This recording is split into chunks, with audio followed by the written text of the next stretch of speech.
All right. We are back. Happy Saturday to everybody. Hope you guys are doing well. Appreciate you as always. And like I say, man, we are blessed and highly favored to wake up another day and be able to walk the earth, open our eyes. Wishing you, your loved ones, family, and friends the best of health. Hopefully, you guys are all, being smart, taking care of each other, and getting yourself checked. Continue to do that because you never know. Um, it's a nice, crisp Saturday in the New York area. You know what I mean? Let's see what the weather's looking like. Yeah, mostly sunny. High of 52, currently 46 degrees in New York.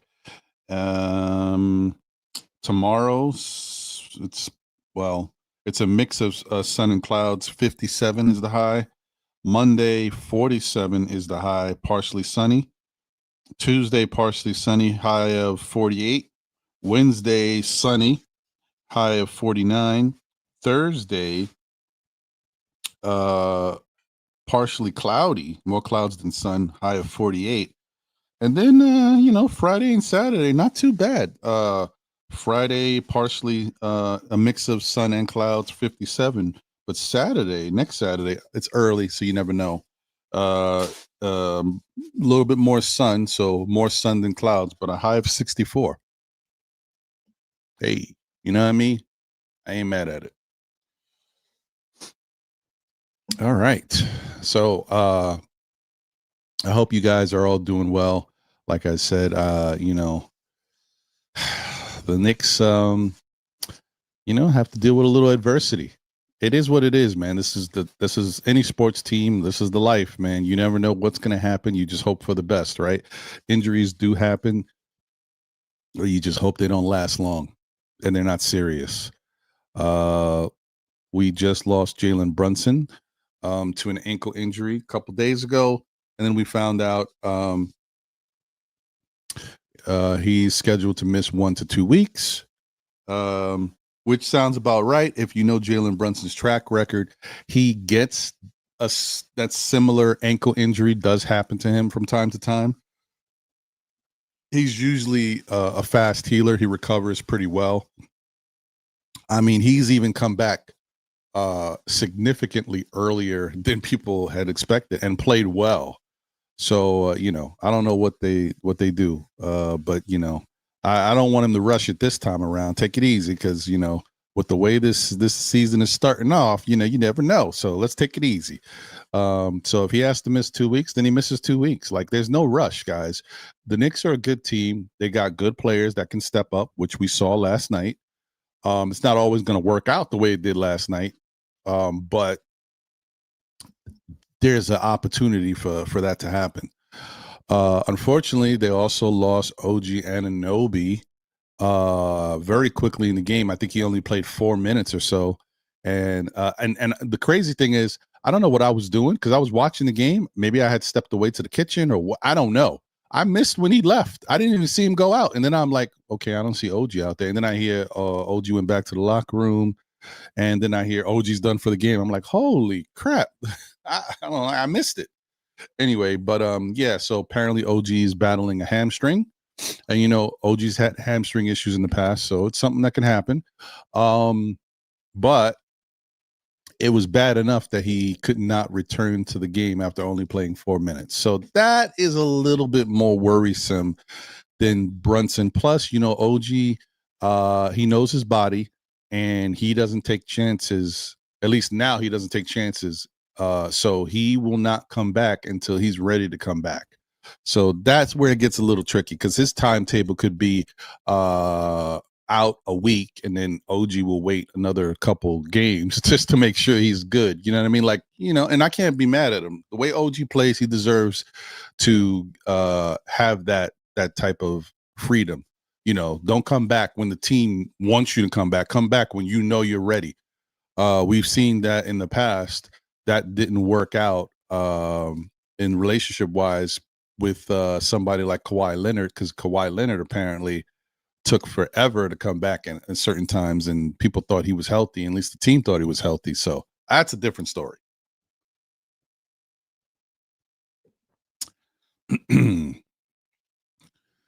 But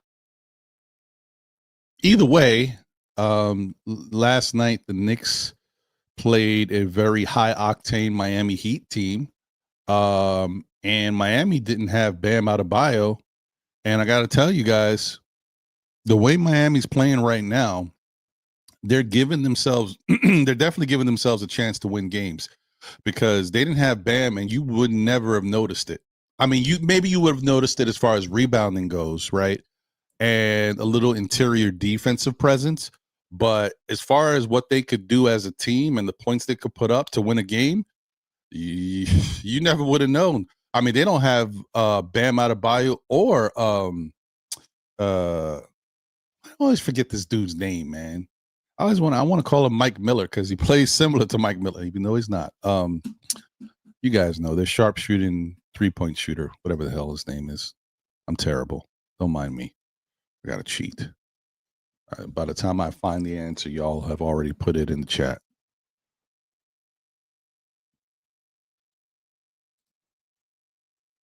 But I do need to bring this up anyway. Give me a second because I need to refer to that. Wow. They don't even have him on DNPs. I can't even cheat. Y'all know who it is. Tyler Hero. Thank you, Crimsdad. My guy. Yes. So no Tyler Hero, no Bam Adebayo. And I mean, they put up 132 points. I mean, damn. So the way they're playing is definitely helping them as well. It's different from what Miami. See, this is interesting because Miami's playing different from what we've all been used to. The Knicks are playing different from what we've all been used to. So it's an adjustment, but maybe it works better for both teams. The thing about Miami is what we noticed is they were still trying to play their same style of basketball the past year and a half. It wasn't working. And then they traded Jimmy Butler, and then they had even less of that defensive presence, and they just really couldn't keep up with that style of play. They weren't really stopping teams the way they used to because collectively they weren't as good, and then offensively they were struggling in the systems that they were using to really like put up major points. Now they've switched their style, and it seems to be benefiting them, and they got a lot of shooters over there too. So yeah, man. The NBA is changing, and these teams are adopting new styles of play, and so it's new. It's interesting to watch, though. I got to tell you, because I knew that last night's game was going to be a high scoring game, but I didn't think it was going to be a shootout the way it was. I mean, the first half numbers were crazy, so I did not expect that. And I don't just saying, putting it out there on Monday when they play again, I don't expect it to be that type of game either. I think both teams are going to play better, or should I?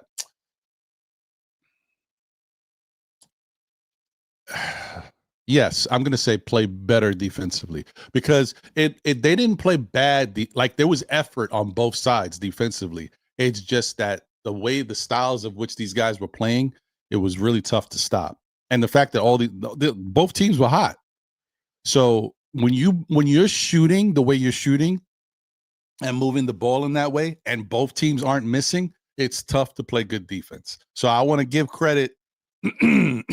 Shout out to Sim from Nothing But Knicks because he mentioned something in reference to that. It's not like they weren't playing defense; they weren't trying. It's just both teams were hot, very hot.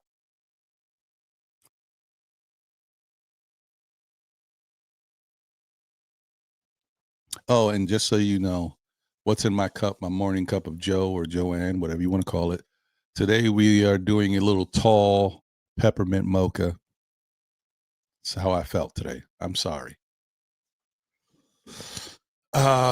Pinky up for flavor. Anyway.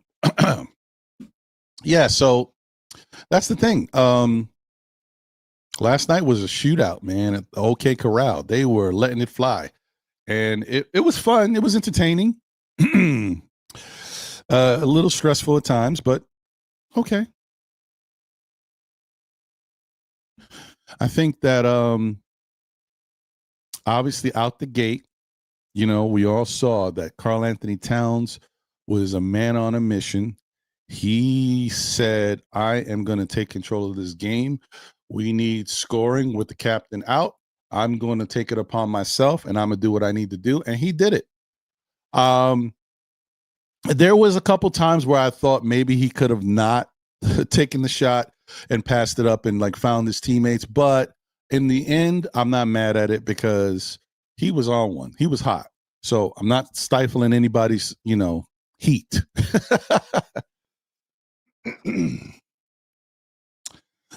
So yeah, I mean, 31 points in the first half. He was knocking down threes from everywhere. What else can you say? What I do like about Karl Anthony Towns' game yesterday is, for the most part, in that first half, he finished with 31 points. He had 1 rebound. In the second half, obviously, the Knicks tried to get everybody else involved in the game, but Cat focused in on what he normally does. And then he finished with a double-double. He finished with 11 rebounds. Like, he didn't stop. Okay, I didn't get rebounds in the first half because I was doing so much scoring. Now let me get back into my game and do what else I need to do to help the team. So shout out to Cat. Cat was incredible. I don't need to tell you guys, what I say about Landry Shamet. So there's no I told you so or anything like that. This is why I wanted Landry Shamet on the team, just because he has the ability to do stuff like that. And, we all saw it before.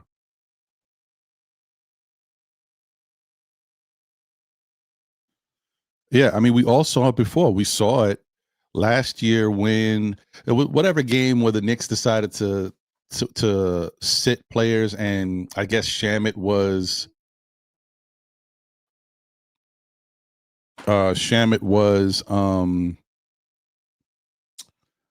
featured. Remember that game he had 28 points or something like that last year? I forgot what team they played. It was towards the end of the season though. But yeah, but that's when you could see, which is the thing about the NBA. Players, so here's the thing, and I say this a lot, I said this again. Players that are in the NBA that have been with multiple teams usually have shown their worth in the NBA, right? Like teams know or organizations know that's an NBA player. And those people last, and they're in a situation where they've shown their ability. They show it in practice, they've showed it in games. And so this is why when I say with NBA players, if you give these guys an opportunity, you really see their talent. So it's not like these guys aren't talented. This is the same thing that happens all the time. It happens with all types of players. It happened with Quentin Grimes. If you have nobody else and you got to feature these guys and they get the ball, you start to see how talented they are and what they can do. This is all these guys. It's just that when they're in a team that has, better players than them, they have to take a back seat. Their role changes and they have to fit those roles. It just is what it is, man. But my bottom line is that's why I wanted Landry Shamet here, because Landry Shamet is a team player. He's a fighter and he does whatever the team needs, right? But the other thing about him is like he's a good shooter. And that's the key for me, man. I think the Knicks need as many good shooters as they can have because the shots don't always fall. There's going to be nights where guys don't have it. Yes, of course, to start the season, Shamet didn't really have it. But the bottom line is, he's a type of player that once he gets hot, he gets going, gets into a rhythm. He stays there for a little bit. You know what I mean? He can help. And so I just think the Knicks need a player like that. I wasn't mad at Gary Bird either before we decided to let him go, but I did think, even though I know Gary Bird, I love calling him that, I think he's a better 3-point shooter as far as his consistency with that. Shamet's a better player. You know what I mean? Like Shamet can do a little bit more than just shoot three. Did you guys see how Shamet's layups was going yesterday? Shamet looked very comfortable. And we know he plays defense. Yes, I know. Shamet still does the best defense I've ever seen while still getting scored on. But, sometimes he stops people. So I still got to give him credit. So shout out to Landry Shamet, man. Career high, incredible game, and really did what we needed him to do. Also, I also want to give a shout out to Jordan Clarkson. Jordan Clarkson stepped up and did what Jordan Clarkson does. And this is the reason why. So for some people that may be a little on the fence about Jordan Clarkson, this is why he's here, because of his ability to do what he did yesterday. And let me tell you, if Landry Shamet wasn't there, Jordan Clarkson would have went for 30 easy, over 30, because he's that type. You give him more and more opportunity, he's just going to keep scoring. And sometimes you need that. Last night was one of those nights. He chipped in 20-something points, and it helped. And I like the fact that Clarkson is not just going out there and trying to score. He does do a little other things, too. He tries to help the team in other ways. So I'm not mad at Clarkson. So far, so good. Yabusele is Yabusele. I don't know, guys. I mean, I will say he's starting to hit his shot. When he's taking the shot, start to fall, but the rest of the game, you know what I mean? I don't know. I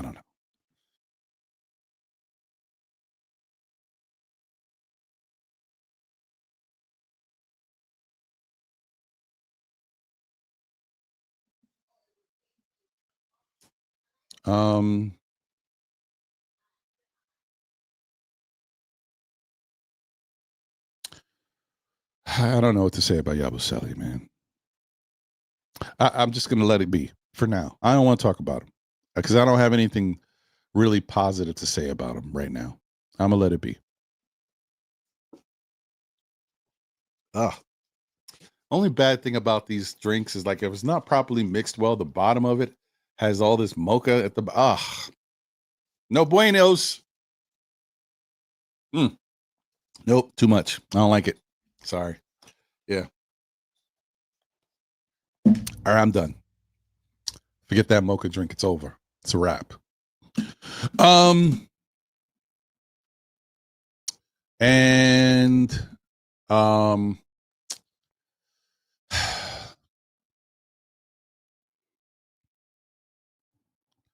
how do I get into this whole Deuce thing?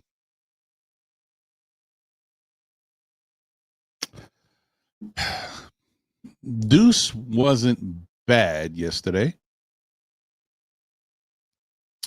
He played 29 minutes, almost 30 minutes. He finished with 9 points. He had 4 assists and 3 rebounds, but he was 4 of 10 from the field, 1 of 6 from 3. As I've said before, guys, I don't have a problem with Deuce's game. Defensively, what Deuce is bringing to the table has been very good. And on some nights, it's even better than other nights. So I have no issue. The only issue that I keep pointing to with Deuce is his inconsistency with his jump shot. I do not know why he's struggling so much. I also don't know why. I feel like Deuce is kind of he's reverting back to Deuce 3 years ago as far as where he is on the court. Deuce 2 years ago was driving to the hoop. You know what I mean? He had figured out how to use that one-handed dribble thing, and he was breaking down his guy and getting to the hoop. I feel like Deuce needs to go back to that. Deuce needs to be more aggressive with getting shots in the paint area. His mid-range game is something that he does not utilize enough. It is his best weapon. I do not like that in this current NBA, guys settle for outside shots when they actually have a better skill set shooting a mid-range jumper. Last night was a perfect example from 2 players. One was Deuce settling for the 3. The 3 was not falling. So whatever happens, maybe it's one of those nights where your range ain't there. You're a little off. Go inside, try to get a layup if you can. If not, shoot the mid range. You guys know there was a point where he went inside and shot a mid range. He hit the shot. It was like it was a buzzer beater or something. We were the shot clock was running down. If you do something well, what can somebody explain to me why we're not capitalizing on what people do well? Deuce is a really good mid-range shooter. Why is Deuce not shooting the mid-ranges? I don't care what today's NBA is. You, in order to be a good player, you have to find what you are good at, what works for you, and capitalize on. Why are we settling for something especially if it's not there? Okay, if you start a game and you're hot, you shoot the three, whatever. But just because you're hot and you shoot the three does not mean you can't shoot the twos. What if you're hot shooting threes, you're not going to be hot shooting twos?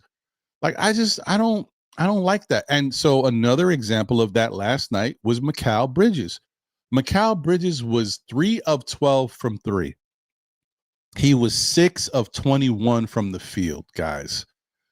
He was forcing shots to get into the flow of the offense, to get those threes up, and to participate the way everybody else was. It doesn't listen. Mikal, you are one of the best mid-range shooters in the game. Why are you settling for threes? Shoot that midi.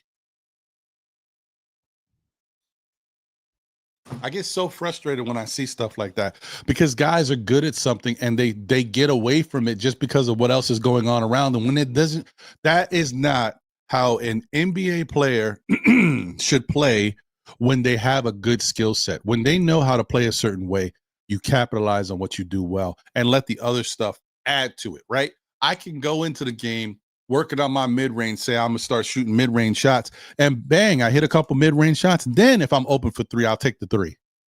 You know what I mean? Doesn't mean I can't take threes, but the midi is where I eat. I just get so frustrated with these two guys are really good at that, and they don't do it the way they should. At least this season, to start this season, everybody's been relying on the three. And I think these two guys especially need to get back to the twos. All right. Get back to the twos. It's kind of like when you have a style of offense where you play from inside out or outside in, whatever. These guys need to go inside out. How about that? Let's just do it that way. Work in the inside in the mid range. And then if stuff is open when you get out there for the perimeter for a three, then you take those. I hope somebody on that 12-man coaching staff says something and says, hey, listen, Deuce, Mikal, let's get you right. Now, you know what? Your shot's been drifting a little bit. And lately, he doesn't always have arc on his shot, but Mikal's shots have been very line drivey lately. So all I'm saying is let's get back to the fundies. Let's get back to the fundamentals, to what you are really good at, and we'll go from there. It's no big deal. You ain't gonna hurt the team. We're gonna be good, actually. We're gonna be better. So yeah, Deuce was okay, but once again, his offense was inconsistent. Mikal was, and the funny thing is, Mikal was phenomenal. Okay, I get it that that's why I'm not making a bigger deal about it, because I wouldn't make a big deal about it either way. But this is something I want to change. But his offensive game was not great, and he had 15 points, but as far as everything else, Mikal was phenomenal. 5 rebounds, 5 assists, 7 steals, 2 blocks.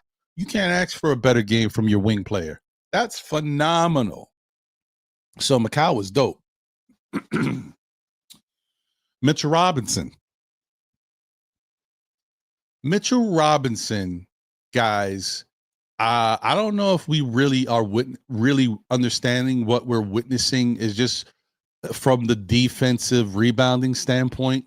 Mitchell Robinson is technically on fire, guys. On fire. He was in foul trouble the whole game, had 4 fouls for a lot of the game, only played 14 minutes.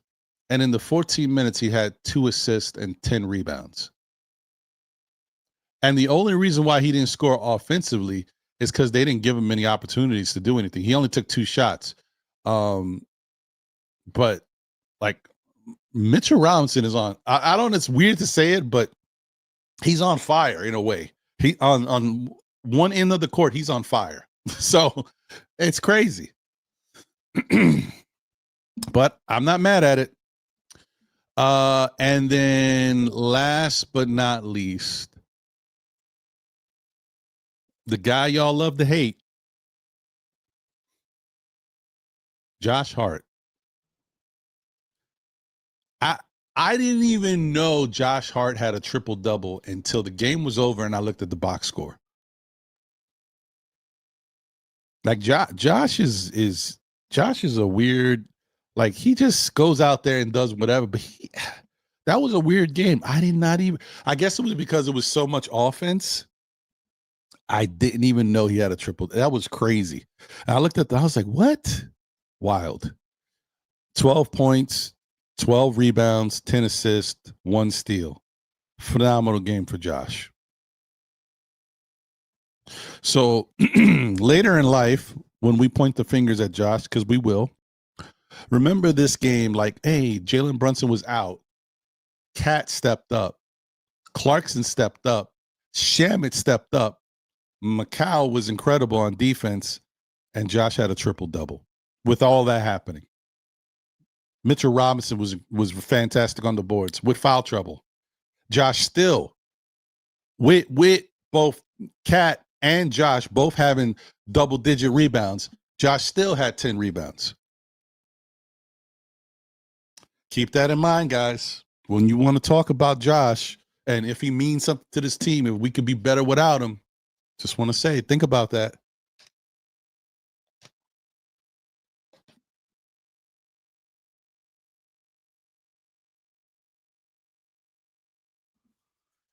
All right. That being said, let's get to the chat. See what you guys are talking about. Hope you, like I said, hope you guys are doing well. Please smash the like button if you haven't already done so. It not only helps the channel, but it lets the tube know that we here rocking. And if you're on X or Facebook, please share out. Let people know we're rocking right now. Appreciate you guys. And if you don't know what the like button looks like, it looks a little something like this.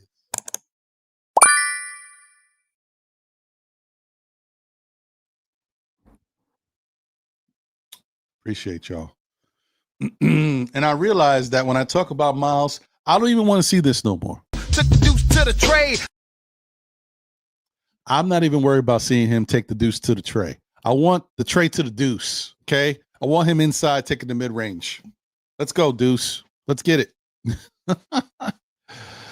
Anyway, all right. Let's see what the chat talking about. First off, let me get to the super chat real quick. Out the gizzate.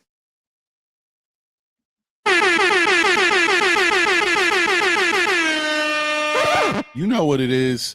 Shout out to NYC B-Ball 08. Thank you for the generous super chat. He says, Ron/chat, I'm blocking all Mitchie slanders today. LOL. I hear you, brother. Mitch is on fire, guys. It's so weird to say that for a defensive player who's rebounding and doing stuff and not offensively, but he's on fire. And it just is what it is. Crim's dad is in the building, says, I hope Bam is out again versus Miami without Brunson and OG. We definitely need Cat able to go against smaller opponents that can't stop him. Nice to see Cat play well. Go New York and Brown, we trust. I hear that. Sham did rock. Walter Blackman in the building. Salute. He says, good morning, Ron and my Knicks family. I like how the bench players stepped up last night. 100% agreed. 100% agreed.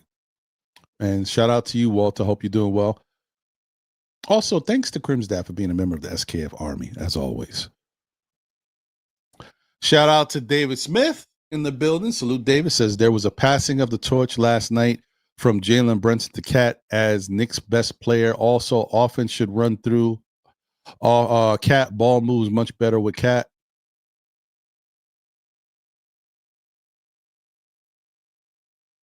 I don't agree, but Cat played great last night.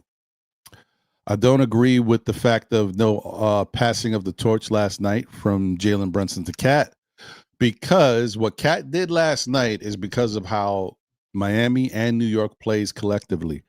Against a team like Detroit, Cat would not be able to shoot that many threes from outside because they would have put doubles on him and forced him to get the ball out of his hands and or shaded him and stopped him from receiving a lot of passes in his comfort zone, which is what they did in the playoffs last year too, if you guys remember. So, and I'm not saying, I'm just using Detroit as an example.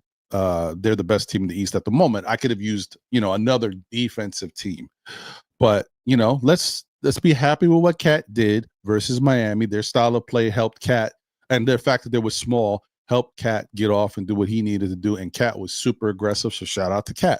I'm not taking anything away from him, but as far as passing a torch, it's just, you can't do that.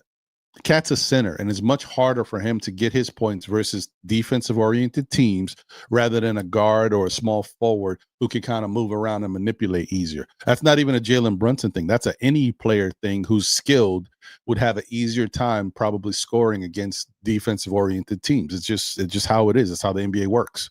I mean, he's a 7-footer. It's hard to move around. It's not like he's going to dribble through double teams and go behind the back and do all that. Like he's a center. That's all I'm saying. Not taking anything away from Cat. He also says offense should run through Cat. Ball moves much better with Cat, and Cat's much more efficient scorer, better passer, and better decision maker than Brunson. I disagree. Once again, I've seen Cat throw a lot of passes away because he tries to do those little whip passes where he throws the ball or does some behind the back stuff. Cat can get a little reckless too. I'm not saying he's a bad passer, but to say he's a better passer than somebody, you got to look at everything. Last time I checked, Cat had 4 assists last night? The last game where Brunson got hurt, didn't he have like 32 points and 10 assists?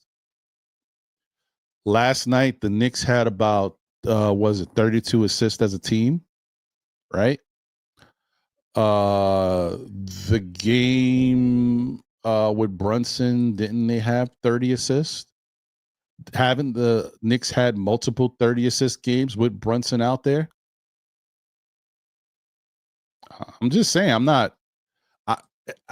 we can't take away from one just because somebody's playing well. That's the thing that I always say. Don't downplay one person's ability because you want to highlight someone else's ability. You know what I mean? That's all I'm saying. We a team. Everybody knows how good Cat was last night. He is the best shooting big man in the league, right? And he's probably going to go down as one of the best shooting big men in history. What are we doing here? What there's no reason to how about we just acknowledge how good Cat was? And if you want to say this is why I'm telling you they need to feature Cat more, I agree with you. You left it at that. But when you say it and then try to downplay somebody else, that changes the narrative of what you're trying to get out there. That's why I'm saying let's take it easy. Let's enjoy what's happening in front of us and appreciate it for what it is. I loved what I saw from Cat yesterday. That's it.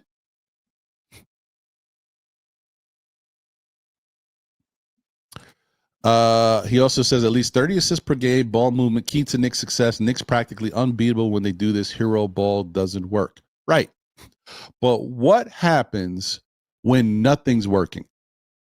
What happens when you're passing the ball to everybody and nobody's hot, yet Jalen Brunson is, or he can get his shots? What is Jalen Brunson supposed to do? Say, okay, let me keep passing it to everybody. I could score right now, but I won't score and keep us in the game. I'll just let us get blown out. So rather than us getting blown out in the second half, we're close. We're like 15 down. Let's just go down 30 now so the game is really over. By the fourth quarter, we can all sit the starters. Is that better? I don't know, man. I think when people look at the game of basketball, you sometimes your eyes are a little jaded with what you want as opposed to what's actually going on.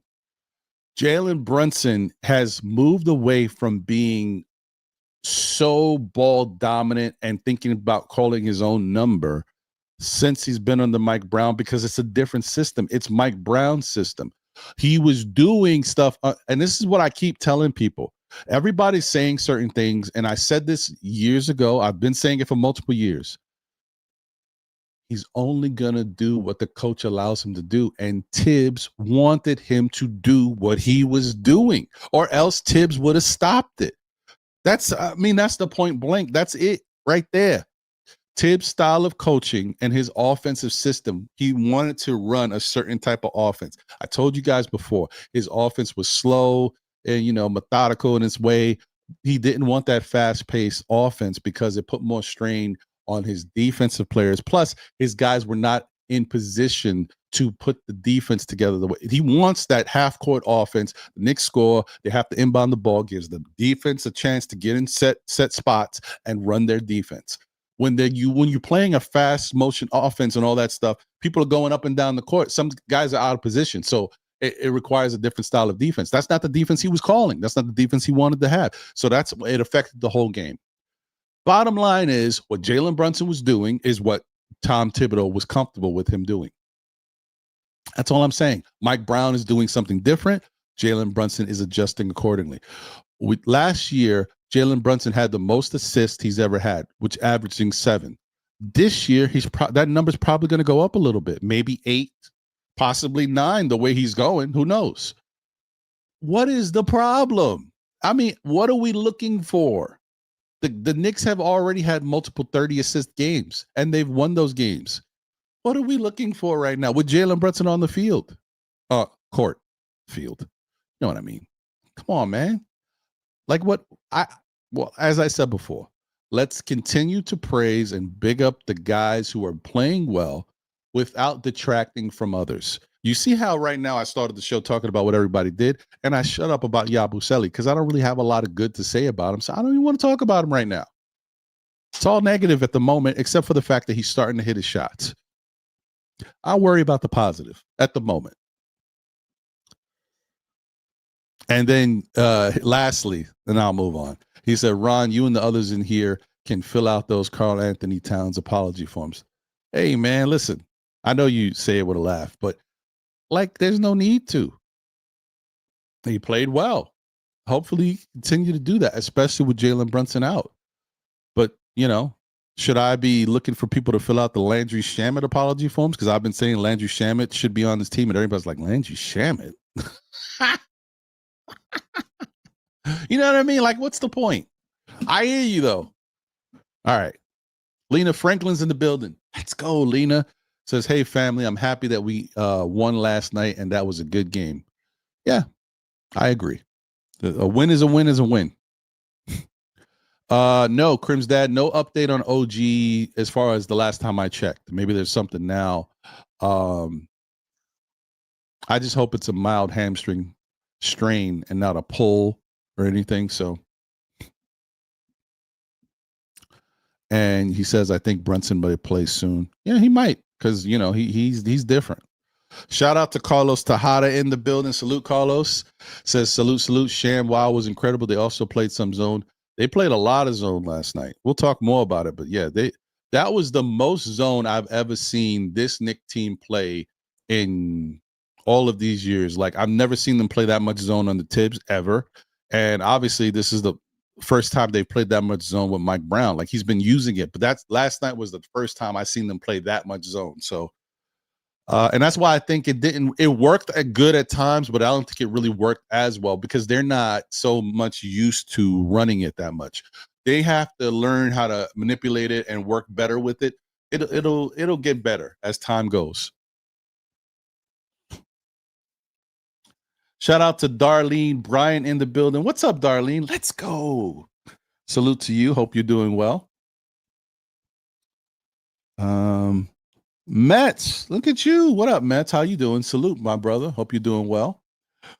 Prezi, the boss is in the building. What up, Prezi? Says salute to Ron, the Teflon Don, and the SKF Army. Salute to you, Prezi. Oh man, my guy. Michael Servideo. There you go. Michael Servideo. Yuri's in the building. Salute, my guy. Lotorious, we are. They is. Yes. Okay. Salute to Tori B in the building. Let's go. She says, morning, folks. Thank you to Tori for being a member of the SKF Army. Salute to you. Esco of Harlem is in the building. Great team win. Ball movement is the key. I can dig it. Shout out to you. Chris Gotti's in the building. What up, Chris? Salute. What's going on, bro? Knicks Nation is in the building. What up, Knicks Nation? Salute, salute. Hit the like button for SKF Army. Appreciate you, my guy, and thank you for being a member of the SKF Army yourself. Bagger Jones is in the building. Said last night game shows me that Cat is a better team player than Brunson. If it was him last night scoring 31 in the first half, Brunson would force shots to score 60 and we would lose. How do you know that, Bagger Jones? Did you see Brunson do that this year and we lost?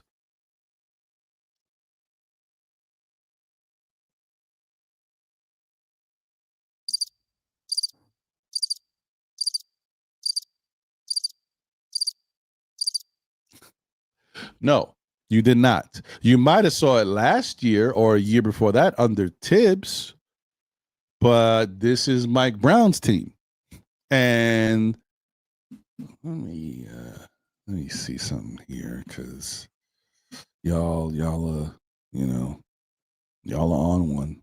Gotta see what's really going on.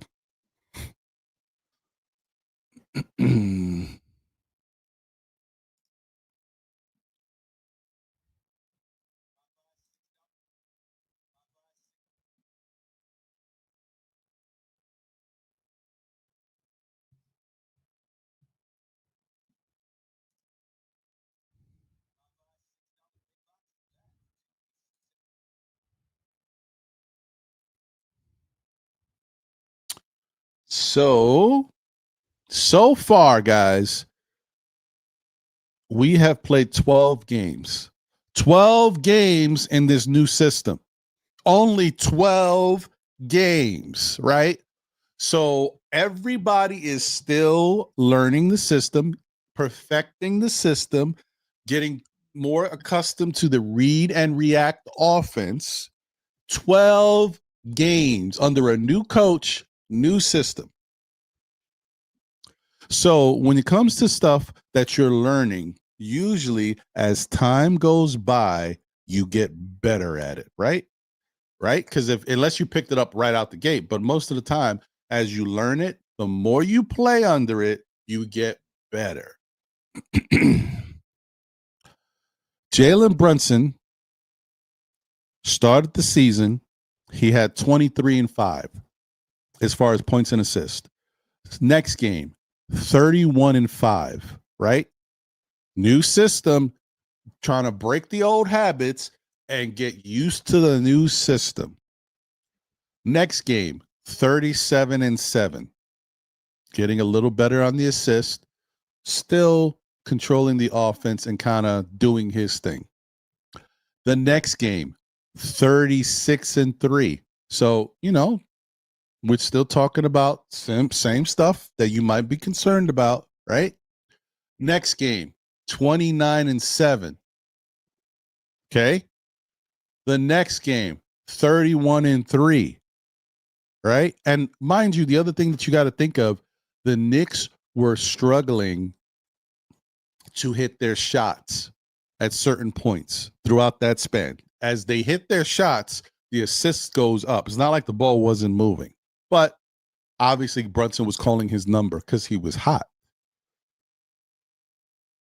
Let's get past that. As we said, the more you play under the style, the more free-flowing it gets, the more comfortable it gets, the more you're willing to do things easier. Next game, 16. He didn't have a shot, 9 assists. Okay. The next game, 23, 10 assists. The next game, 19, 7 assists. The next game, 32, 10 assists. You guys noticing how the assist numbers are going up as he keeps playing, as the offense is free-flowing? You guys notice what's happening here? You guys got to give a person a chance to do stuff differently. If they're learning stuff differently, it takes time and comfortability. And he was starting to get even more comfortable. Now, the last game, he was 31 and 6, but that's because the Knicks could not score. Orlando had the Knicks on shutdown. We had 30-something points in the first half, guys. Imagine that. We had a terrible first half. We had 30-something points. Barely hit 40 for the first half, guys. We've been having 40-point quarters. Like the last 3 or 4 games before that, I think we had a 40-point quarter each game. We couldn't even score 40 and a half. He still finished with 6 assists. And we were terrible shooting and locked down. And he had 31 points. And he got hurt. It is what it is. He got hurt in the last second, so I don't count that. But it is what it is. All I'm saying, guys, is give people a chance to change. I'm sure some of y'all in the chat who are criticizing are the same ones that said Landry Shamet's a bum. Why we want Landry Shamet? We could have got anybody that could have helped this team. But then last night, as you're watching the game, I bet you're cheering Landry Shamet on when you see him drop 36 points. You're like, oh, he's all right. I mean, come on, guys. Right? It's the same people that are saying, oh, Cat was phenomenal last night, 39 points. You see what Cat can do?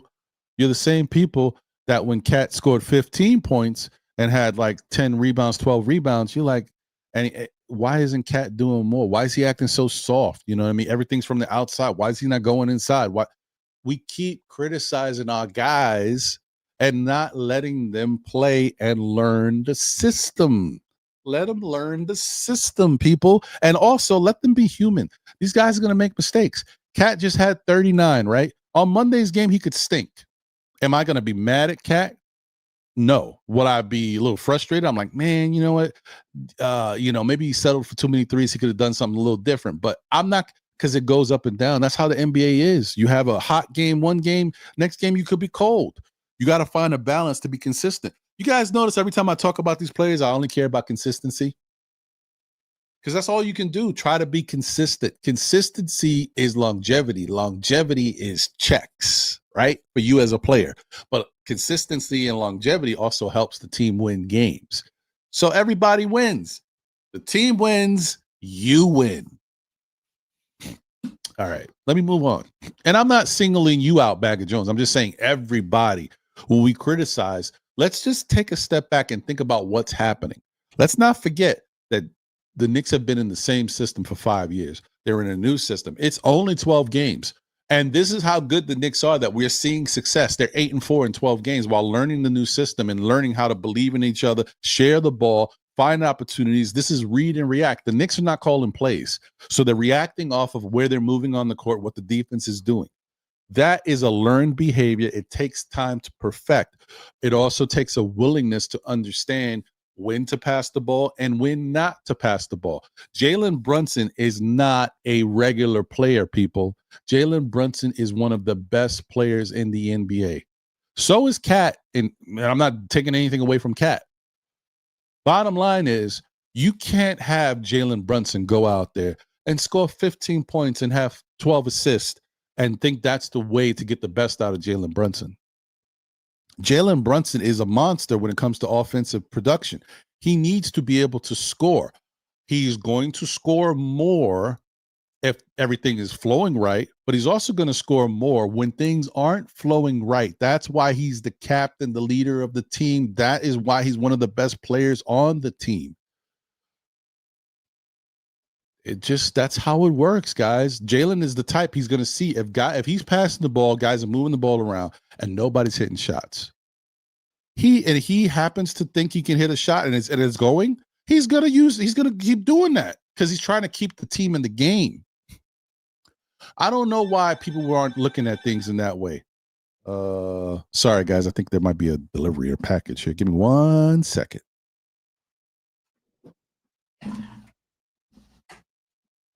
Okay, I'm back. See how quick that was? Anyway. So anyway, that's all I wanted to say, guys. Let's give it time, because so far the numbers are showing a rise in production, a rise in ball movement, a rise in willingness to share the rock with teammates. So let's not criticize something where we don't need to criticize it. Not yet, at least. Not yet. I mean, if I saw the numbers and the numbers were the same as they were to start the season, I would agree with you. but the numbers are going a different way. So let's go with the trend. Before he got hurt, the numbers were going in the area you guys want to see, him moving the ball more. Esco of Harlem said, rather the injury bug happen earlier than rather than later, it teaches the team to be a team in unison. That's true too, Esco. Shout out to you. That's a good point. All right, let me breeze through, guys. Sorry.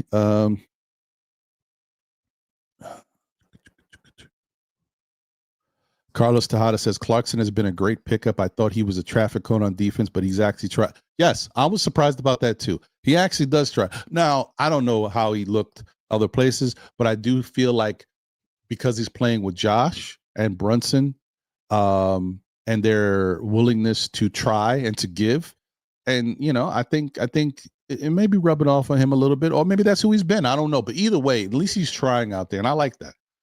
Even when it comes to passing the ball, like he tries to make passes too. So it's not like he does have his moments where he chucks, but I was kind of surprised. So I'm not mad at Clarkson. Nick Yak is in the building, says, how much fun was that game? Both played so well. It was entertaining to watch. I ain't going to lie to you. And as long as the Knicks won, I'm happy.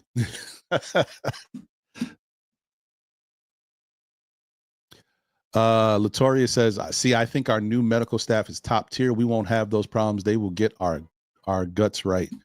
Yeah, I mean, they are really good. So hopefully they get everybody. Oh, guys, right. Probably what she meant to say. Sorry. I got you. Yeah. So that's probably the case. I hope for the best.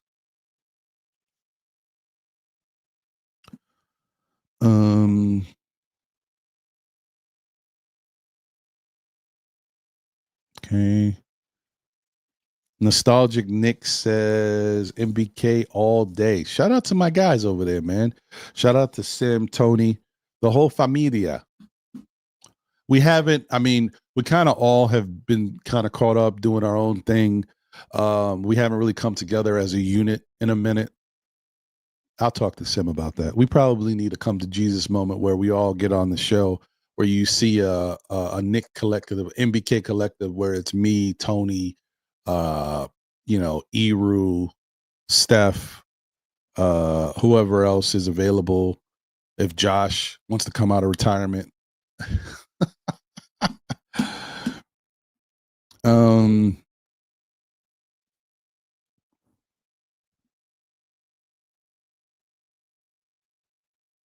Drinking dandelion tea. Okay, Playboy. Nice. Shout out to Joey Rip 'em Up Sports in the building. Said, Ron, what up, bro? Thank you for being a member of the SKF Army. Salute to you. Hey, my brother Andios in the building. What up, Andios? Good to see you, my guy. Hope all is well. I hope everything is going well on the home front. I know you got that little baby cooking in the oven, and can't wait till we're ready to witness her in the world. Appreciate you, man.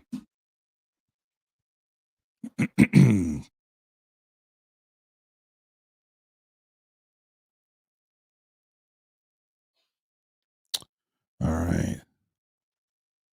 Okay. Sorry. Remind me, I'm just breezing through.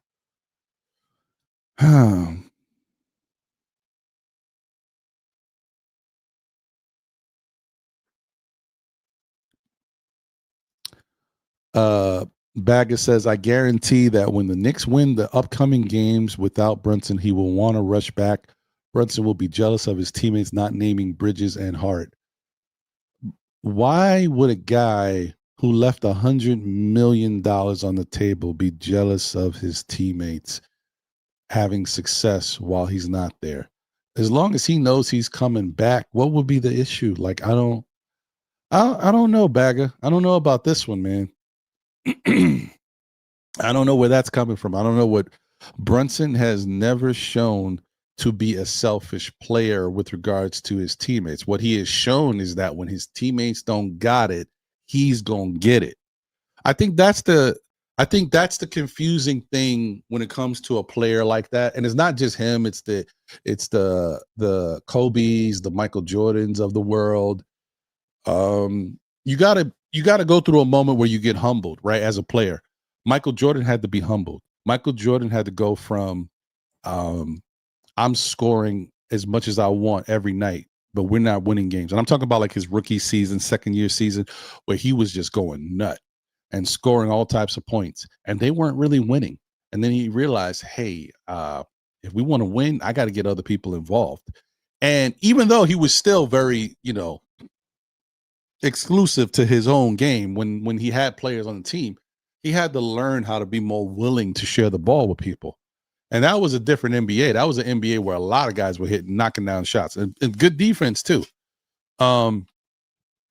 So it had to come over time. Brunson, tell you guys, listen, if you don't know enough about Jalen Brunson and who he is as a player, go look at old Villanova games. Go look at the Dallas Maverick games. If you can pull up old Dallas Maverick games with Jalen Brunson as the backup point guard, see how he played with Dallas. The Jalen Brunson you getting now is because this is what the Knicks need, right? This is why they brought him here, because they thought he could be more.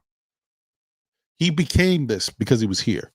Just like what he was doing with Dallas. He was a certain type of player until Luka was out. When Luka was out, he was a different player.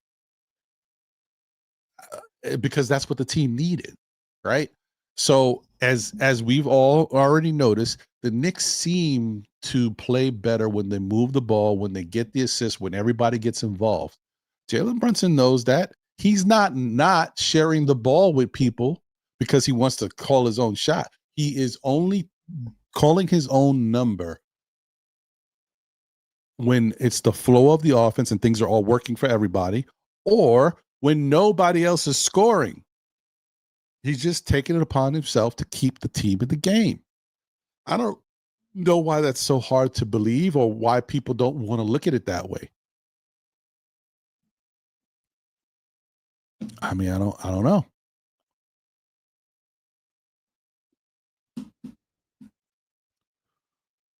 Let me see one more thing real quick.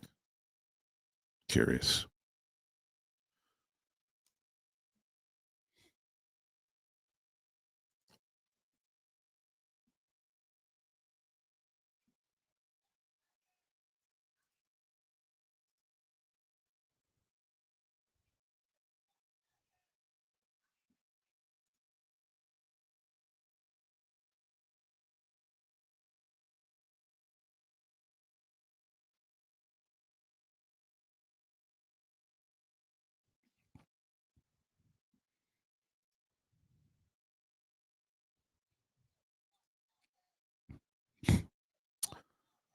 Um,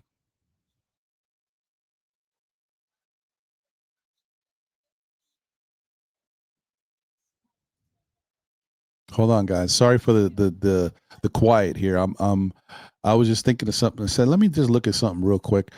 Um, 1 second.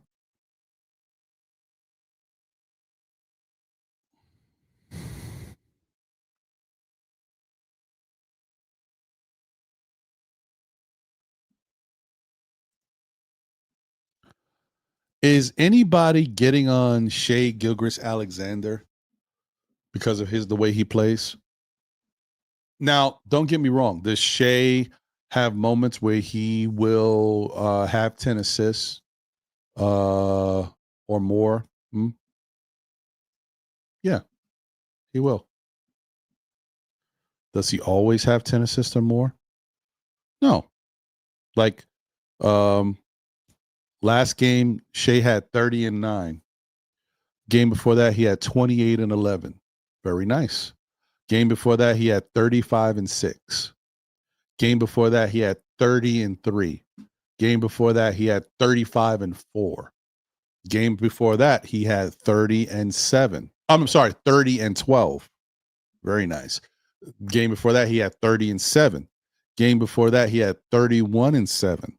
Game before that, he had 31 and 4. Game before that, he had 23 and 8. Game before that, he had 30 and 5. Game before that, he had 55 and 5. Game before that, he had 35 and 5. Is anybody saying that Shea Gilgris Alexander is playing hero ball? Right? And I'm looking at their assist totals as teams 28, 29, close to 30, not necessarily over 30, but they live around there. They've had a couple where they've had over 32, but for the most part, it's been under 30, like right under it. But my point is anybody saying he's playing hero ball by the way he's playing? No. And you know why nobody's making a big deal about it, guys? Because they are so good defensively that they're winning these games because they have a perfect combination of offense and defense. So nobody's saying anything about how Shea's playing, that he's playing hero ball or whatever. Because I tell you right now, even though I told you a 11 assist game, 12 assist game, he's averaging.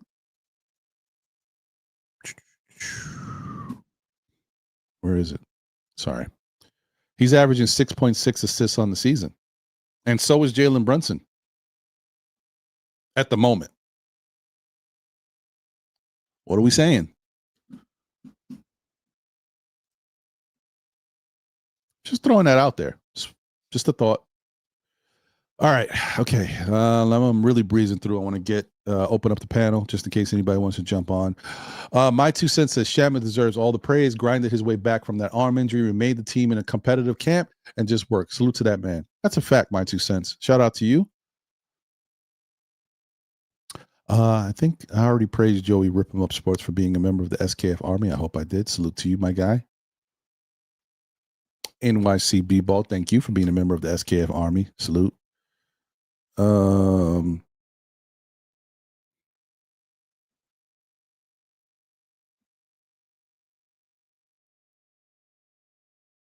Chris says Deuce has always been inconsistent with the offense in the NBA. Yeah, unfortunately he has. I wish he wasn't. Allah Wise in the building said peace. What's going on, Allah? Randu's in the building. Salute, Ron. What up, Randu? JJ's in the building. What up, JJ? Said Deuce did hit a couple well-contested mid-range shots last night. Well-contested mid-range shots. Mm-hmm. Dwayne Dennis is in the building. So I like the assertiveness from the team with their captain not available. It isn't good their captain is hurt, but it helps build character and belief. I can rock with that. I believe that. Appreciate you. Shout out to Deron Wayne in the building. Good day, Ron. Salute to you, my guy. Appreciate you. Thank you for being a member of the SKF Army. Rich Boys in the building says, salute. Brown will get Bridges straight. I think he will. I think he will. And that and the other dude, that other coach that was brought here to really help Bridges, I think they'll fix him up. Shout out to Wiz BKLA. I was more disappointed offensively with Macau than Deuce, primarily because of the shot selection and the volume. Macau was forcing shots when others were open defensively and ancillary. Macau was a beast. 100% agree with that.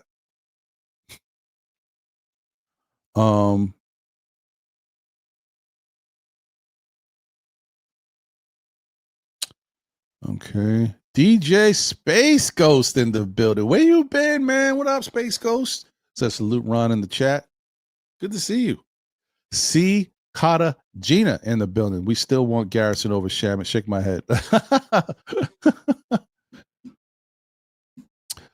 Yes, I am, Yuri. I'm about to do it now. Was it Carl Anthony Towns' birthday? Hey, happy birthday to Cat, man. I don't be following the Nick birthdays like that. Shout out to him. Oh, and happy birthday, Linda. Yes, let's go. Now that I'll clap it up.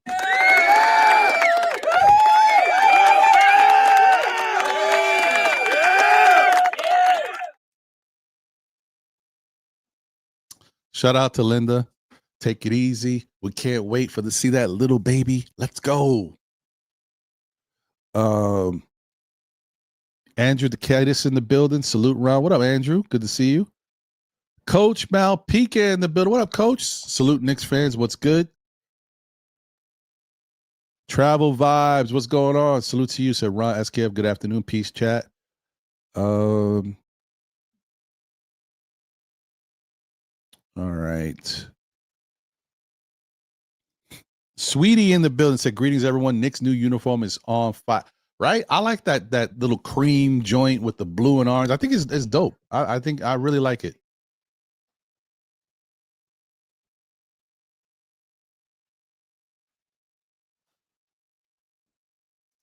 Tay's in the building. What up, Tay? Good to see you. Salute. Silk Sutton is in the building. What up, Silk? Said, hey, Ron, that pass to himself should have been a travel. We got lucky on that. That's a fact, too. I'm going to let it go. Whatever. Hey, we need those, man. We need a break here and there. That was wild. I was surprised the refs didn't say anything about that, but hey, it is what it is. We'll take it.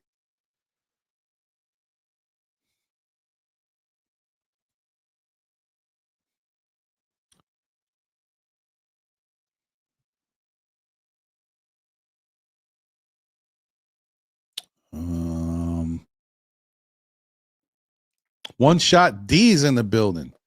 I agree with David Smith. When Brunson plays hero ball, we lose. When Brunson swings the ball to his teammates and defers, we beat teams by 20 plus points. But what happens when the team that we're playing plays good defense and shuts down the rest of our players? As I said before in my example, should Brunson just worry about scoring 15 to 20 points and just not shoot, just keep passing the ball and just watch as shots don't go in from others if the defense is all over them?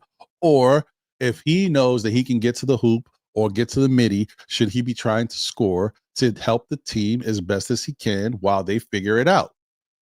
This is the question you guys got to ask yourself. As an NBA player with Brunson's ability, you start the game trying to run your systems, trying to pass the ball. If guys are hitting their shots, okay, you just keep running. You just keep running your systems and doing what you're doing. But if guys are missing, then what do you do? Do you say, I'm just going to keep passing it to you and not take a shot because I think I can make the shot? What do you do? Do you think Shea Gilgeous-Alexander looks at his Oklahoma City team and says, you know what, I'm going to just pass the ball and not shoot tonight? Do you think he says that? That's all I'm saying. I'm just saying, like, the Brunson narrative is not a fair narrative because Brunson's narrative gained life under Tom Thibodeau because that's how Tom Thibodeau wanted the team to play. Because if he didn't, he would have changed it, is what I'm trying to say. See, Mike Brown wants the team to do stuff differently, and he's changing it. And we're starting to see it, guys. Can't you? It's 12 games. Can't you give the team time to continue to get better, move the ball, and continue to believe in each other? It has to take time. You got a coach who's willing to do it. Before, you had a coach who didn't really care about that. He only cared about winning in his style, and the way he had Brunson playing fit his style. Remember the whole thing about slowing the things down, slowing the offense down, playing a certain way, half-court offense, allowing the defense to get in place after the inbound. Remember when I was talking about all that? That was important to Tibbs.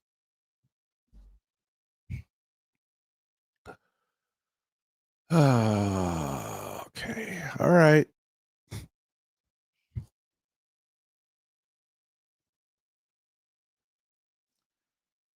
One Shot D says the last game we lost, there was like 6 possessions in the second half where Brunson had the ball the whole shot clock and nobody else even sniffed the ball. Brunson gets in hero mode and we lose.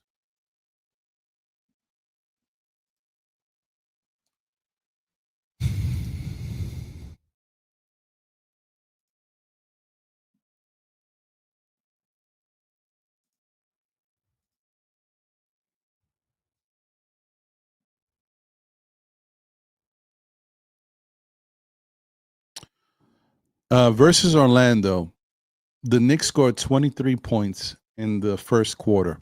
They shot 7 for 19 from the field. They shot 3 of 9 from 3. Jalen Brunson was 3 of 6. He shot 50% in that first quarter.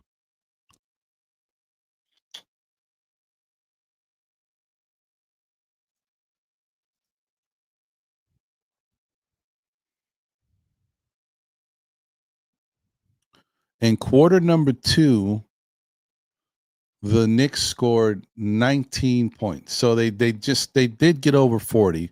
Okay, whatever. I was just exaggerating slightly because it seems like they were in the 30s for most of the second quarter going into the half, but they did eventually hit 40. Okay, whatever. Because 19 and 23 is 44. Whatever. All right. I mean 40. What the hell am I saying? 19 and 23 is 42. Um, The Knicks shot 6 of 20 in that second quarter for 30%. They shot 1 of 10 in the second quarter, 10% from three as a team.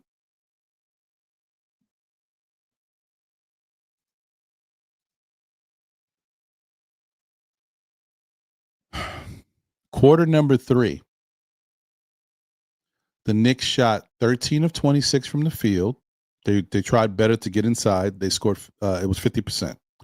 They were 3 of 7 in from three, 42%. In the third quarter, they scored 31 points. Jalen Brunson had 4 assists in that third quarter, by the way.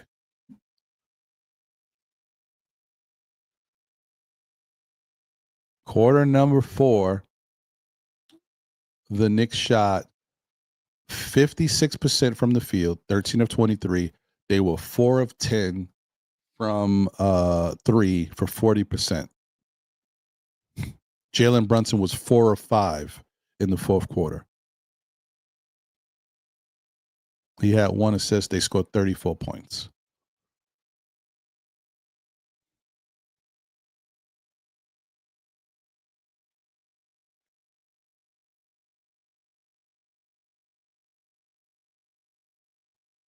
I don't know. All I can tell you is the player that you have on your team that is named captain, who is one of the best offensive players in the league, is not going to allow his team, who is struggling offensively, he's not going to just let them continue to struggle and not try to do something to help the team. If you want to look at one game where he decided to feature himself more because the team was struggling and we weren't scoring points and he's trying to keep us in the game as your metric for who he is as a player, I think you'd be wrong, because I already told you. That's why I brought up Shai Gilgeous-Alexander. Shai averages 32 points on the season. That's a lot of scoring, no? That's a big part of the offense. You don't think anybody else on the team could score points? You think Shai has to score 30 plus points every game? Does he? Y'all tell me. Anyway, like I said, and I'm not saying that Shai and Brunson are the same. Shai is better than Brunson, okay? He's a better scorer. He can do, so much with the way his style of play is. And he's a good assist person too. And he's a little taller than Brunson, so he can rebound a little better. You know what I mean? He can do things. Defensively, he can be better too because of his length and athleticism. Can't take that away from him.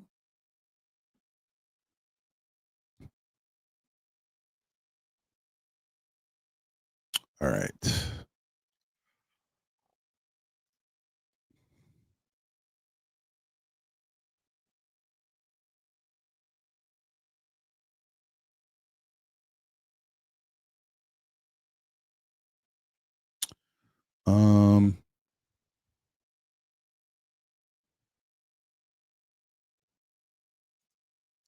Nostalgic Nick says it's the same system. It's not really the same system. It's a similar system with different principles. Okay. When Tom Thibodeau was the coach, the Knicks played the style of system. He didn't have a clock on it. Okay. Do you guys know that the Knicks have a clock as to how much time it's supposed to take them to get into the paint?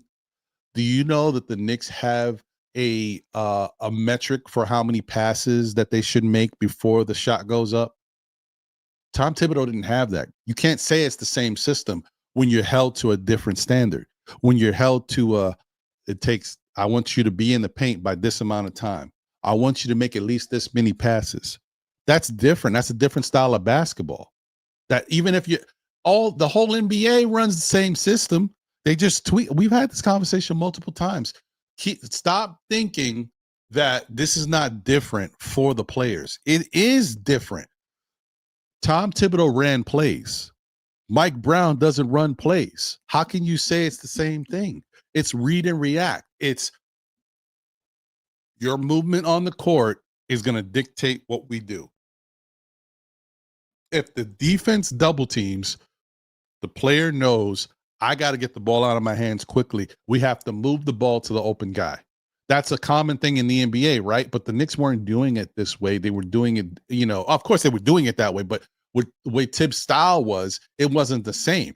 When you're in a situation where you're moving the ball quicker and everybody's moving their bodies and not staying in one spot, Tibbs had guys staying in the corner, right, to keep the spacing. Mike Brown has people in the corner moving, right? And then somebody replaces that person in the corner. Or the person in the corner might cut to the middle and then dart to the basket, right? They might do this, then this. You know what I mean? They don't stay stationary. How can you say that's the same system? It's different. It's different with ball movement. It's different with the amount of passes. And it's different with the speed in which you get to the paint. That's different. Mike Brown also wants, around 43s a game. Tibbs wanted, I think, 30 or something like that. I don't know what it was. Something like that. That's different too. That you see how different it is, because that 40 can become 50 for the Knicks. That's different. Tibbs liked the fact that the Knicks were shooting threes. I don't know if he would have loved them shooting 53s. You know what I mean? It's different. I'm not trying to take anything away from you saying that everybody has a similar system. The whole NBA plays a similar system. It's just they all tweak it differently. That's it. Even Indiana's system is similar, but because they have so much run and movement, they change what it starts as a base and then it filters into how they use it. That's all I'm trying to get at. I'm not trying to reinvent the wheel and say you're wrong in the fact that nobody uses the same system. They all do. It's all tweaked, though, because there's a baseline of basketball that is just how you're supposed to play basketball that everybody starts with. And then they go from there.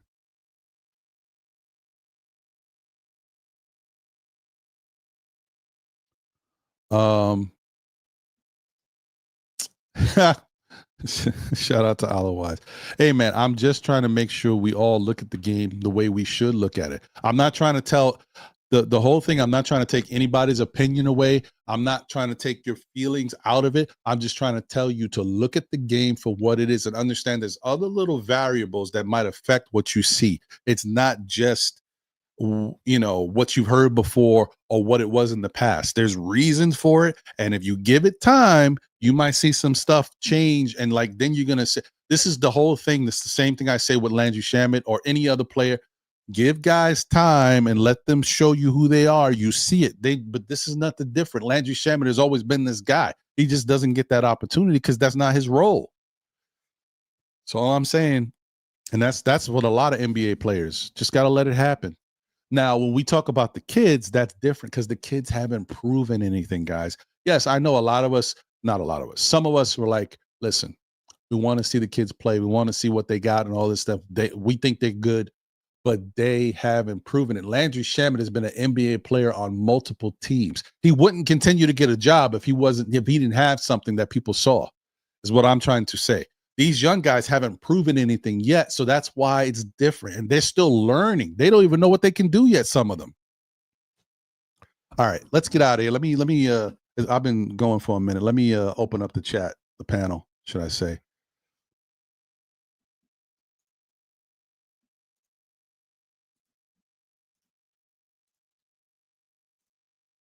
All right, the link is out there just in case anybody wants to jump on the panel. By all means, you are always welcome.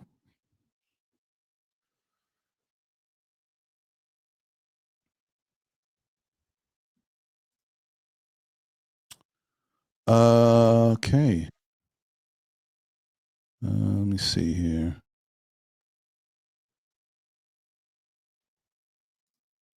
Listen, end game, 100%.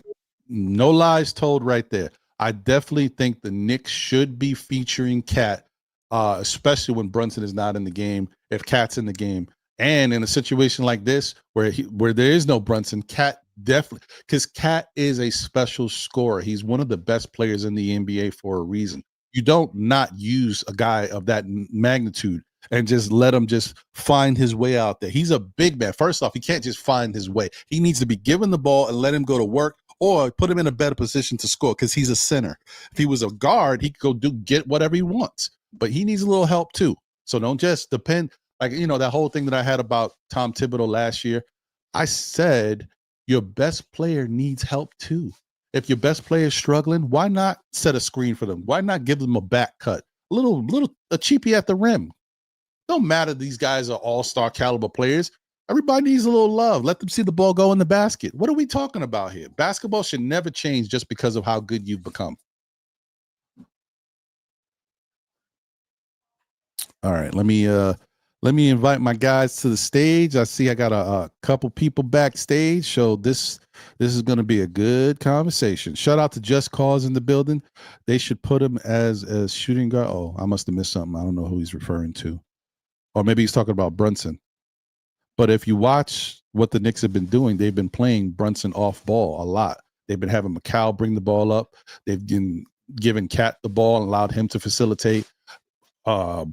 Hart has brought the ball up.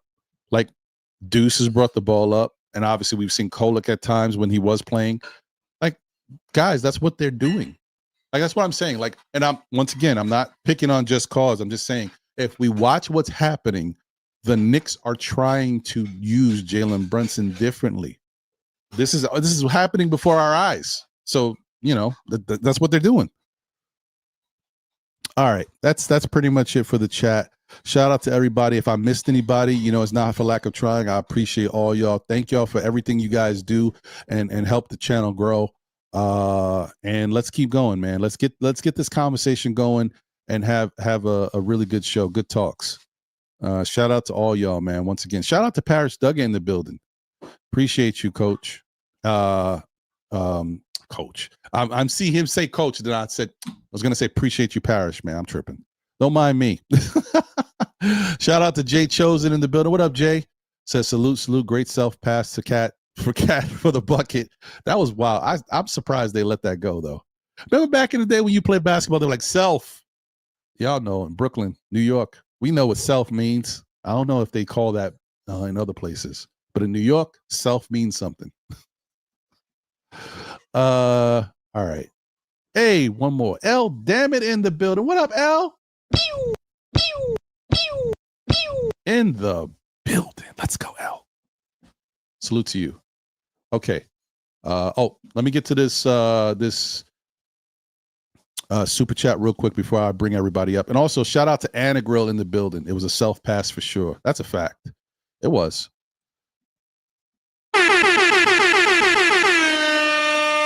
You know what it is. Shout out to Parrish Duggan. Thank you. Said Brunson gave us a reason to smile again. So eat it. Okay. All right. That's one way of looking at it. Okay. All right. Let me get my guys up here. We got 3 plus me. So that's 4. See how I did the math? I'm smart up here. Hold on. I got to find the right thingy though. Where's my, dang. Yo, we got Coach in here? Hello. What's good? Coach is in the building. What's up, Knicks Nation? Juan. What's the deal, bro? What's going on, man? My son's got his last college football game in an hour, so. Okay. Well, we got you right now, so we'll definitely enjoy having you up here talking, man. So shout out to all you guys. Shout out to Yuri, Nick Nation, Coach in the building. Appreciate you guys, man. So let's start with this. Coach, what's your thoughts on the game last night? What'd you feel about it? Man, it's excuse me. When you have your leader out, obviously it's coach talk, but everyone always talks about next man up situation.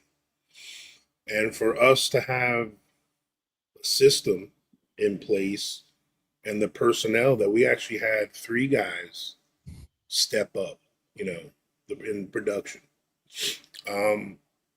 Cat, to be honest with you, that's something of his magnitude and his star power. The reason why I don't think everyone gets as excited when Cat does this, because we know when Cat's aggressive, meaning when he's looking to get his shots, we know that this is what Cat's capable of. So it's not a surprise and like a knee jerk, like, oh, see, Cat's the best. No, this is a normal Cat game. This ain't like out of the box for Cat to do. So I'm happy and proud he was aggressive and more willing I personally have always thought and said, this is how we should always start our games. Like getting Cat going, whether it's Brunson, McHale, OG, Mitch, whoever has the ball. I think we should always look to Cat for early offense for a couple of reasons. One, most players play better defensively when their shots fall on offense. They have that, like, slap the floor energy after they made a really good three or something. He plays better D. Like, you don't have to worry about if sometimes he might get into a foul trouble situation. You get your early offense from Cat. Because Brunson, because he tends to be the facilitator, he's going to always have an opportunity to get his shots, get going. We want Brunson to be our closer, our clutch guy, our Mariano Rivera, type guy. So Brunson's always can get his because he's always got the ball. Like you were saying earlier, Cat always has to count on others to get him the ball because he's the big man. Yeah. So with that aside, I just wanted to say, like, this is what happens, and I don't want to say the name that shall not be said, the coach from last year, the Voldemort, name. For those of you that know about Harry Potter, he who shall not be named was the coach last year. This is why when you give your bench extended minutes throughout the season, when you have moments like this that they have to step up and play, they're not going from 0 cold to 60. Now they're used to being in the flow of the game already. They've had some action all year. Like Shamet's been playing.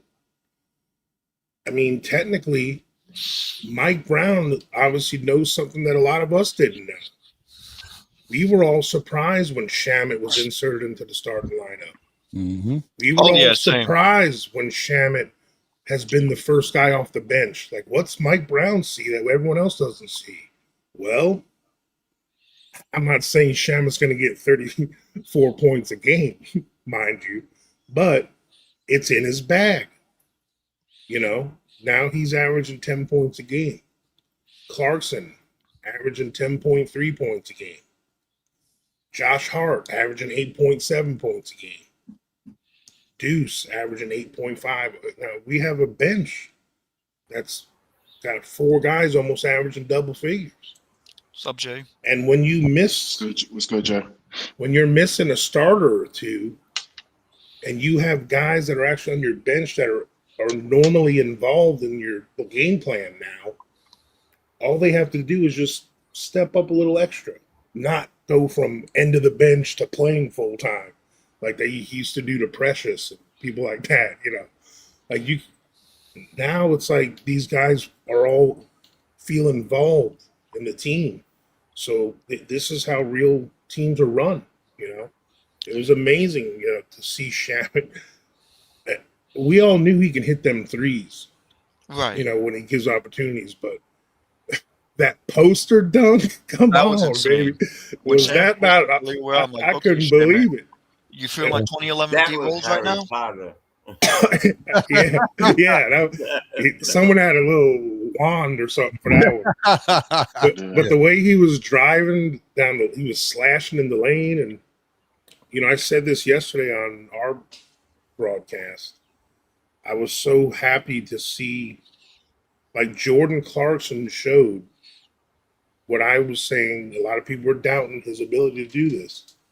He took over. People were wondering, like, how are we going to replace what Brunson does? Clarkson literally did what Brunson does. Triple-double. He was getting to the paint, and he got to the free throw line. Clarkson had 11 free throws. It doesn't show up on the stat line. Like, he only had 3 assists. But how many times have we seen Clarkson make that pass to the next pass? Like, he had a lot of, like, hockey assists, Mm-hmm. Like, yeah, Clarkson had 2 or 3 chucks like he does. Mm-hmm. He'll make one out of the three of them, and it's fine. But that's what we live with. But Brunson does that too. Brunson does them chucks, sometimes like from deep and cat. But I'm not even gonna be blasphemous and say Clarkson is anywhere near Brunson's level in anything. I'm not saying that, but he did like the dime store Brunson stuff for us this game. He was the guard penetrating, getting into the paint. Sometimes he kicked it out to a shooter, and sometimes he tried to make a tough layup. And he was making tough floaters and stuff. It's something that shows when he gets extended minutes, he can still be counted on in the NBA to generate some offense. And obviously, the hard triple double, the Mitch. I feel like anytime Mitch is in there, once he sets his feet and is looking at the rim and the other team puts a shot up, I think he's getting every rebound. It seems like, Shamet's a player. Yeah. And I want to add this to your point, Coach. Shamet's a player that every team should try to keep, no matter what. He does the little things. He hustles every night. He defends the biggest player on the court, whether if it's a center, power forward, you name it. He guards 1 through 4 really hard. He gives effort every night, and that energizes the team. When your captain is out, and when OG's out, like we found out the other night, it really does. He's the guy that brings the team together. He's the guy that brings the team together. He's the guy you want on a court when everything feels like it's falling apart. And trust me, that Miami first quarter, Miami's good, folks. They changed their philosophy. They were able to get 7 points up within like 2 or 3 minutes. And they were playing the Knicks hard. And it took the Knicks literally 3 minutes just to keep up with that pace. The Knicks are not used to Mike Brown's system. We can tell. It's going to take time. And I think Ron said it best. We're not going to know what this team is until halfway through the February season, until All-Star break. And I fully stand by that. Because I got asked a question, and I'm going to leave it on a panel for you guys to talk about.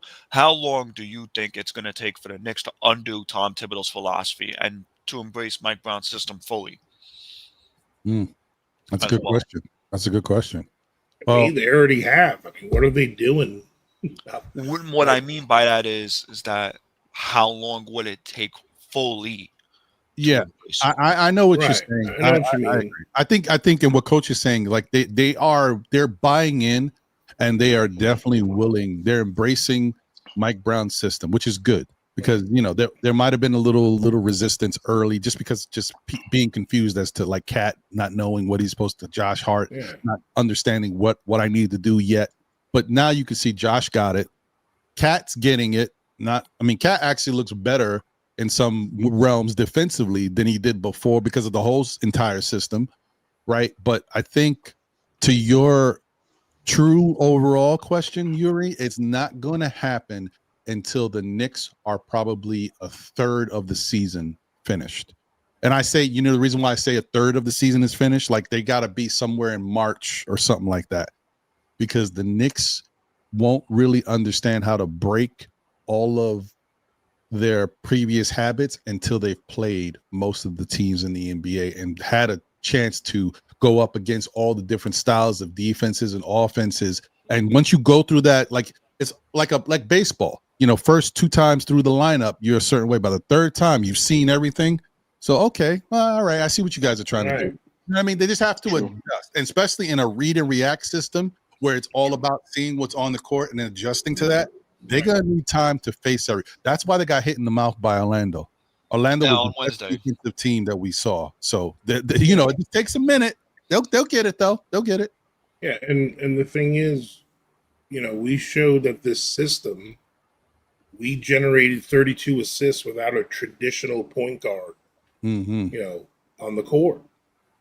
So that shows. Coach, I'll be right back. Yeah, that just shows how the system creates this. Yes, does it generate more 3-point looks? Yeah. I mean, I would say besides the few, jacks the deep ones, the heat check threes that Cat takes sometimes or Clarkson takes. We got to say we've shot more wide open threes than I've seen in a long time here, and there's a reason why we're first in the NBA in made threes, and we're third in attempts. That tells you something, you know. And honestly, until the last couple games, I mean, obviously the Orlando game we didn't shoot well. We've been getting better, like percentage wise. So that's something. No team in the NBA is going to beat another NBA team if you shoot 30 something percent as a team. That's just something that happened to us a game or two ago. Like, you can only generate so much offense. I'm not saying I don't want to live and die by the three like Boston did and some of the old Phoenix teams and when Mike D'Antonio. I didn't want that kind of offense, but I just love the pace. And really you just generate more offense, especially when Mitch is there. We're getting offensive rebounds, we're getting second chances. It's just great to see. Sure, I'm a '90s. I'm 50. I've been a Knicks fan for decades. Sure, I love to see a little bit more defense, but that's just not the NBA nowadays, guys. And our personnel, we just need to buckle down and get stops when we need it. We're not built for 48 minutes of slapping the floor defense that everyone wants. We're just not built for that. We got three or four guys built for that, but our team's not built for that. We got to adapt. Detroit has to do that because they don't have the offensive talent that we have. Sure, I'm interested to see that Detroit matchup next year. Yeah, me too. If there's one game I got scheduled on my calendar, it's that game specifically. That's going to be a playoff match. I know it's talking playoffs early in the season because we're 11 games in. But guys, we got to all admit it as Knicks fans. Detroit's the real deal. And I'm going to give my props to Detroit because they're doing really good. I still ain't giving it to them yet. Yeah, personally, it's still too early. I am. Because just like I'm not saying we're going to be NBA champs yet. I'm not going to give Detroit nothing. I agree with you on that account. But for me personally, I'm going to give them their props because I look at it like this. We were the laughing stock they were for the last couple of years. And if you look at it like that, I have to give them my props as well because they went from a laughing stock to what we're seeing now. Look at what Jalen Duren's doing. Look at what Kate Cunningham's doing. Look at One Holland, etc.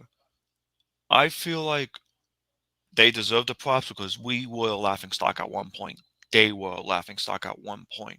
And it doesn't hurt to give respect. Yes, I know. Playoffs, that was a tough series as hell. 3-2 Knicks were able to. I just don't think they're going to keep this up. So I guess we'll revisit that. We'll revisit it, but for right now, I'm giving them my props. That's how I view it. Yeah. You know what? Let me do this real quick because I want to get Jay's thoughts, Nick Nation's thoughts on stuff too. But before I do that, I just want to, and I'm sorry, I don't mean to tease it or anything, but technically it is what it is, right? What we gonna do? So I haven't done one in a while. Don't really have a lot of, and that's why I listen. I just want to say I appreciate the super chats and all the contributions that you guys make to the show. It definitely helps, pays the lights. You know what I mean? We get everything going. But the other thing too is it also helps because I try to give back as when I can. This is just a mini giveaway on Monday night. So like I said, I apologize for those who are here today. It's not today. It's Monday night's show. And like I said, it's only 3 items, but one you've already seen me use. It's the Know the Ledge cup. So one of these is going to be available. And then I got a couple hats. I really want to get shirts too, but the thing about shirts is I have to give them away and then like know you know, and have them shipped from the place because I won't know what your sizes are. But hats are like one fits all, you know. So we got the new I guess city edition joint. You know, to be fair, because you guys, you know, I got one for myself. Anyway,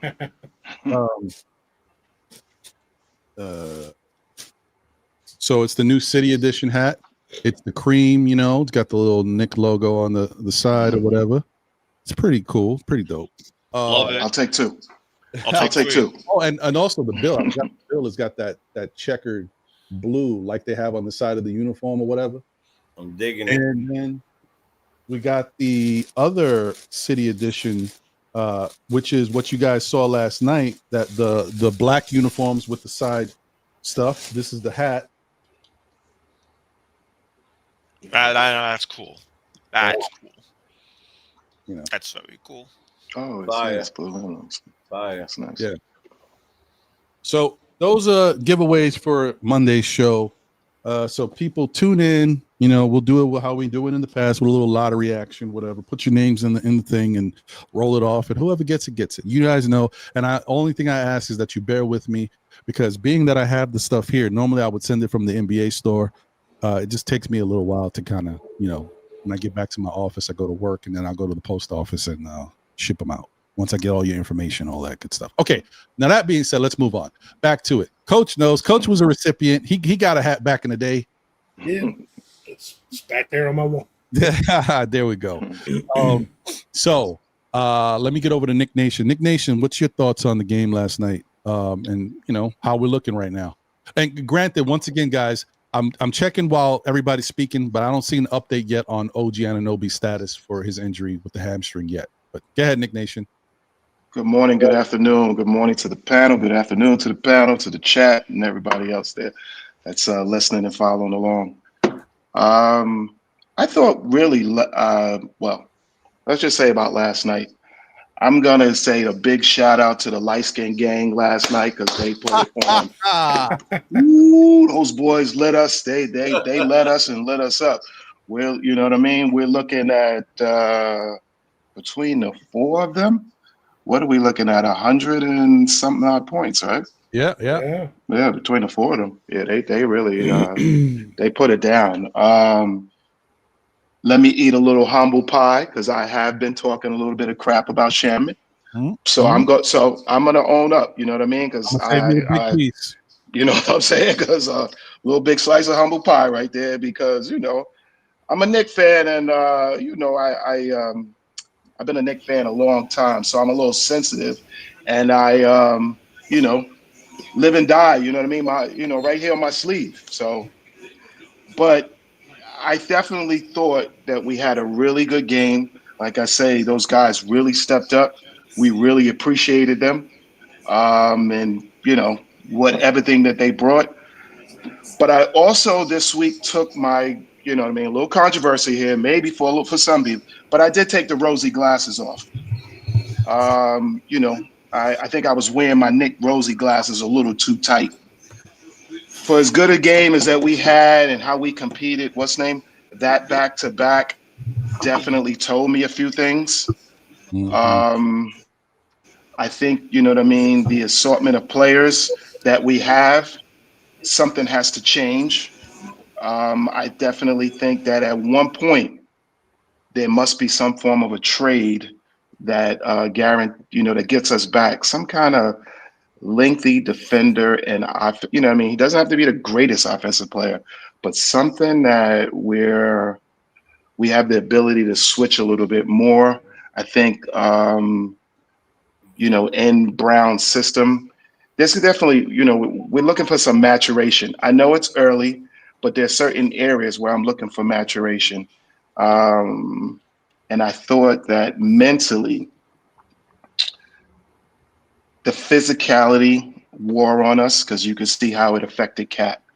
I thought the physicality of the game in general for Orlando, let me speak and say what's name for Orlando game, that affected us, I think, in general.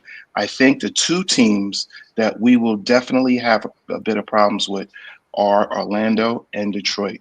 Those are two extremely physical teams that would like to lay the wood to you, you know what I mean, pause. But physicality, they definitely present, you know what I mean, a problem. I said it before the game of the Orlando game on a few talk shows. I definitely said that, hey, listen, we are up 20 for a physical game. And sure enough, they put a physical game on us. I think Cat, he mentally checked out on that game. I think the official set his tone on him, that backside official, and looked at him, and they had words early. And he basically said to Cat, "You will not get another call tonight."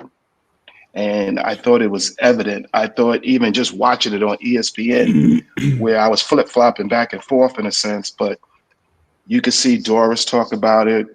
You could see like it just was bad. It was a bad, mental place that he was in.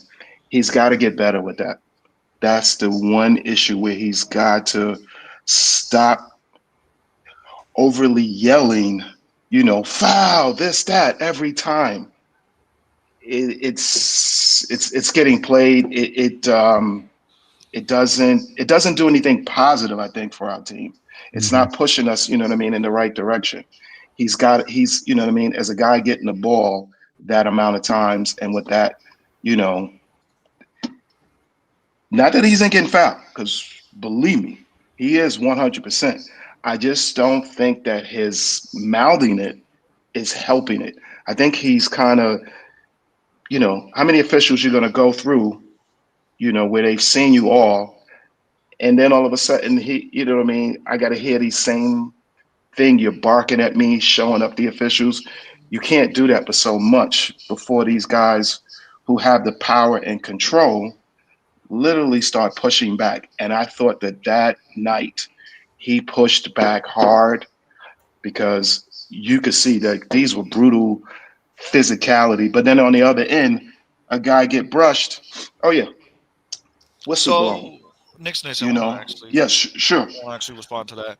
Mike Brown actually did call the Knicks out in that post game conference for the Knicks complaining to the officials that night. I was very happy that Mike Brown took that stance because I'm going to tell you why. How many times did Tom Thibodeau let that slide over last year? Yes. Does Cat get hacked a lot? Absolutely. Does Jalen Brunson doesn't get calls when I feel like he should get calls? Absolutely. Does what was one example where OG, for God's sakes, has to defend, Bam Adebayo that one game, and he couldn't even defend him because he couldn't even get through a screen that Bam Adebayo was doing. And then Oh the yeah, Miami game, Mitch gets called for two questionable illegal screens. Are you yeah, kidding me? yeah, But I like yeah, what the Knicks yeah, did in that Miami game because even though there were calls, they didn't complain. And when they were at the free throw line, they pleaded their case. That's how it should be. If you got a problem with the officiating, you have to get back on defense. And I felt yeah, like Tom Thibodeau let that slide all year last year, and it created a toxic environment. That's fair. yeah. But No, that being said, I also True. think that Mike Brown needs to also step up and grab some of these officials and lean into them, and before Cat even gets to it, or have a discussion with Cat, like saying, "Hey, Cat, just make sure, give me a moment to respond to these officials with some of their calls, because what you're doing is just not working, and it's not setting a good tone for the team, period." And definitely with Jalen Brunson out, we don't need the bitching. We need you to stay focused, need him to stay positive, and we need to be moving all in the same direction. But what he's doing now, I mean, I'm just not a fan of it overly. You know what I mean? You say it, ever so blue, or say to the official, walk over to him and emphasize something quietly.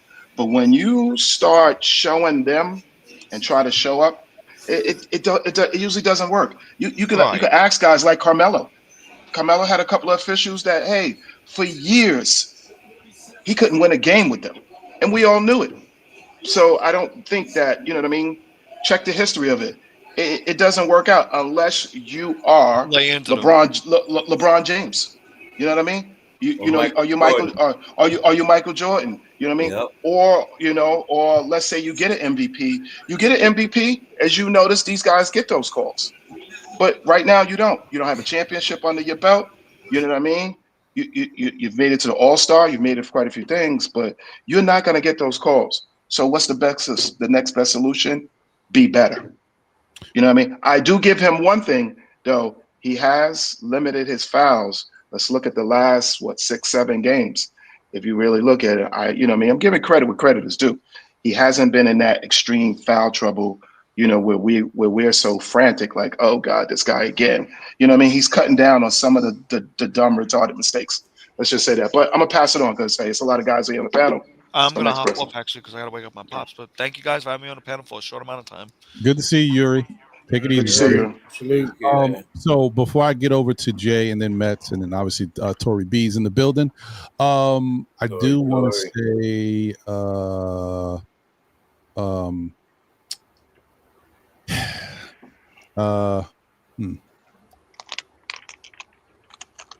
let me hit the super chat first, then I'll say what I gotta say. All right, hold on. Don't forget it. I'm not. Shout out to you. Thanks, Silk Sutton, for the generous super chat. He said, hey, Ron, I heard from a Miami podcast last night calling Shambert a bodega's owner younger son. They were heated. I bet they were mad. I bet they were like, listen, hey, it's everybody's just due. Like, we get mad sometimes. We play these teams and they come to the back and light us up. They got their Shamet moment. So take it. Enjoy it. It is what it is. Shout out to you, Silk. Thank you for the generous super chat, my guy. Yeah, I will say that the foul stuff is a bad. It got worse and worse over time, and Tibbs did not put a stop to it. He should have put a stop to it, but the complaining just kept getting worse and worse, and it became a team thing as the year went by. Last year, for example. So yeah, I do think he has a lot to do with that. And once again, it's one of those things that as a culture you have to break. You have to break because it's a habit. And I think Mike Brown, obviously, if Mike Brown said it to the media, he obviously said it to his team. And he put it in the media so that everybody knows how he feels about it. So there's no questions later. So that the team knows, I don't like it. I'm telling the media I don't like it. So I told y'all, I'm telling the media. So everybody knows I don't like it. So I'll give him credit there. I will say that's good because if there's something going on that's a habit that you don't like, definitely should stop that. I would say the only person that I saw last night really complain and was really, really mad was Josh Hart. But he had an argument too because he was hot. Like with Josh was mad. I was like, oh, okay, Josh. Like he was mad. So I'm like, okay, all right. So those I let go because the only problem with that is the only thing I will say is even when Josh is justified, sometimes he gets so mad that he goes a little crazy and he gets himself thrown out the game.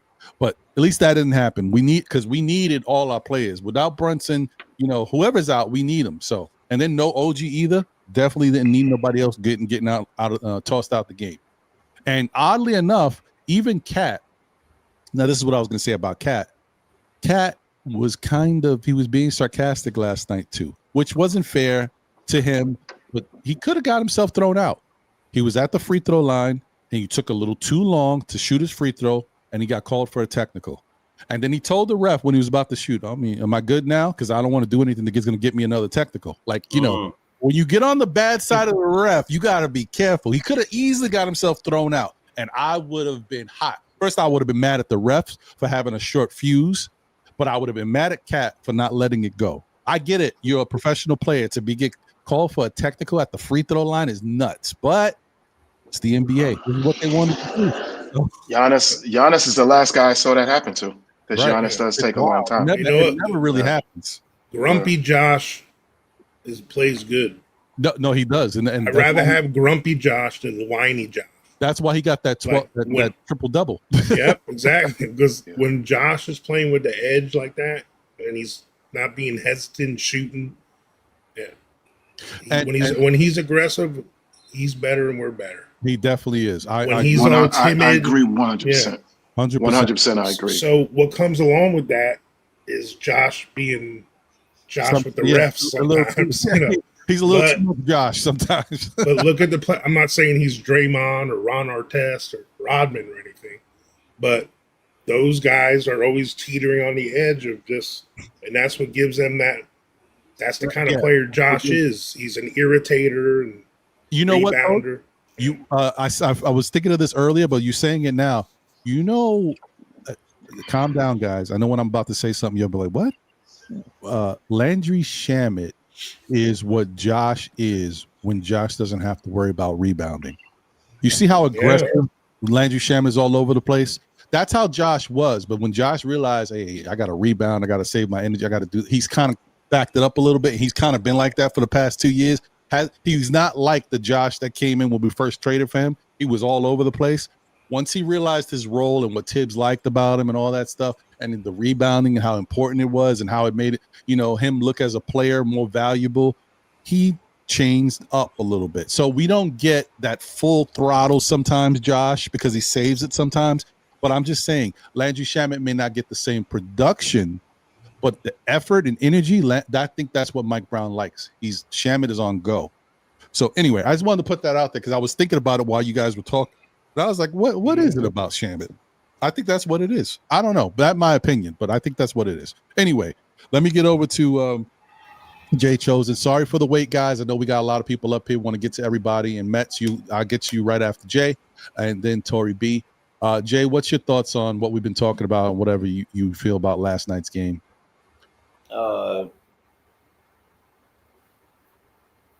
Well, my back is killing me. I took a bunch of notes last night, and it's in another room. So I'm going to give my full thoughts in a little while, but right now I want to say a couple things to respond to some of this. First of all, I'm not proud. I always say what? Two things can be right at the same time. Right at the same time. There it is. Right. So did Shamet have an unbelievable game? Absolutely. Is he going to score 36 points tonight? Absolutely not. The fact is, do you need a Shamet on your team? Yeah, maybe. I always go, damn it, Shamet, because I don't really understand the love affair, but I'm obviously pleased.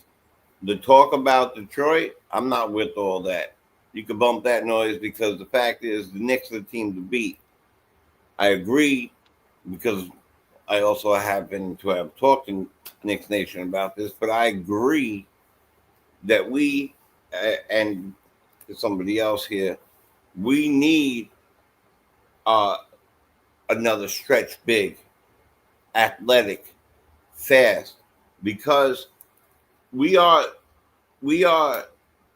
championship aspirations. We are, no matter, people don't want to say it or not. For me, after the trajectory we took, it's championship or bust. It's championship or bust. Period. If we don't make the championship this year, it's a bust. And the reason why we saw Shamet have a great game, and I've been saying last night on a different platform, I said, what guy you looking for? I believe I answered two guys, but Clarkson was the guy I was looking for. Clarkson showed up, right? You just need time for it. The reason why Shamet had an opportunity to score like that is because nobody in the world was playing real defense last night, right? Nobody. So he went off. He did well. I'm not taking that from him. He did fantastic. Thank God for Shamet last night. But if he's not comparable to Brunson, I'm sorry, he's not comparable to him. He may be a little bit more comparable to Josh, but I don't even think he's comparable to Josh. Josh does all the intangibles, all of them. I do think that anybody who was expecting to see Kolek or expecting to see, The only person I thought maybe I still would like to see is Diawara. That's it. Because he's 6'9", and we're missing that. We're missing that piece. We need another big. We have a big, he does fantastic, grabs 9 offensive rebounds, plays every other game, and 15 minutes. We need another big, but an athletic big. Cat, I got no problem with what Cat did, especially that fantastic behind the back pass to himself for the bucket. It's amazing. I guess it was the best pass I think I've ever seen. But Cat set off the tone for the first half, and said, "All right, here I am today. I'm the co-captain today. I'm going to pilot this ship while the pilot is down," and he did it. And that's what opened up the third quarter for Clarkson and Shamet to do what they did, because Miami, if you notice, started double teaming Cat in the third quarter. Right. So that really helped out. I think that I'm expecting on a regular basis Cat to hit the middle and put his arm up in the air and call for the ball. It's not Cat's game. It's just not Cat's game. He's gonna either be a few feet away and cradle, or he's gonna go to the top of the key, which does do what Coach just said for other people. I truly in my heart believe the Knicks are the team to beat. I also agree with Knicks Nation that we need another.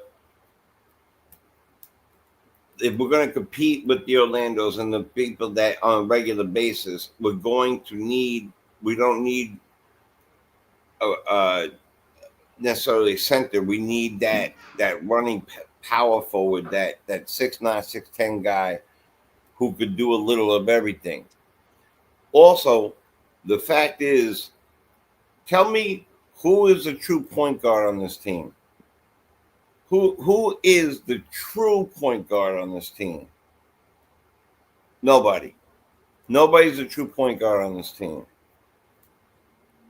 Jalen Brunson is the clutch player of the year because he's a bulldog scoring machine who could also facilitate. We watch a man go from 4th in league in scoring to 7th in league in scoring while adding 2 more assists to his repertoire. If Koldick is the true point guard on this team, I'm talking about the team that plays. Not the team that sits. So, yeah, Koldick might be that. But Koldick would have got ran over in that type of game last night, in my opinion, right now in this part of his career. If we're not going to use these guys, if we're not going to use the Koldicks, and we're not going to use some of these guys, it's time to package something up and get a point guard to run alongside some of these guys and get a big man to compete with the big, faster teams. We can't just continue to run on this, every other day having a center who does fantastic work and grabs 9 offensive rebounds and gives us a total of 27 possible extra points that we wouldn't have gotten. Last night's game showed that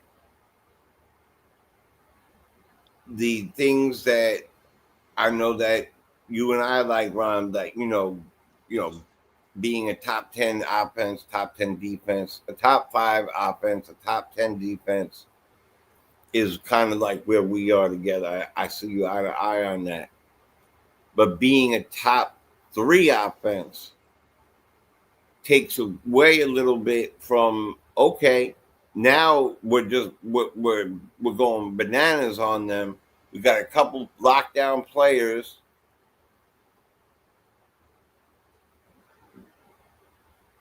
That game last night, we played a fantastic game. We played a Bam-less game though too. But then we also played a Brunson-less game. We played an OG-less game. So the props have to go to the players. The bench, Tibbs never had a bench like this, and Brown is still learning where and who to put with who and where. We are, 15 games in? Ish? 12. 12 games. It's going to take 25 games to really know which people are supposed to play with which people, at least. Right? And then we went out and got a guy we thought, and I'm going to tell you right now, if he learned how to set the right pick, he might knock somebody completely out. And that's Yabusele. Right? Who's, I believe, the same height as OG, right? He's like 6'8". Yeah, he's not 6'9". Yeah, apparently. Yeah, right. It used to be, I guess. Before, anyway, I'm gonna leave that alone because I can't say too much. I like my pasta, but the deal is this, man. We have a great team. It's got to form. It's got to gel. We're gonna find our rhythm, and right now, we're sitting in a pretty place without even finding our rhythm, and we have 2 all-stars with a bunch of a former 6th player of the year.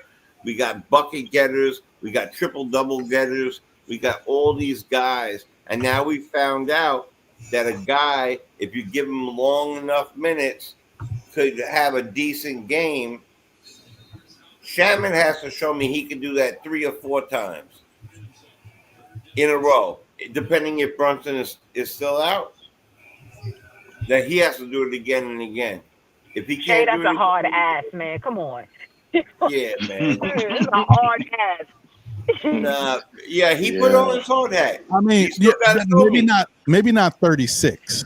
He ain't getting 36 again. But like if he could get 15 points, if he starts 15 to 20 points, yeah. Thank you. Now you reminded me perfectly of what I want. That's what I'm saying. I want to see Shamet get 15 a night, and same thing with Clarkson. I'm good with both of them getting. I think that's fair. I think. And let's not forget. 15 a let's night. not forget. They're going on the road. Right. That was home cooking. We're going on the road. No, but listen, on that. Not to cut Jay off, but listen. Without Jalen Brunson scoring 28 points a night, we need Clarkson and Shamet to give us 15. We need that. We got to make up for them points. You're right, but what if it's not Clarkson and Shamet? What if it's and Josh exactly. I mean, we just need somebody to fill in the blinks. Like we got enough players. Yeah, that's what I was getting at. Go ahead, Jay. I'm sorry. No. I just want to knock this off because I'm going to be quiet so everybody else says sorry about that. I just want to knock this off because I'll forget it. Josh. An angry Josh is a great Josh. A Josh Hart on the team is super necessary. He does everything. I like our second unit running together. I love the way they do. I like when they run. Bridges, people told me last night that Bridges didn't have a good game. I don't know why, because he had 15 points, but 7 steals. We were looking for him to have more assists or more points because the captain was out. We didn't need that. It's a team effort. Everybody does something.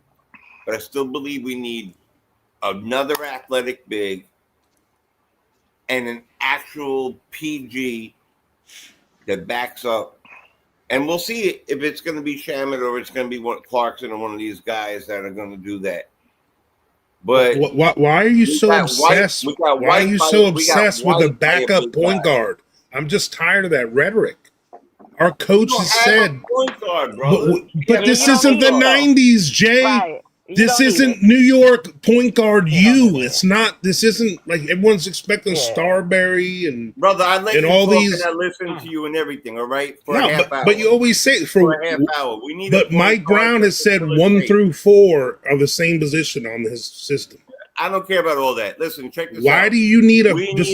I'm asking you to tell me why we need a point guard.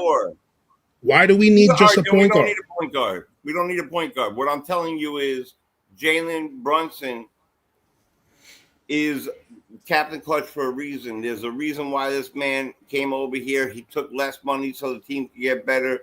He's a scorer. We need somebody else to be the facilitator or a co-facilitator. That's all I'm saying. Whether it's a backup point guard or you don't like my verbiage, I don't care if you don't like my verbiage. I think Bridges and Clarkson have been doing that. I get what you're saying, Jay, right? But even Mike Brown said it in his press conference. He said we play point guard by committee. And as long as you have people that can bring the ball up and create shots, you don't really need that traditional point guard. I get what you're saying because we all grew up in the same era. We're used to that actual point guard, the Kevin Johnsons and the Stephon Marburys and just that traditional guy that brings that. Yeah, no, I'm not even trying to say that, to be honest. I'm not. I'm trying to say that we don't need I get what you him to be the facilitator. That's what I'm saying.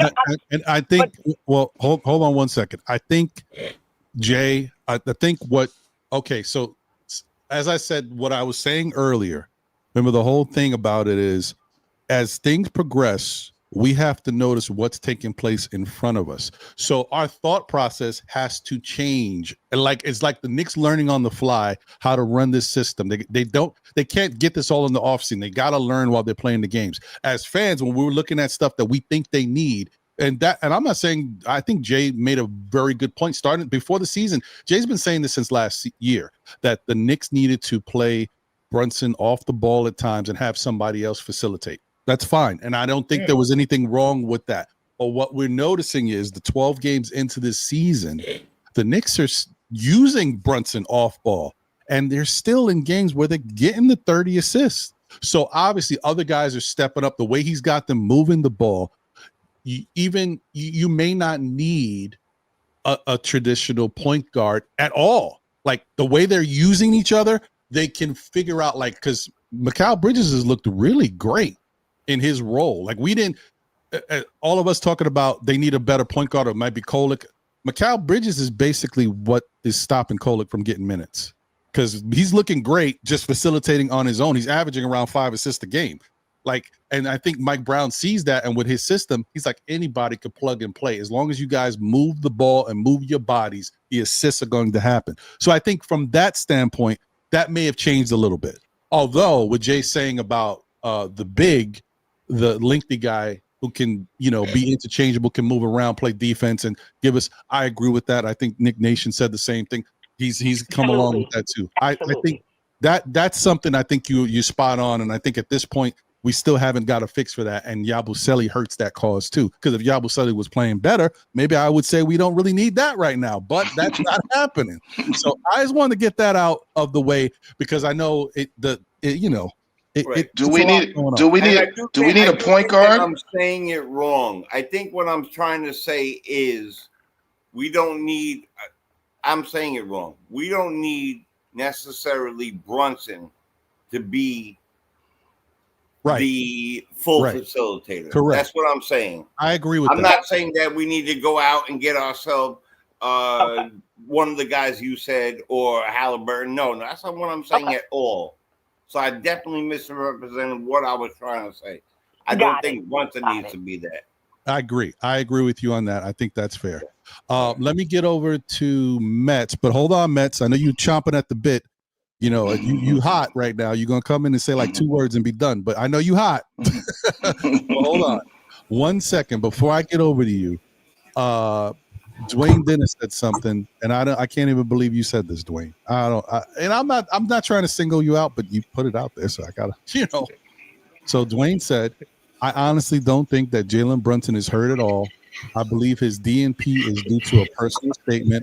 I believe Jalen Brunson is one of the best players on the team, but also one of the selfish. So hold on. Hold on 1 second. Oh my God.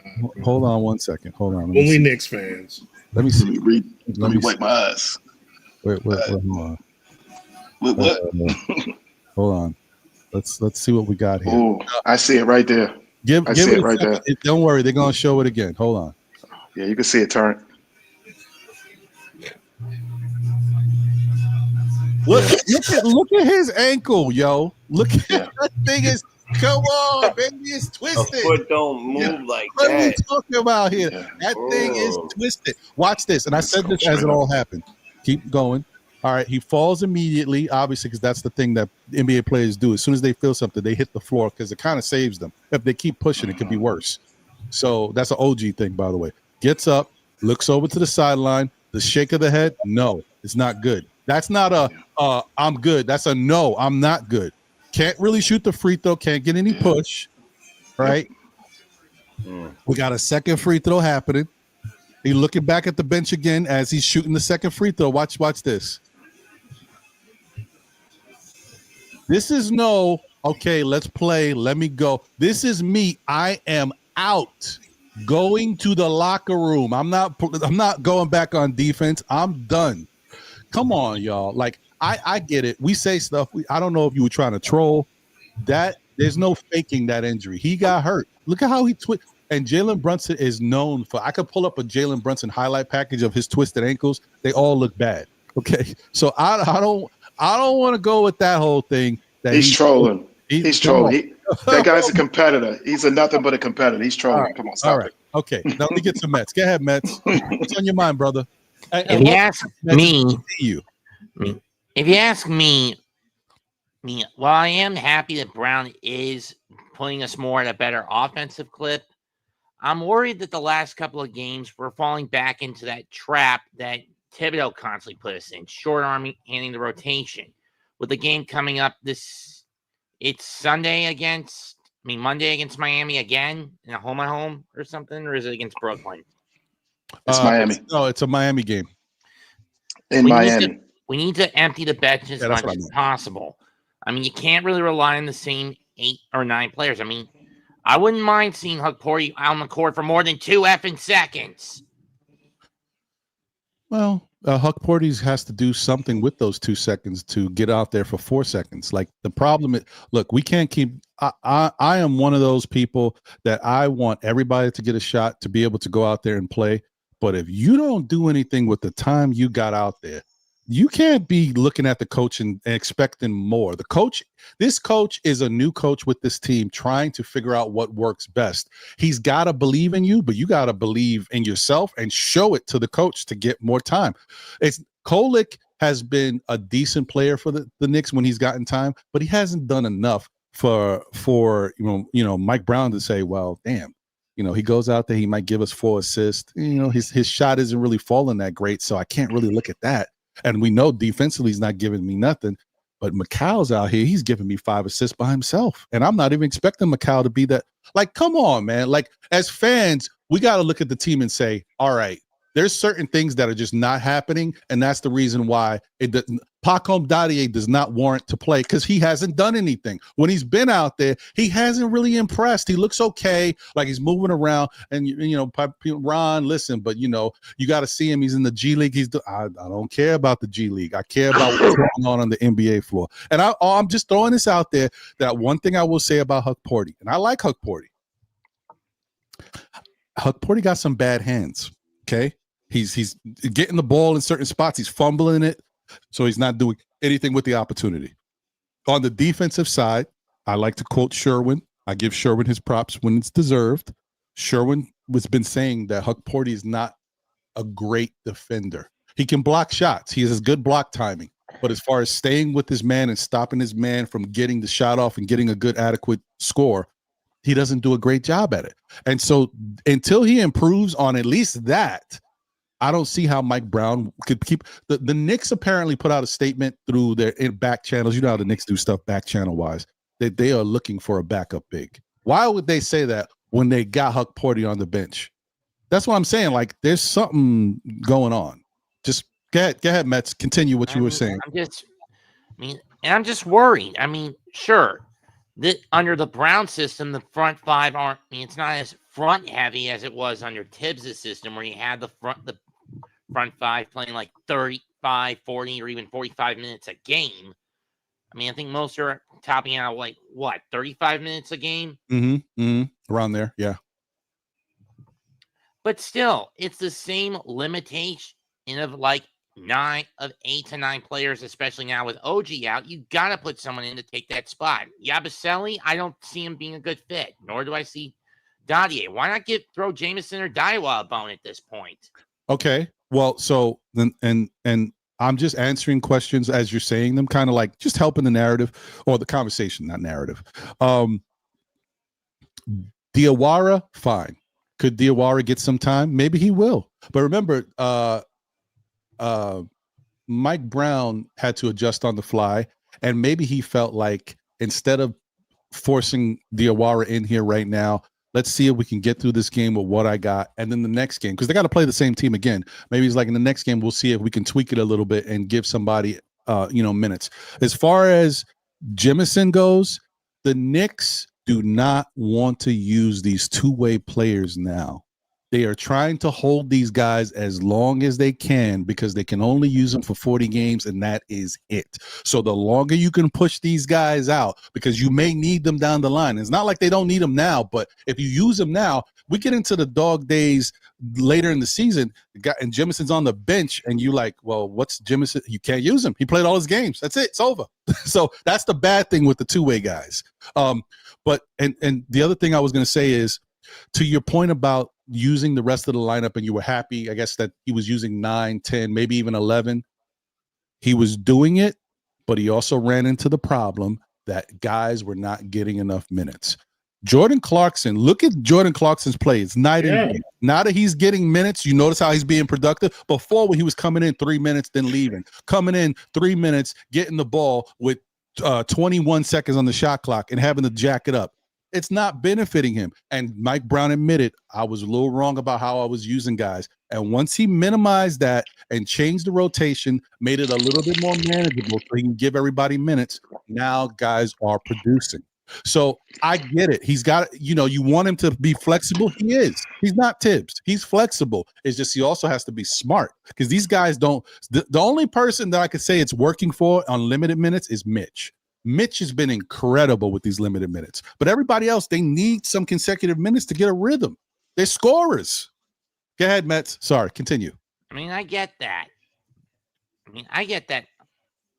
Uncle Ron, but having said that, it's also led to the trade-off where we're putting more on the offensive end of the ball, but we're sacrificing defense in most cases, at least from what I've seen. Well, okay, so I will say, and I was the first. I said it, like watching last night, I said it wasn't really a lot of defense. And it's true. It didn't look like there was a lot of defense in last night's game because of the scoring. I mean, 140 to 132. I mean, more so with the Orlando game. Well, no, but Orlando, there was a lot of defense on the Orlando side. I'll tell you that. But we got to look at it like who you're playing, what's your style of play, and what happens when you meet yourself. And I got to tell you, the Knicks and Miami are the same team. Okay, they're both playing the same way. Whether or not we want to admit it, they're the same. The difference is the Knicks have better overall talent, so we can go farther.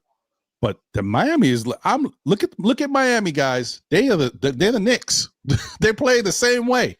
So when you look at that, and both teams are trying to do the same thing, and both teams are hot, ain't no defense going to stop nobody. Both teams shot 46% from the field, almost 40% from three. Like, both teams was cooking.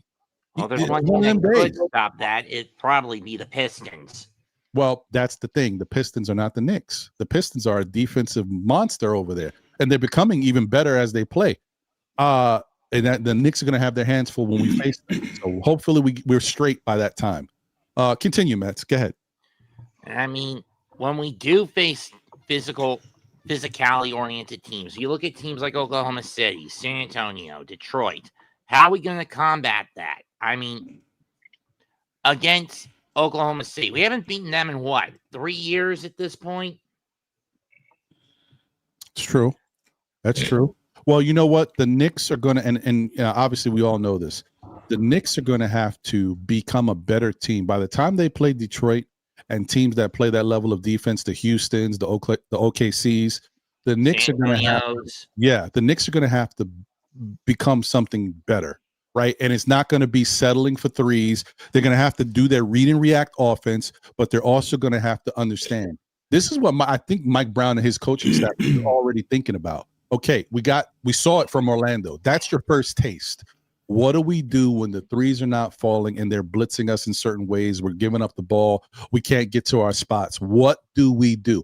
That's what that 12-man coaching staff in the back of him should be working on now. Yeah. Ways to figure out what do we do when the teams play us this way? How do we get out of this? Because every time when you play a team like that, I don't expect the threes to fall because that team is built, their defense is built to get you out of your rhythm. So even if you hit a couple threes, you may not be able to continue to do that because they're going to get you off your spots. How do we get back into the paint, getting second shot opportunities on the board, making quality shots, moving with the ball. You can still move and have that passing thing and not take a three. Okay, you can cut you can get Ron, we had two issues on that though. Mm-hmm. One was, especially for Orlando, because of the length and the size of that team. So you have either two of your best options is either speed, which we didn't have speed because, like you said, we were coming on a second game, plus a back-to-back and then a new offense. You know what I mean? So because you have to speed up, because if that much length is coming at you, you have to speed it up. And secondly, when the offense begins to mature, we'll learn to start shooting behind some of those handoffs and some of those screens, which currently most of our players don't do. Right. And that's a really good point.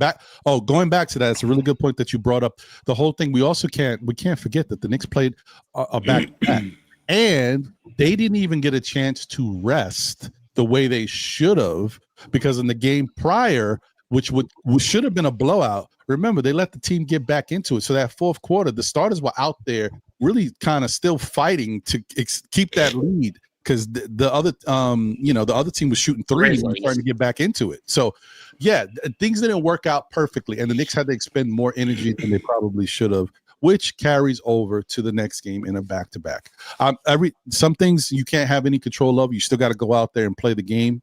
But I'm just saying there are certain things that go towards it that you say, oh, well, that impacted it. Not making an excuse. It just impacted it. Mets, you got anything else, or was that it? Well, I mean, I really don't have much else left to say. It's just that we're going to need a lot of work. We're going to have a lot of work to do on this Southeast road trip. You got Miami on Monday, then you get Orlando, and then you get Brooklyn, then you get Orlando. And then next Wednesday, they come to my neck of the woods in Charlotte for a cup matchup. Yeah. Well, we'll see what happens, man. We'll see. Shout out to Cowboys in the chat. Appreciate you. Thank you for being a member of the SKF Army. Hope you're doing good. She said this is why Mike has them playing up tempo at certain points in the game. Yeah, I mean, the whole point of this is, and the point of Mike Brown's offense, it's not about three-point shooting. It's about moving the ball and getting quality shots, and at times being able to get up those threes to space the floor. But the spacing of the floor allows you to have cutting lanes, backdoor. It helps the overall movement. Problem is right now the Knicks have kind of focused on one side of it. They're getting a lot of three-point opportunities. In some cases, they're getting wide open threes, so it's working. The problem is when you play a good defensive team that says, okay, these guys are bombing threes 40 a night. Let's take away the three. Now you got to figure out how to use this system to effectively get quality twos inside the paint or in the middle. That's why I want guys like Deuce and Macau to go back to that mid-range game and get those shots up, because that's what's going to keep putting points on the board. All right, let me get over to Tori B. Tori, thanks for waiting patiently. What's on your mind? I'm going to head out to lunch. All right, man. Enjoy that. Actually, salmon burger. Was the only person who had something to say about the minis. I'm actually completely and totally surprised about that, because I heard a couple of people rumbling about it too. And my question would have been for him is, how many times last season did we watch Karl Anthony Towns come out, hit 4 or 5 straight shots, and then next thing you know, he getting subbed out the game? True. When guys are on the heater, keep them in. Yeah, he leaves them in. And Karl Anthony Towns was cooking in the first half, so he left them in. And in the second half, Shamet and Clarkson were cooking, so he left them in. So of course, their minutes are going to be higher. One, we were without Cap and we were out OG. And two, They were playing well. So anybody complaining about Lynch is crazy. That's not something that's going to happen on a regular basis. He normally has a 10-man rotation. When you're without two of your players, you're now down to an 8-man rotation. That's it. He don't trust some other guys. His son is trusting the smallest kids, but he don't got faith in the kids. They haven't shown them enough. So they not playing. No Kolick, no Diawara, no, well, you might see him, but no Jemison, none of them guys. They not playing. And as far as the game goes, I just want to know when it became so bad to just enjoy what's on the screen. That was great offensive output. People was cooking. I enjoyed watching Cat go for 30 in the first half. I enjoyed watching McCall get 7 steals. Josh get a triple-double. Mitch grabbed another 8 offensive rebounds. And what he played yesterday, 12, 13 minutes, he was barely on the court. Was on the heater. It's not always because your defense is hard, and please don't get me wrong, the Knicks need to tighten up on their defense, but it's not always because the defense is bad. Sometimes the offense is just that good. Why can't we just enjoy a game every once in a while? That's all I'm saying. That's all I got today.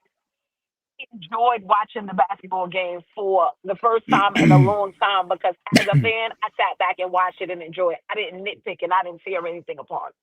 And I know that's hard when you got to come back on here and give out and put up content. But as a fan, I enjoyed that game yesterday. So we all have PTSD though. That's the problem. I'm a Knicks fan, right? I've been a Knicks fan since the '90s, so my PTSD runs strong. But when you're watching the offensive output that you saw yesterday, as a fan of basketball, not just a Knicks fan, as a fan of basketball, sometimes you got to just sit back and enjoy what you see on the screen. I agree. Because it was a great output from these guys, and every single place that I went to for Knicks content was tearing this game apart. I literally cut the screen off yesterday and enjoyed my win in silence by myself. Because I just didn't feel like the tear down. I didn't see. How could somebody tear down yesterday? I don't see anything they could really tear down. Every channel I went to, I was like, "Oh God, please, wow, nope, I'm not watching this," and I cut it off. The only thing I saw yesterday, we could have just get a little bit more comfortable with the zone because that, he deployed a lot more of a zone. Yesterday. But beside that, I thought I don't see the complaints. They played a good game of basketball. Every night not going to be a night on the defensive end, but sometimes it's just about who got the most points at the end. And I think, Ron, you hit it on the head earlier. It's all about just consistency. Because if you look at the 4 losses we had, yes, granted, in a couple of cases the defense did better, but we weren't hitting our shots like we're used to seeing in them games, regardless of the defense. All offense looks good when NBA professionals are hitting their shots. It's just what it comes down to. But it comes down to when you have enough guys each game hitting their shots. But when we have everyone missing them at once, it just looks really bad. And that's what happens to professional teams once in a while. There's been no undefeated team ever in NBA history. The best teams learn how to start winning, and this is what you were talking about, on nights you're not shooting well.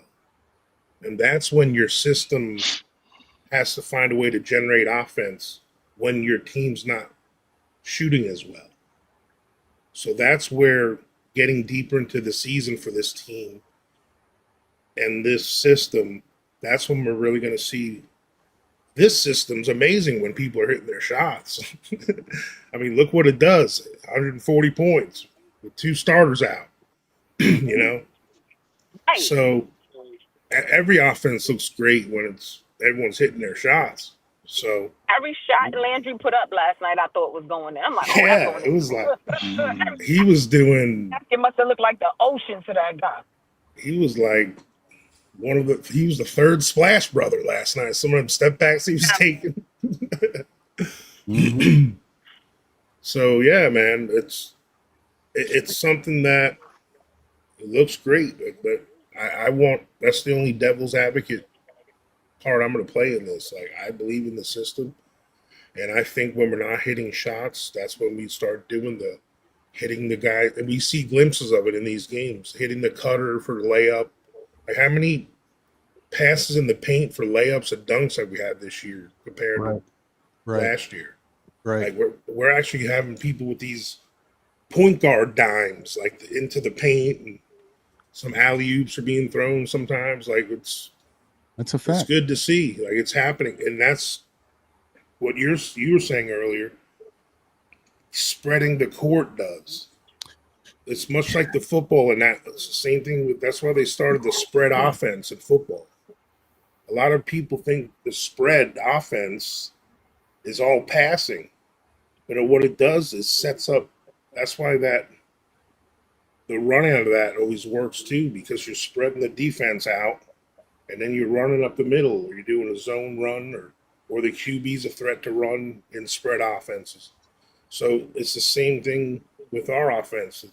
Even though it seems like we're 4 or 5 out and we're shooting a lot of threes, I think we've had more drives this year that have finished in layups than I've seen in a few years for the Knicks. I agree. Like a lot of our paint points stats in the past have always been Brunson making all his little floaters in the paint, or OG or Mitch or Cat getting dunks inside. It's never really been this many drives. Like there's a lot of people driving to the rim more, it seems like, in this offense too. The movement is definitely helping them on all aspects. I agree with you on that, Coach. It creates a lot more lanes. Yeah, exactly. That's where the spacing comes in, but it's different spacing because it's not stationary. Like you're stuck in the corner, which is part of the reason why guys like Quentin Grimes didn't want to be here. He didn't want to be stuck in the corner. Even he had the message. This is a tangent a little bit, but remember when he had the message through his trainer at the time? He's actually he said it on NBK Nothing But Knicks when Sim interviewed his trainer that I was working with. He's like he really wants to show he can do more than just stay in the corner.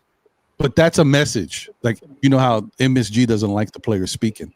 That was a message that he's putting out there so people know how he feels. And then later we saw that Grimes wasn't happy, but he's already been showing you his little messages. It was building. So, but the point is, that's the difference in Brown's system. Guys might space the floor, go to the corner, but they're not stuck in the corner. They can move, and somebody can replace them in that corner. So, and I think that's a good thing. But I want to get back to Tori if she had anything else she wanted to say. I also wanted to say one thing real quick, and I'm sorry, man. I do not like to do this, but for whatever reason, it's like we are in Thibodeau's system for 5 years. We keep going back to our same bad habits. Why do we keep doing this? Well, I've talked about this multiple times. I've let everybody get theirs off, even the people who don't come on the panel. And I try to see through it. I'm like the rose-colored glasses. I'm trying where do we all walk through the forest, skipping and picking berries and stuff. I'm trying to find it. You got a basket. But we keep going back to it. Once again, we're talking about stuff and we're talking about one player over other players. Can we stop? This is, first off, if the Knicks are going to win the championship, it ain't going to be because of one guy. It's because as a team, we did what we needed to do to win. And the last time I checked, when a team goes out there, one don't play 5. He plays one player. The other 4 play their guys. So we're a team. Can we stop highlighting one player and thinking that player is it in everything? I've already said, to me, Brunson is the best player on this team. You don't have to believe it. That's your feeling. But I feel like he's the best player because of what he can do and also how he can make other players better. Excuse me.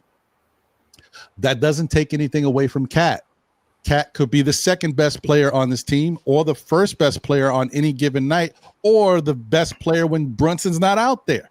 All I'm saying is Brunson to me is the best player because of his ability to do not only for himself, but he can make other people better by having a game where he has 32 and 10 assists. It's not crazy. And then when we talk about Cat, Cat had a good game. Great game, actually. We appreciate it. We expect it because it's Cat and we know how good he is and we know he could have these games. But don't make me be the other dude. I'm not a hater. I'm not going to hate on Cat because he had a good game. And sometimes we get on him because he gets in foul trouble. He does get in foul trouble. Right. But I'm not going to go crazy. Cat had a great game, 39, 11, and 4. But, he's the reason why we did this. And he's the reason.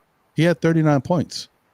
Multiple-time All-Star, one of the best in the game. But Landry Shamet had 3 less points than him.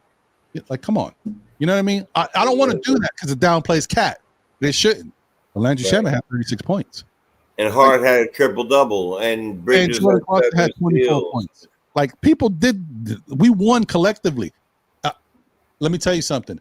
Cat could have had 50 and we could have lost.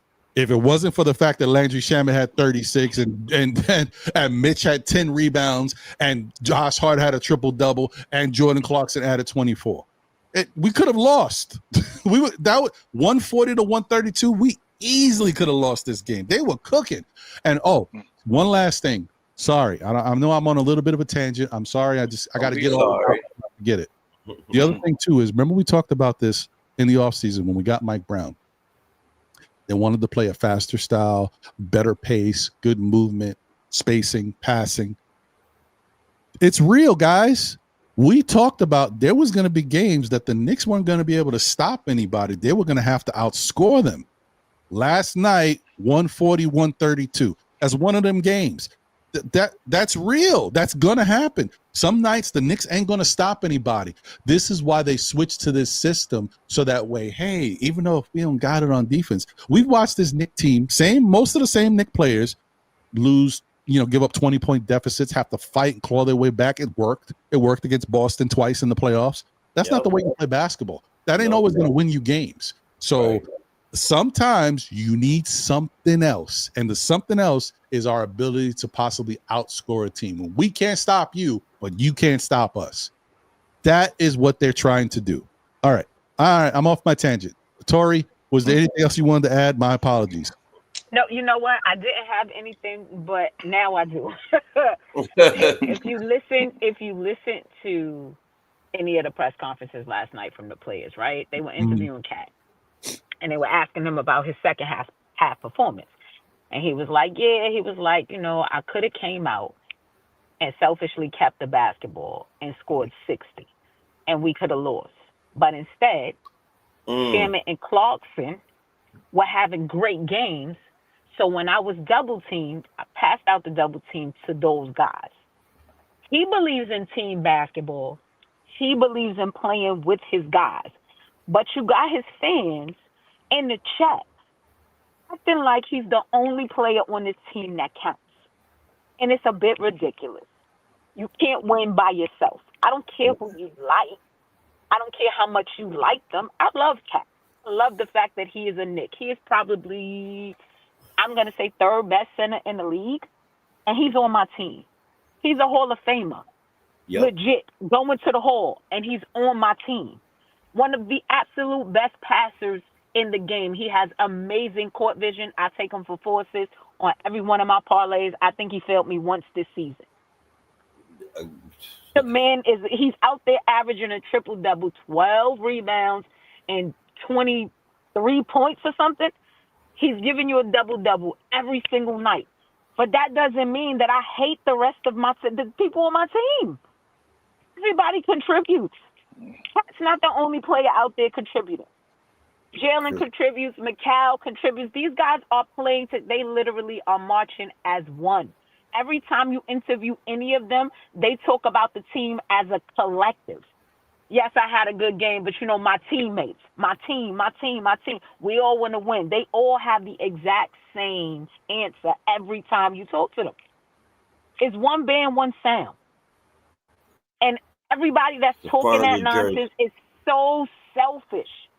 Because if you're a Knicks fan, you want the team to be great, not an individual player. When they come out that locker room onto that field, you see New York on the front of the fucking uniform. I'm sorry, in front of the uniform, not Karl Anthony Towns or Jalen Brunson or Mikal Bridges. You see New York Knicks. That's what you see.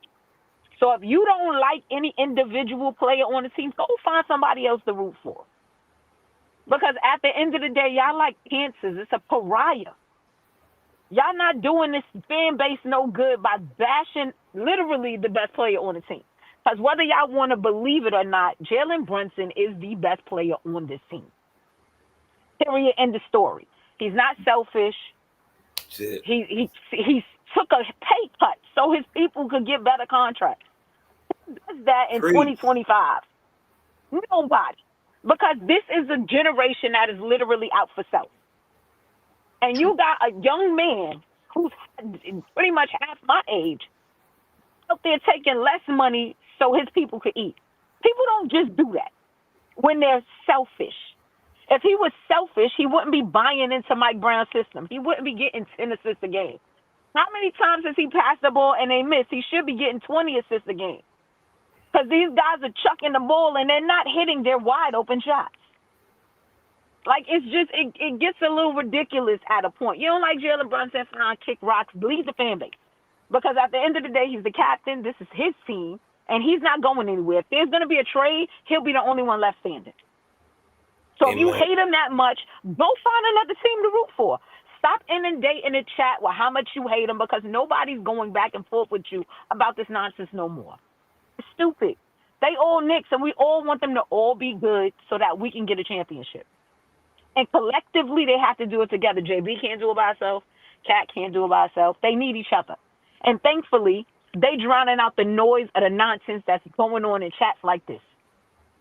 And thank God for it, because now I'm convinced. Every time I listen to them, I get more and more happy, because I'm like, wow, look at them. They actually bought in. Got kicked out. Damn it. My fault. I was just changing.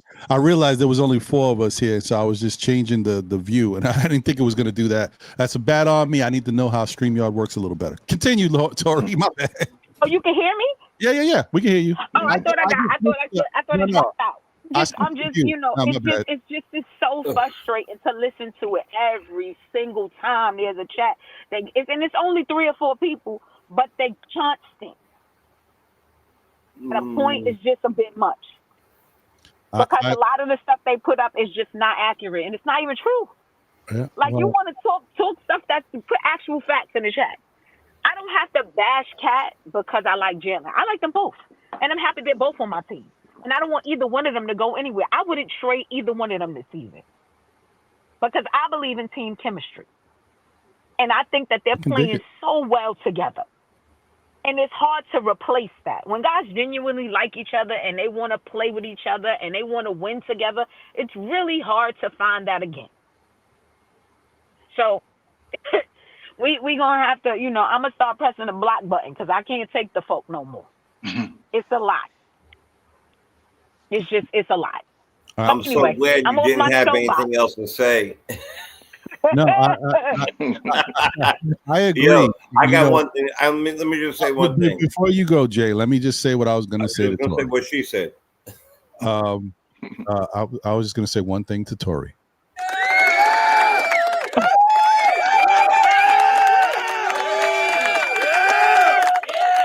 Yeah, that's it. That's all I got to say about that. That's facts. Go ahead, Jay. What were you? No, that's what I was going to say. What you just did was what I was going to say. Yeah, I mean, that's the bottom line, guys. I hate doing this, but I feel like I have to do it because I think we just lose sight. I got to reel us back in. Know the ledge.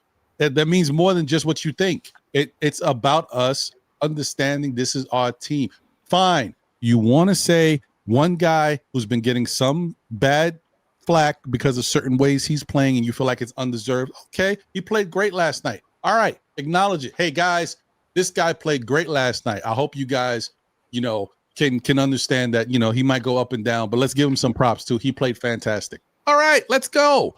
Not this guy played great.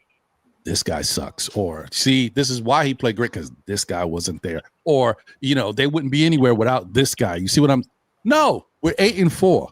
Okay. And 8-4, we won a game. We were 7-4. That means that we won other games without him scoring 39 points. So we still find ways to win basketball games. We are a team. We need everybody. That's all I am saying.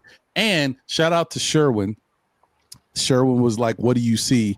When I guess I was talking about Shamet. Once again, when I say something, my wife hates it sometimes. I'm very particular with my words. And sometimes I am very like right here. Okay. What I said, that's what I meant. So I didn't mean nothing else. If I would have said something else, I would have meant something else. I didn't say nothing else. This is what I meant. This is what I'm saying. Landry Shamet has the energy, that thing, that motor that Josh Hart has shown. I didn't say he's a good defender like Josh Hart. I didn't say he's the best offensive player. I'm not saying any of that. I said his motor, his energy, his hustle, his not quit attitude, he's in every play. I've also joked about Landry Shamet, guy. I said he's the best, worst defender in the league. Every night I look at him to see when he's going to get up in somebody's face and they're going to score on him. Like, I love seeing that, actually. It's funny for me but I like his effort. That's it. That's all I'm saying. I'm not saying all of a sudden Landry Shamet is the best thing since sliced bread and he's the best defender. No, he is still an okay defender, but his effort is 100%. He's got 100% effort every night, no matter what's going on. Even if he comes into the game for 2 minutes, he's giving you effort. If he's in the game for 16 minutes, as soon as he gets the ball, he shot out a cannon. Like, he's effort. That's all I'm saying. That's it. All right. So, I mean, it's also one thing. It's also about taking seeds of an opportunity. When the doorbell rings, who's going to walk through the door? And last night, one of our main core guys held it down they all did, but getting that 30-something points first half, held it down. Mm-hmm. Then the bench did. Answered the door. When things go wrong, who's going to do that? Or if somebody goes down, who's going to do that? Yes, it's about the name on the front. But she also said something very powerful. If everybody was traded on this team, the one be standing left would be JB. That's true. So it's a mix of all of that, but it's always the front of the jersey. Always. Oh, and sorry, Jay, but you just made me think of something. That's why I love this stuff, man. I love being able to talk with you guys and you guys say something and just spur something. Because if you didn't say what you just said, and I don't even know how it correlates, I would not have even bring this up. Then we find out some crazy information last night. I mean, I don't know if you guys heard, but if you saw Mike Brown words after, the key to Cat going off last night was because of Jalen Brunson's father. Dad. Yeah, I saw that. He said feed him through Cat because I was watching. Telling him to feed Cat and how to get Cat going. Think about that. Whoever you are in the chat, you know your name. I don't want to keep saying it. I'm not trying to call anybody. Think about that. Think about Papa Brunson was helping get Cat what he was getting last night. Think about that. All right. I can't see the chat, so I don't know who it is you were talking about and who said what. Oh, you know who it is. We just. No, I'm not going. I really hope that we're not talking about David Smith. Hey, you know who it is, Tori. We're leaving names out, Tori. We're leaving names out. What I want to say about David is not a bad thing. What I will admit is that I have seen him give Jalen Brunson his praise. He does give him his praise. There are other people in that chat that do not. When Jalen is playing like he likes him to play, and I put that as a disclaimer, when he's getting more assists and they're winning and we're averaging 30 assists and he's distributed more, David Smith gives him his props. So I will at least say that. But there are people in this chat that do not. That's fair, but I just want to say, like, every movement needs a leader, and sometimes he's still the leader of the movement. And I just want to say, and I would like to tell you, David, that I will be the co-captain of Cat's fan club right with you, but we got to stop trashing JB at every time. That's all. Listen, that's it. That's all. I'll be the co-captain. That's all I'm saying. That's all I'm saying. We can love our players without trashing the other ones on our team. Right. Because and thank God we have them both. Two things can be right at the same time. We can have two good players at the same time. How about that? Oh, that's a really good thing, Ron. I heard that somewhere. That's an actual fact. Yeah, look We at that. do. Crazy. We have Crazy. two all-stars, superstars, whatever you want to call them, on our team at the same time. God. It's a beautiful Thank thing. God for us. It's a beautiful And we're thing. here arguing which one is better than the other. It's stupid. You know why? Because they're on the same team and they all play together for us. It's ridiculous. We should be happy. We should be happy with the players that we have because, wow, there are better players than Jalen Brunson, right? I think we can all admit that. There are better players than Karl Anthony Towns. We can all admit that. There's a better OG. There's a better McCall. There's a better Deuce. But are they all on the same team? Nope, they are not. Oh, and we should literally be happy. Look at the team that they have assembled. Avengers Unite. That's all I'm saying. I'm with you, Tori. Once they get this together, I'm excited. The New York Knicks are 8-4. Can we be happy about the New York Knicks? Can we be happy about the team? And let me say one more thing for those, because after a while, when you start defending people so much, even though I'm warranted to defend somebody, if you guys are slanted stuff the wrong way, it's defense, because I'm trying to get y'all to realize, hey, what we talking about here? But even me, I love what I see from Jalen Brunson. Do I feel like he's the best player on the Knicks? Yes. Do I feel like he's the current MVP of this Knicks team? Yes. But is Jalen Brunson the MVP of the league? He's not. No. I did my own little early research. There's a lot of players that are balling right now that are ahead of Jalen Brunson. Max, you got Luka going off. Wembanyama. Yeah. Giannis is doing his thing. Yes. Giannis guys are cooking. Putting up almost 40. Jesus. There's a lot of guys. Shea is cooking. having a great season. Yeah. But you can say Jalen is the top 10. And Cade Cunningham and a lot of guys doing well. Jalen is definitely top 10. I don't care what no one says. We could be realistic, guys. He's our best player, but that's it. We looking at it the way it is. Jalen's great. He just may not be as good as some of these other guys right now. Who knows? Maybe by the middle of the season, he will have passed some of these dudes. But guys are cooking. So some guys are even if you don't really think of him that way. From the Bulls. Hey, we don't need him to be the best player in the league. We just need him to be the best player on a championship team. That's all we need from the Bulls. The triple double on the Bulls. What is his name? Oh, the young one. From Oklahoma. The one who came from OKC. From OKC. Smoked us. The kid who smoked Josh Giddey. Giddey. You look at his numbers compared to Jalen Brunson's numbers. Josh Giddey is cooking. So that's it. That's all I'm saying. Things are what they are. All right, we understand. But here's my thing on some of this is that we shouldn't actually be measuring as far as on our team who's better, who's this or that. That's what I'm saying.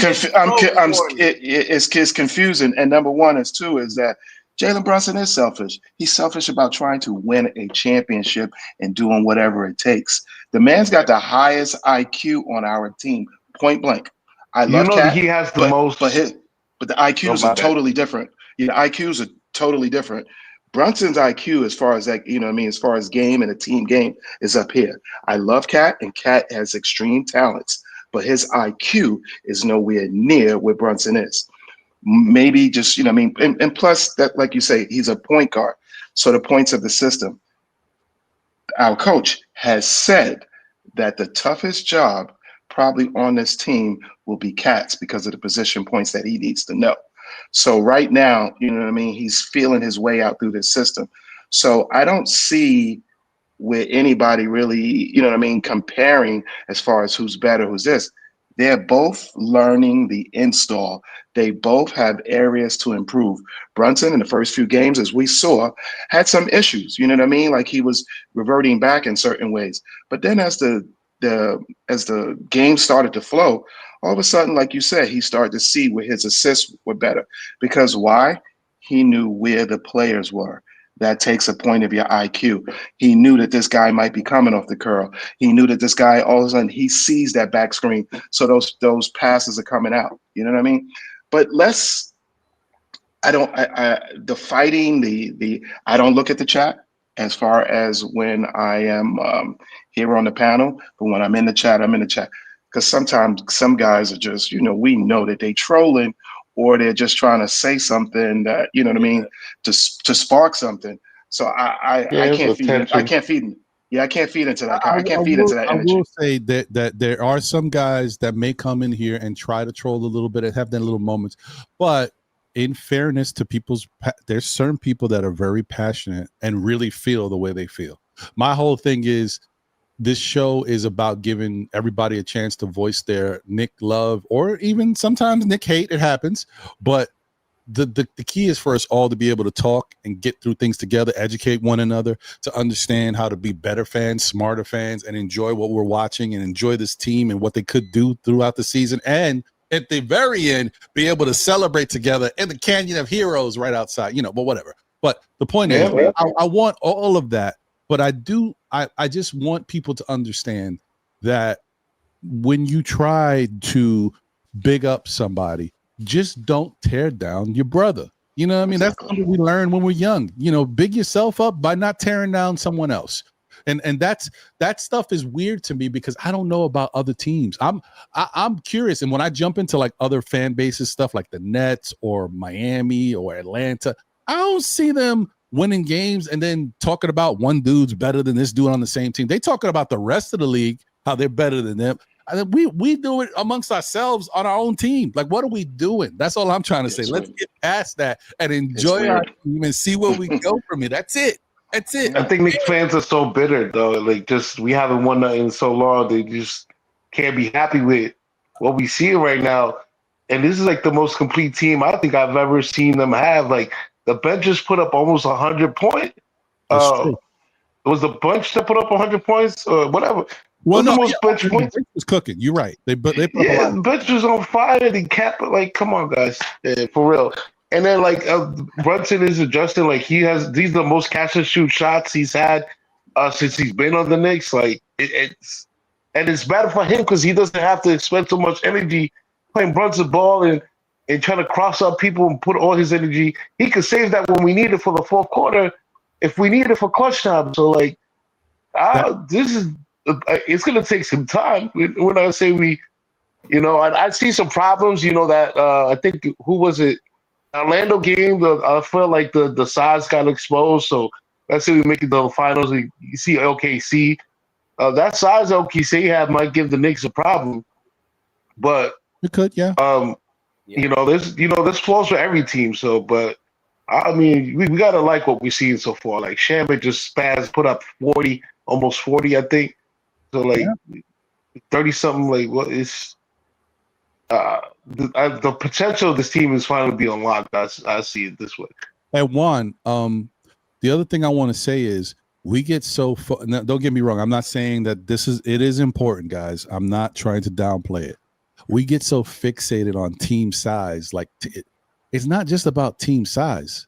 Those dudes on Orlando, those players on OKC are good defenders. Yeah, they got size, but they're good. Notice how when we talk about these teams, look at the players who we're actually talking about, who are the problem. They're good defenders. Look at when the Knicks play Atlanta and Dyson Daniels or whatever is on Brunson. Dyson Daniels is one of the best defenders in the league. He's a little taller than him, and he's a good defender. Like, this is what's happening. It's not just the size. It's these guys are good defensively. So that's an issue. And they're not going to be able to combat that all the time. They're going to have to figure out other ways. But the one thing I wanted to say before we move on to something real quick is Jalen Brunson about being selfish and all this stuff. I watched Jalen Brunson for the past 4 years that he's been with the Knicks. I've seen him on the sidelines. I've seen him, on the court. I've seen what he talks about in press conferences. I see how he talks about winning, and that's not a selfish player. You look at him this year under Mike Brown's system. Do you guys notice after every time Jalen Brunson's on the bench, he has an iPad in his hand? He's looking at video. When have you ever seen Jalen Brunson looking at video in the games when he's sitting on the bench? On the Mike Brown, he's looking at video. You know why? Because he's the point guard and he's trying to figure out better ways to orchestrate the offense. He didn't care. He wouldn't do that. He would just, I'm Jalen Brunson. Okay, I got you, coach. I'm going to go out there and do. No, he's actually looking at video while he's sitting down. Like, what are we talking about? How are we talking about this dude as a selfish player? I mean, I don't understand that narrative either. He is a little selfish, yes, but all star NBA players are a little selfish. I just told you, Shea averages 32 points a game. You can't average 32 points a game in the NBA and not be selfish. How are you going to get all those shots to make them points? You got it. Like you said many times, like if the other players ain't making shots, you want the ball in your best player's hands. Like if things are not working, he's got to put up a spark.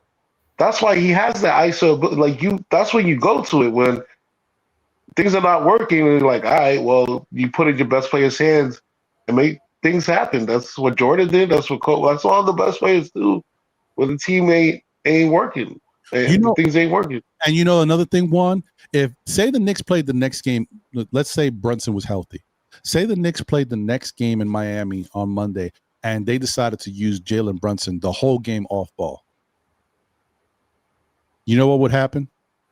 People would still complain that Brunson is not passing. I was going to say they say something. Whoever's on ball, if it's Deuce or if it's Macau, not Macau, I don't want to use as much. I want to say Deuce really, but if it was Deuce, for example, Deuce is not Jalen Brunson. He don't command the respect. He don't command the defense.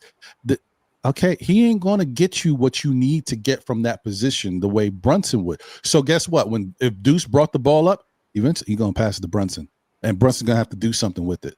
And if Brunson decides to call his number and score 30, everybody's going to be like, well, you see, Brunson's not passing the ball. He's not even the primary ball handler. You're still saying he's not passing the ball because the bottom line is Brunson is still going to have the ball in his hands most of the time because he's a primary offensive weapon. So there's no getting around that. I think a lot of fans missed it. There's a disconnect about as far as with Brunson. You have to look at it as that he has to put up shots. He has to command that. What happens is because he allows the point of a double team. Once I didn't mean to cut you. I got you, okay. David. I'm gonna read it in two once Nick Nation is done. I got you. Once that you know what I mean, that double team happens because we can't have it both ways. We had Deuce, right, and play point guard last night, right? So Deuce brought the ball up, right? But then a lot of times Deuce didn't take a lot of shots. You know what I mean? He began to pass the ball. But you can't then say have it was where, okay, I want, you're complaining about Deuce and you know what I mean? His playing point guard, he's not doing enough. Then you got Brunson, then you're saying he's doing too much. You know what I mean? There has to be a point of a happy medium. Secondly, I think there's a disconnect about saying that he's selfish, but is he selfish at a point where he commands a double team? That point of that double team then leaves a player open and leaves to that merry-go-round where the ball begins to get a point of a swing. If you're going to say, about as far as players, I could get where you nitpick a few players. Like let's say last night, I'm nitpicking a bit of Cat's game because I thought that he should have passed out earlier out of some of these double and triple teams where he got to a point where they squoze him into a corner and he just, he kind of panicked or, or didn't make the proper pass quick enough, but you can't have it both ways. What makes Cat better is still the same at one point is that there's other players that you got to guard. So you can't have and complain and then compare and say, yeah, this, because you can't have it both ways. You can't have it say, you know what I mean? Deuce, oh, he wasn't enough. Oh, Jalen's too much. What, what do you want? Are you going to handcraft a particular player that wasn't? These guys are some of the best players in the world. So therefore, you ain't got but a big basket to go and say, here, I'm going to pick from this basket and get this guy right here. That it doesn't work that way. So we got to at least be happy for what we had. And, spend some positive energy toward them. This negative thing and trying to, nah. Yeah, I agree with you. And one last thing I was going to say about Cat, I was going to say this earlier, I kind of forgot, but I'm going to say it right before I read David Smith's super chat. The problem with Cat, too, is he does get fouled, right? I'm not saying he doesn't. Cat gets hacked. Okay, he's a big body. And, Cat is sometimes people go to this whole Cat soft thing. Cat is not soft when he's driving he's going in physically with his body. He's coming in. So watch out. Problem is Cat does go in physically and sometimes enforces his will, but he does a little like it's too much. And it's the same thing we watched with Julius Randle when Julius Randle was with the Knicks, and Julius Randle got obviously beat up a lot because of his big body and his presence. He used to take a lot of hits, but Randle would go in like a bull in a china shop. That was my phrase for him all the time. And Cat does that a little bit too.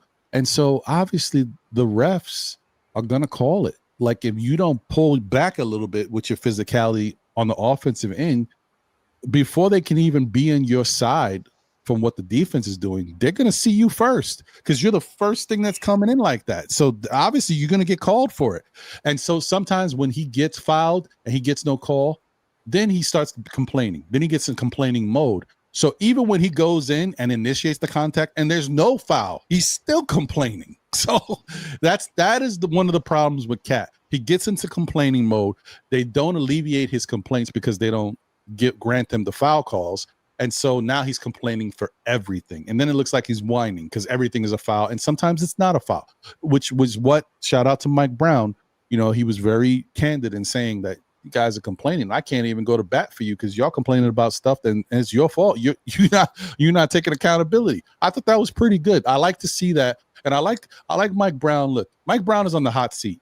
No matter whether he's on a physical hot seat or not, he's coming in here after Tibbs got the team to the Eastern Conference Finals. First time in 25 years. He's expected to come in here and win. So he is definitely already, no matter what he do, he's under a microscope. So I shout out to him for calling it like he is. So calling it like it is, should I say. Let me read these super chats real quick, or super chat.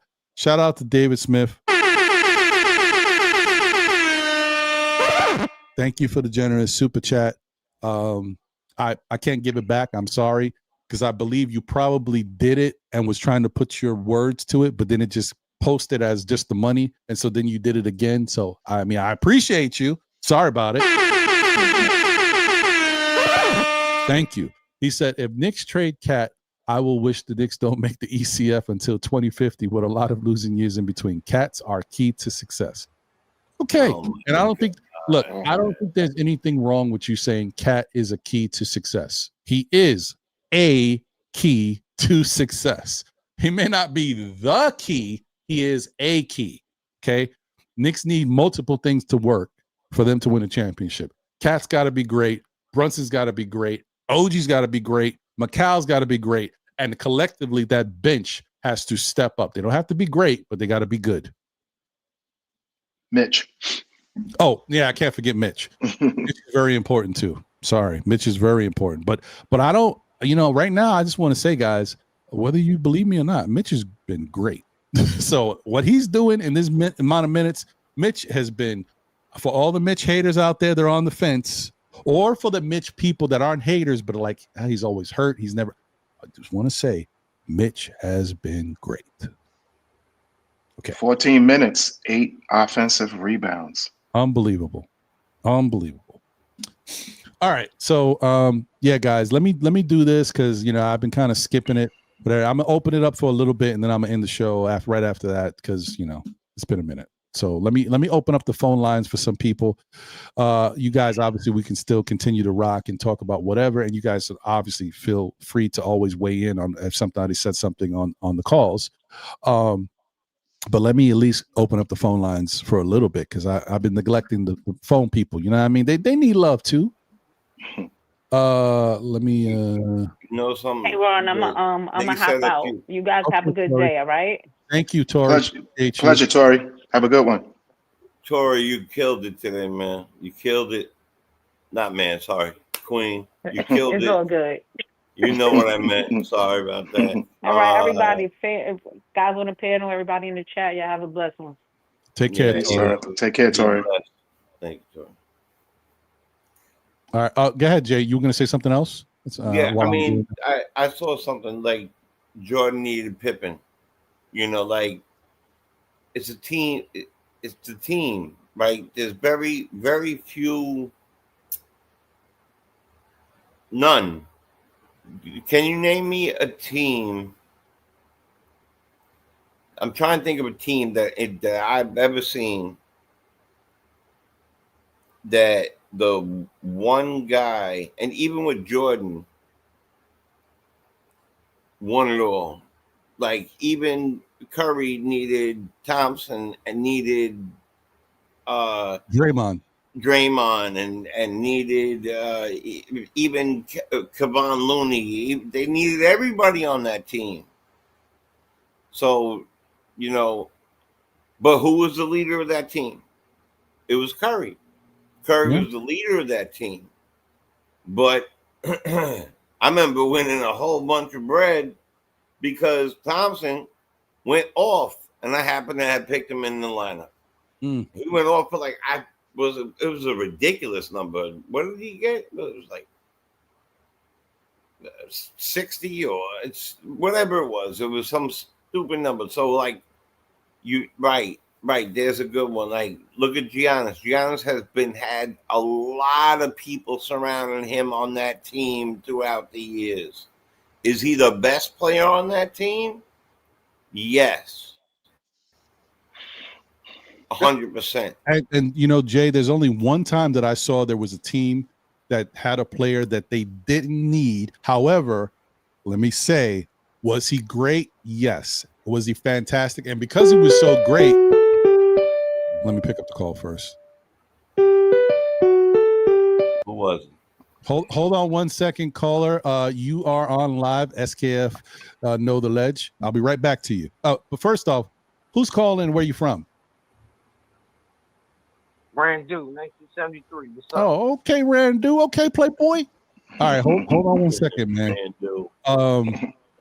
So the player that I'm talking about, who was great, but because he was so great, he made it seem like he needed to be there, and they wouldn't have won without him.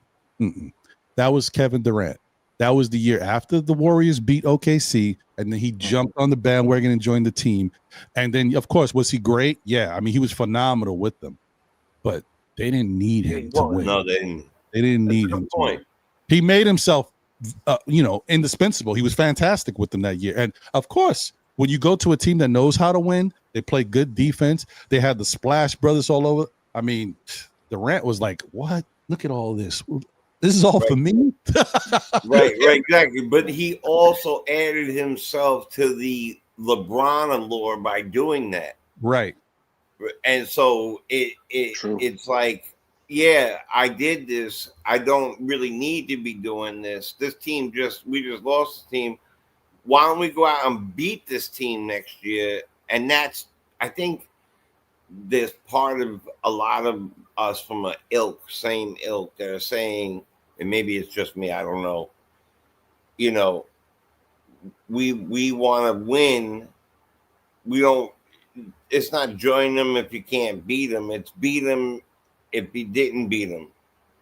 Right. Go and keep trying to beat them. I want to win, but it's not by any means necessary. Right, I'm honest. I'm not that dude. I don't need LeBron here and Durant here to win a championship. That's just not who I am as a fan. Other people might feel that way, and a lot of people have felt that way. Believe me, it's only time has passed. 2 years ago, there's a lot of people like, "Oh, we need Durant. We're not going to win." Or LeBron wants to come here. We got to get him. It's only calmed down because they're seeing other stuff.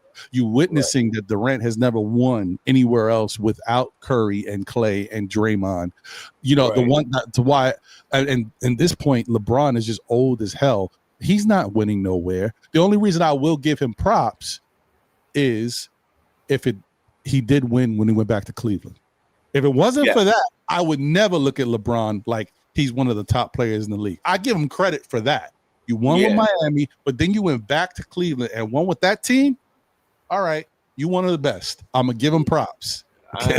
I'll put him up there, but he's definitely not a Jordan. He's definitely not a Kobe. He's not. That. And but they all play with good players.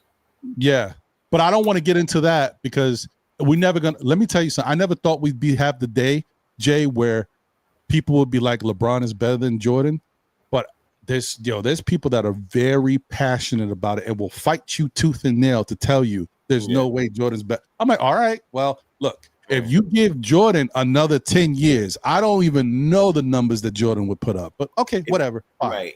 And he took off massive years and never lost in the finals. And if he never took those years off, I think he would have had 10.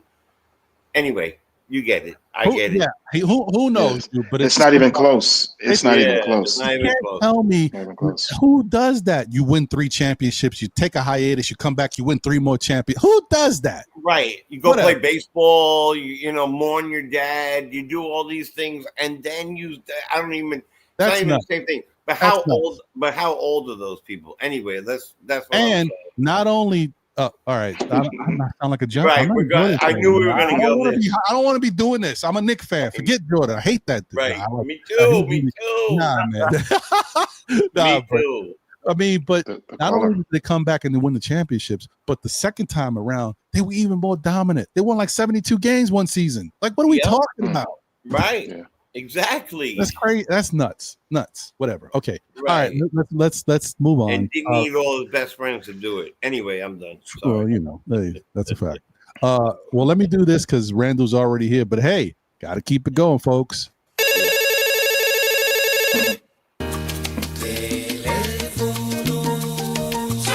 There you go, brother. There you go. Get it. Hey, there we go. All right. So, Randu, what's going on, my brother? First of all, I want to say salute to Jay and salute to McNation. Salute to you, brother. Salute. What y'all was talking about on the panel earlier about just being a fan of a certain player and not the rest of the players on the team. Mm-hmm. It's a collective, like I said in the chat, it's a collective effort. I mean, Brunson is the main reason we've been successful, but he's not the only reason. Right. You have to throw Cat into the equation. 100%. You have to throw OG Bridges into the equation. 100%. Mitch. You know what I'm saying? I got you, David Smith. By the way, I haven't forgot you. You know what I'm saying? It's a team effort. Facts. Yeah, no. I just want to say, David said something real quick. Hold on. LeBron James is the GOAT. He's better than Michael Jordan. You see what I'm saying? Go ahead, Rondu.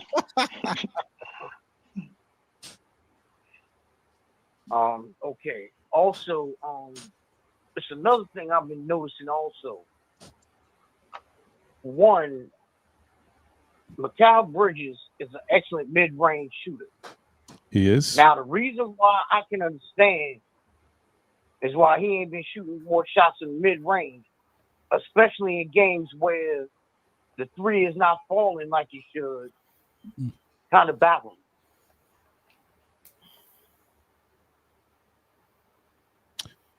I think he's just. I think he's trying to get what the coach was asking for. Yeah, I think he's just trying. Like he's trying to kind of stay within the flow of the offense and do what's necessary. But yeah, I think he needs to move away from that, Randu. I think he needs to get back to, okay, my shot's not falling. It doesn't mean I stop shooting. I just need to take better shots, and those better shots may mean that I need to move in a little bit. That's it. Because I think Mikal he's still like an offensive threat, offensive weapon. But if your outside shot's not falling, the guy can still. He's got great layup action. I mean, he did miss that breakaway dunk, which he still couldn't believe he missed. That was tough. Oh, that's crazy. That was crazy. Yeah, that was crazy. When in doubt, lay it up. Crazy work. But yeah, my fault. Go ahead, Randu. Also want to talk about Shamet. Oh man, he had a hell of a game yesterday. Yeah, he did. D-game. Now, is we gonna see that with him every game? No, we're not. But I have noticed Shamet has been playing better this year. And I feel the reason for that is because he's getting more minutes this year. he has more trust with Mike Brown and the offense. That's a fact. Not only just the more minutes and the trust of Mike Brown, but he's also getting touches. Let's not forget that. Yeah. With all of these guys that are playing minutes, the reason why they're able to buy into the system is because they see how the system is working for them. They're all getting touches, their hands on the ball, getting comfortable, moving, shot opportunities.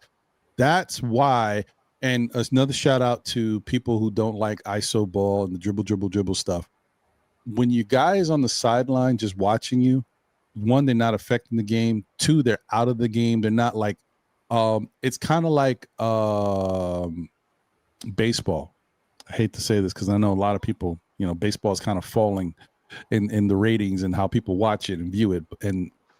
But the bottom line is, bottom line is when a pitcher is out there and he's getting raked, like everything's getting hit and all that stuff, it can affect the other players on the field too, because they're just standing there doing nothing. You know what I mean? Like, so sometimes that's a negative too, because guys have to be involved in the game.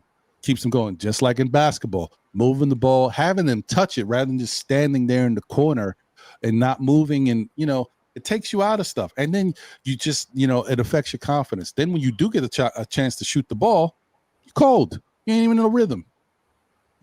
So, yeah, that's all important. It's all important. All right, my bad. Go ahead, Randu.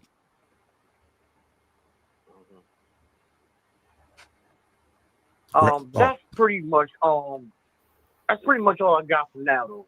That's pretty much all I got. Okay. Well, listen, man, Randu, as always, man, I appreciate the call. I'm sorry. I don't want to neglect you guys, the Randus, the JJs of the world. I understand it.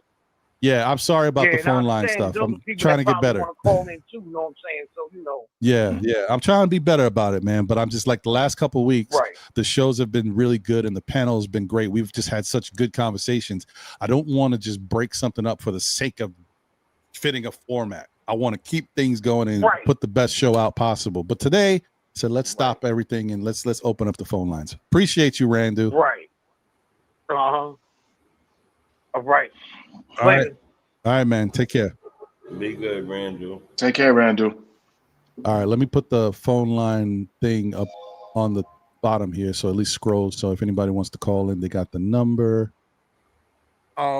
Yeah, I mean, this is man, it's fun being a Knicks fan. Even when it's good, it's like we still gotta. you know what it is? We're so jaded.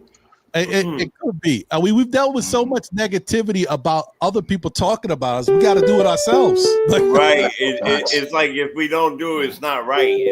Something's missing. Things are too good right now. Hold on. Yeah. What's going on, caller? It's SKF. Know the ledge. You are on live. Your name and where you're calling from? Yo, it's JJ from Brooklyn. What's up, fellas? JJ? How y'all doing, man? What up, JJ? What up? What up, JJ? Ron, what up? Ron, Nick Nation, my guy Jay, how you doing, man? Happy Saturday. Yeah, Happy Saturday. JJ, peace to you, brother. What's on your mind, my guy? Yeah, man. All right, so listen real quick before I get into the Knicks. People in the chat that get on the people on the panel, I even see name calling. If you're Mr. Know-It-All, come on the panel or at least call. It's very easy to be a keyboard warrior. People that have a lot of stuff to say, call names. This person don't know what they're talking about. Those are the ones that are always hidden. They don't call. They won't come on the panel. So if you're a know-it-all and you disagree with someone, call and make your point. That's it. That's all I'm going to say on that. And then, so to the Knicks. I mean, last night it was a great game. I mean, listen, when you get role players step up like that, that's what it takes to win when you're missing two of your key players. So, yeah, like Randu made the point that, Shamet, he's not going to give you 36 points every night. But maybe the next game, Bridges is hitting his threes and Deuce, unlike last night. And, maybe Shamet goes back to kind of being Shamet, giving you 8 points. So every game that we're missing Brunson and now OG, that's what's going to take, the bench to step up. Cat to set the tone early. So yeah, it's just gonna take a collective effort, So that was an impressive win, though. Absolutely, Yeah, I 100. agree. Listen, like I said, this is something we were gonna see. It was gonna happen eventually. Last night was our first taste of it. The Knicks actually had to go out there and outscore a team to win, and they did it. Putting up 140 points ain't nothing to sneeze at, y'all. Like 140 points is 140 points. They were cooking. Crazy. Yeah. And I wanted to make a point about Cat, if I may. Cat was great. He set the tone, but I feel like he did one too many heat checks for me. No pun intended. He fair. shot about 6 or 7 threes. Like 6 feet behind the 3-point line. Like, I'm cool with 1 or 2 when you're hot, but not that many. Like, if you're gonna do that in the playoffs, I'm like, I don't know, but like, you know what I'm saying? Like, just like I said, I'm okay with 1 or 2 heat checks, but not 7. Yeah. I thought that was a bit much, me personally. Mm-hmm. Like, not from that far behind the line, and I think he missed like every one of them, maybe but one. Yeah, So, I think he and hit one of them. Yeah. Yeah, right. I think he took at least 5 where it was like, whoa, chill, man. You know what I'm saying? Yeah. I get it, you're hot, but geez. And that's the thing, JJ. He can hit the shot, and we know he can hit the shot. But why not move 1 or 2 feet in? Just really knock it. That's Like, all we I'm know you saying. can hit the Right. shot. You ain't got to do like Right. we know. Right. We've seen Cat hit from all over the place. He's hit a shot from all over the court. We've seen it, so we know it can be done. Yeah. But to stay cooking, move 1 or 2 feet in. But I know also the that's reason it. why Cat does it is because you can't defend it. Right? No one's defending you all True. the way out there. But You can't double it. Don't mean you gotta take it. You're still 7 feet. Not many people can block your shot anyway. Also, JJ, Right. with his size speed, all he really needs to take is 1, maybe 2 steps, period. And He's already close to and he's the at the line. He's at the line right there. So I think that there's also a little bit of when you get hot for a minute, it goes, it could go to your head. I'm on fire. I could shoot from everywhere. Right. And he was on fire for a while. And then he started taking the half court threes. And I think the fire goes out right there. It's probably pretty much why and the fact that he did, what I don't want to do, and it's natural human instinct, is when you hear all this I how do I say it gently, love for one person only, it for human nature, it starts to make you, like, for me, it turns me off to a lot of things, almost even the player sometimes. And I got to be careful of that, because I'm saying, okay, I'm watching this, I'm hearing this, it's being embedded in my brain. I know Brunson is named the captain on purpose. He was named the clutch player out of everybody in the entire NBA at his height. He was the clutch player. And then we're hearing that, that if without this other guy, we'd be nothing. It could do something to you because we're human. And when we hear it, it does something. And it might even start to make you feel a certain way about the player. And that's not what I want to do. I want to back up. I'm trying for myself to back up off of that, because for a good amount of time, when there was talk about Cat for Giannis, that looked great to me. That because what Giannis brings to the table is defense, the same thing, except for the efficiency at the 3-point line. So, but what he brings on the defensive side is completely different.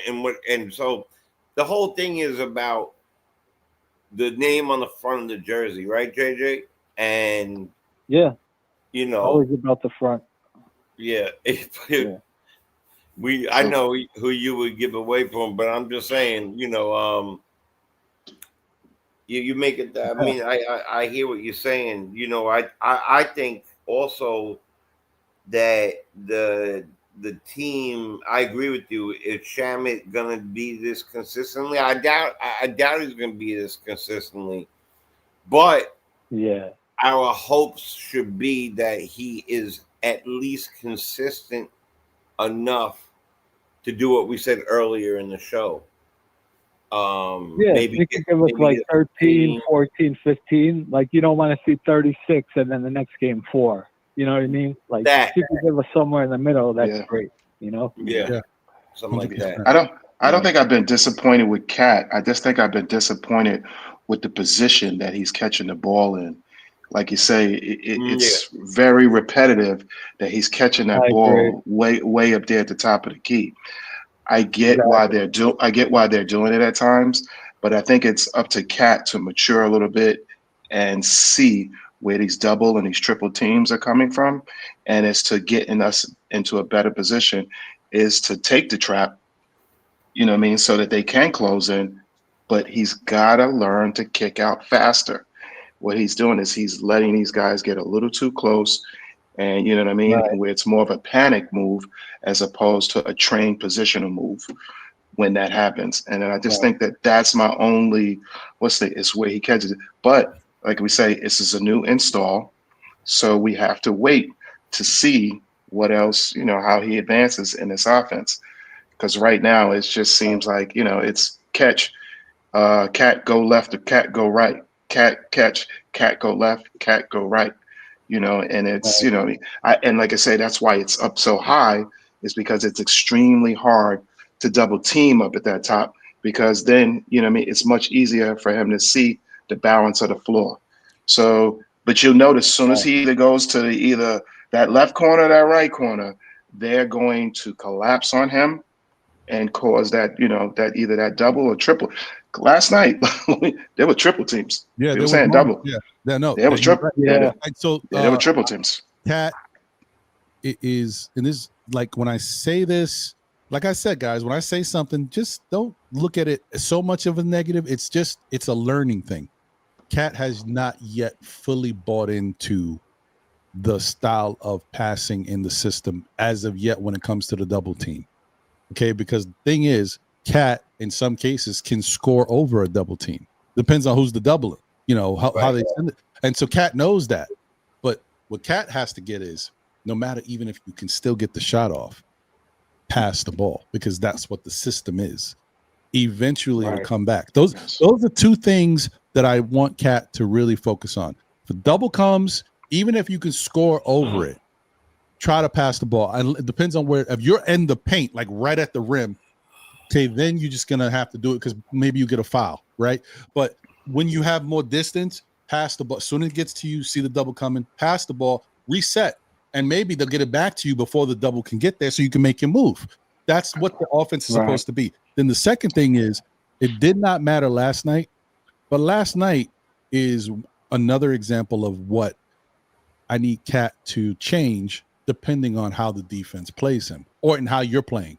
Last night, Cat was on fire from outside, so it didn't really matter. It's the easiest way for him to score points. But what if his three-point shot wasn't falling? In a game where Miami doesn't have Bam, they're a small team, what do you think Cat is supposed to do in that game? When your outside shot's not falling, he's supposed to go inside and destroy them because they're too small to deal with him. That's all I want to see from Cat. You got your outside shot working? Yeah, shoot it. Nobody's stopping you. But if it's not falling and you have the advantage, go inside and punish the team, because that is something they can't stop. Anyway, my fault, JJ. He was no, you're good, man. He was, I will say, he was. Whenever they put Wiggins on him, he was cooking him in the post. I mean, no, Cat did exactly what he needed to do yesterday. Yeah, we just want to. I want to see it. I want to continue to see it. And Those Exactly. see, let me tell you something. The most frustrating thing about Cat, you see what just happened, and I'm not saying it against Miami, but there's other teams. Cat has mismatches where he's the biggest guy on the floor. They can't stop him. Imagine getting into foul trouble when you're the biggest guy on the floor. Imagine that, and then you can't even capitalize. And quickly. That very fast. And quickly too. Right, it happens fast. Yeah. That's what gets frustrating to teams. Him being so big, so valuable, so important, getting into foul trouble. We can't even capitalize on you out there. That's all I'm saying. Yeah. That's it. That's all I'm trying to get at. Yeah. And then also, I totally agree with Nick Nation when he said it's one thing about Cat that frustrates me too is a lot of times he's getting the ball trying to post up from the 3-point line. That drives me insane. Sometimes he'll let like someone push him out like really far. Like, no, you got to be in position when you're posting up. You don't want to see it from the 3-point line. Never. I never want to see that. It's putting too much strain. It's just, it's not effective. You just don't want to see it. And then his post game, one thing, you see what he can do versus small guys, even tall players, but the skinny ones, like you saw last night, where very skinny, so he can abuse him in the post. You saw how he abused from Washington. What's the skinny Sar? Those guys he can cook in the post. But whenever it's, a big-bodied, husky type of big, his post game isn't very effective. So it's kind of frustrating in a sense. He can abuse the skinny guys, but like whenever it's someone with some strength, it kind of becomes not great for him in the post. But no, listen, but I am a Cat fan. I do believe having a center that can do what he does is definitely helps the team. But there's just some things about him that could frustrate you. And then my last point, I want to say it, and then I'll let y'all go. Appreciate you taking the call, by the way. I just wanted to make a point about the East. So I feel like this is our best chance this year, and I'll explain why. I'm looking at the East. I'm looking at Boston and Indiana specifically, right? Those are two teams that are going to be – Indiana's probably the worst team in the league this year. So what are they going to get next year? They're going to get a superstar point guard back, and then they're going to get a top 5 pick in what looks to be an amazing draft. So they may be back and better than ever next year. What is Boston going to get next year? They're going to get Tatum back, and then they're going to get most likely a top 10 pick. They'll eventually go into full tank mode. The Hawks, who I love their roster, they're going to get a top 5 pick because they have New Orleans pick, and they have like 1 win. They're awful. So the East, I think, is going to be way, way, way better next year. And I already think there's some good teams that could give us a fight in the playoffs this year. So I think I think next year could be even way more difficult than it is this year. So I think this season is our best shot to do it. Not to say we couldn't beat those teams even if they hit on their lottery picks and get their players back, but I just think it'll be that much more difficult.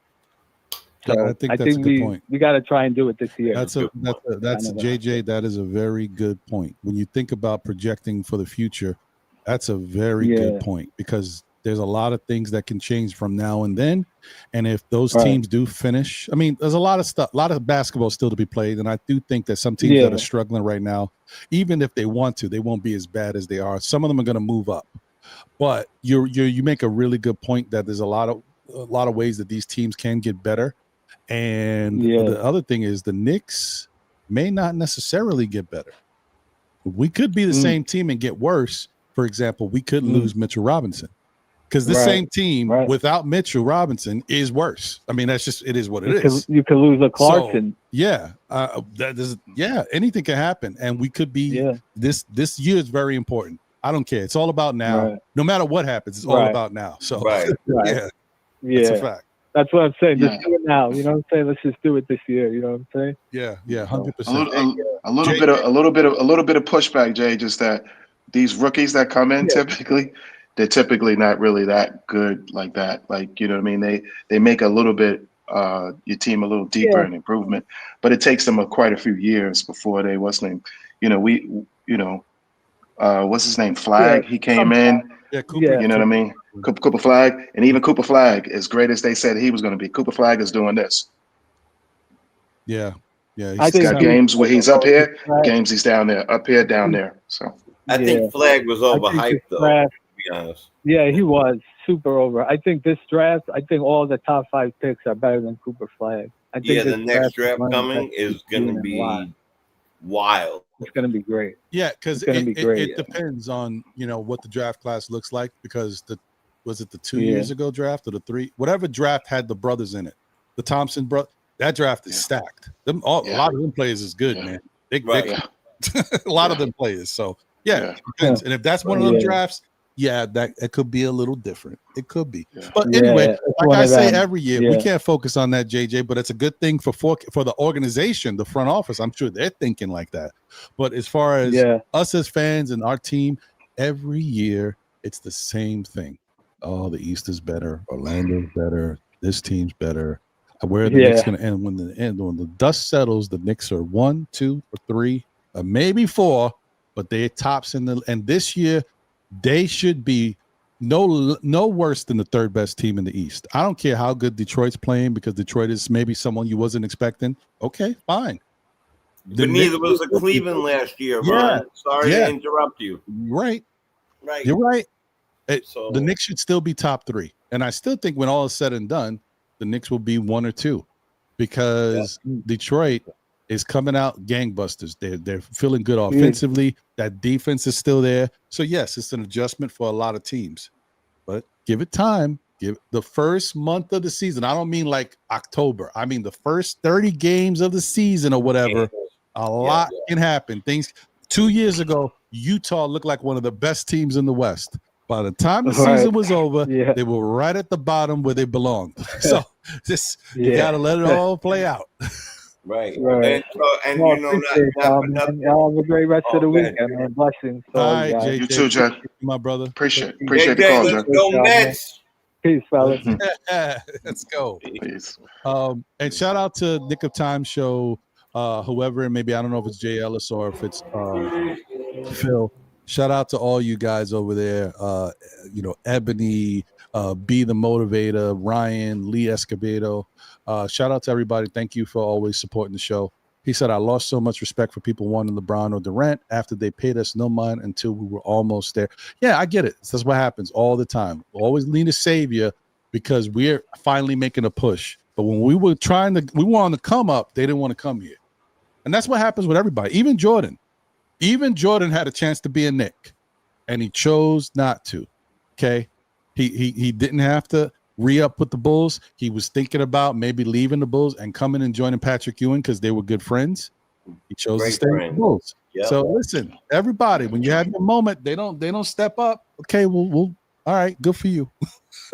You know what's funny? I always thought that was because of how high our taxes were, right? When you get your check, no matter what, especially when you get money that they get, that bracket is big.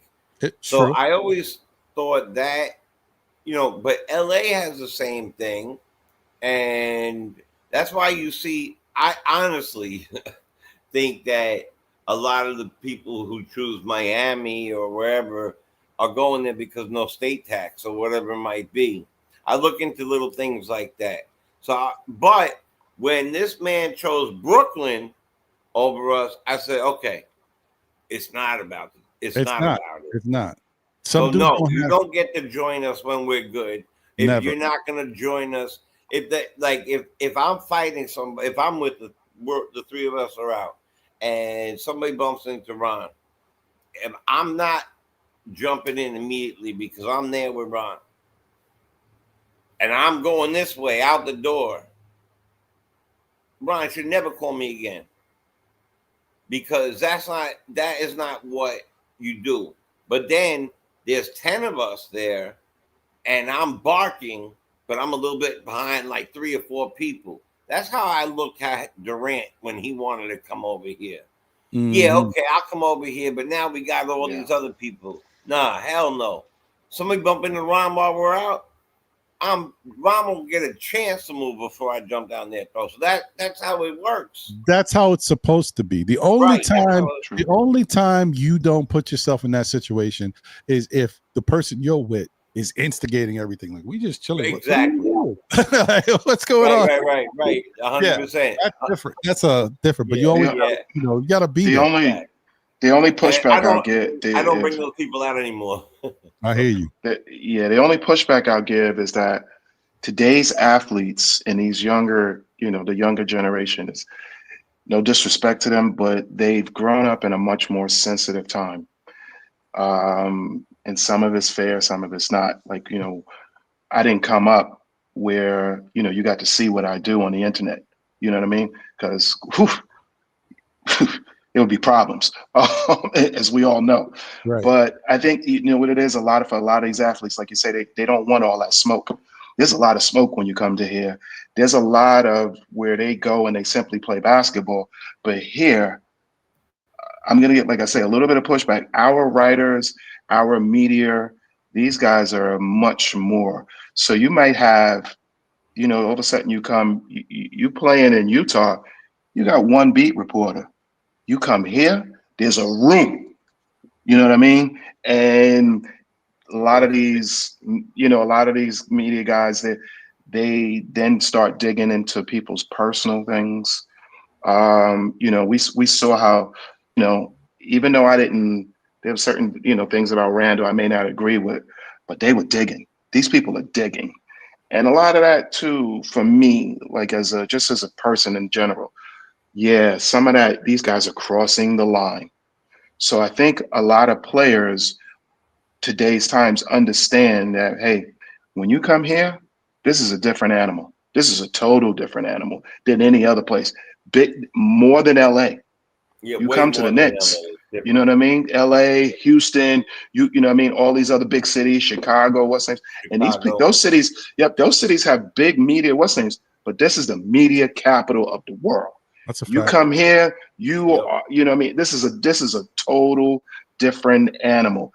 I know that, like, I'm a Yankee fan. These guys are Met fans, but there is still a difference when you go to the Yankees and you come to the Mets. There's a difference on how you're covered, on how you're covered. So can you click him off the screen? I'm sorry. Hey, I'm in the mid. He's in the mood. Got my brother. What I'm saying? But that is my only is that some of these players, you have to have a different mentality. So that's why I'm grateful for guys like Brunson, because you know why? We paid some other guys to come here and you could see that some of them, they can't handle like that. How long did it take Randall to be able to? And Randall wanted to be here, but it took Randall quite a bit to be able to handle and deal with the media, because you can see at times how he could lose it.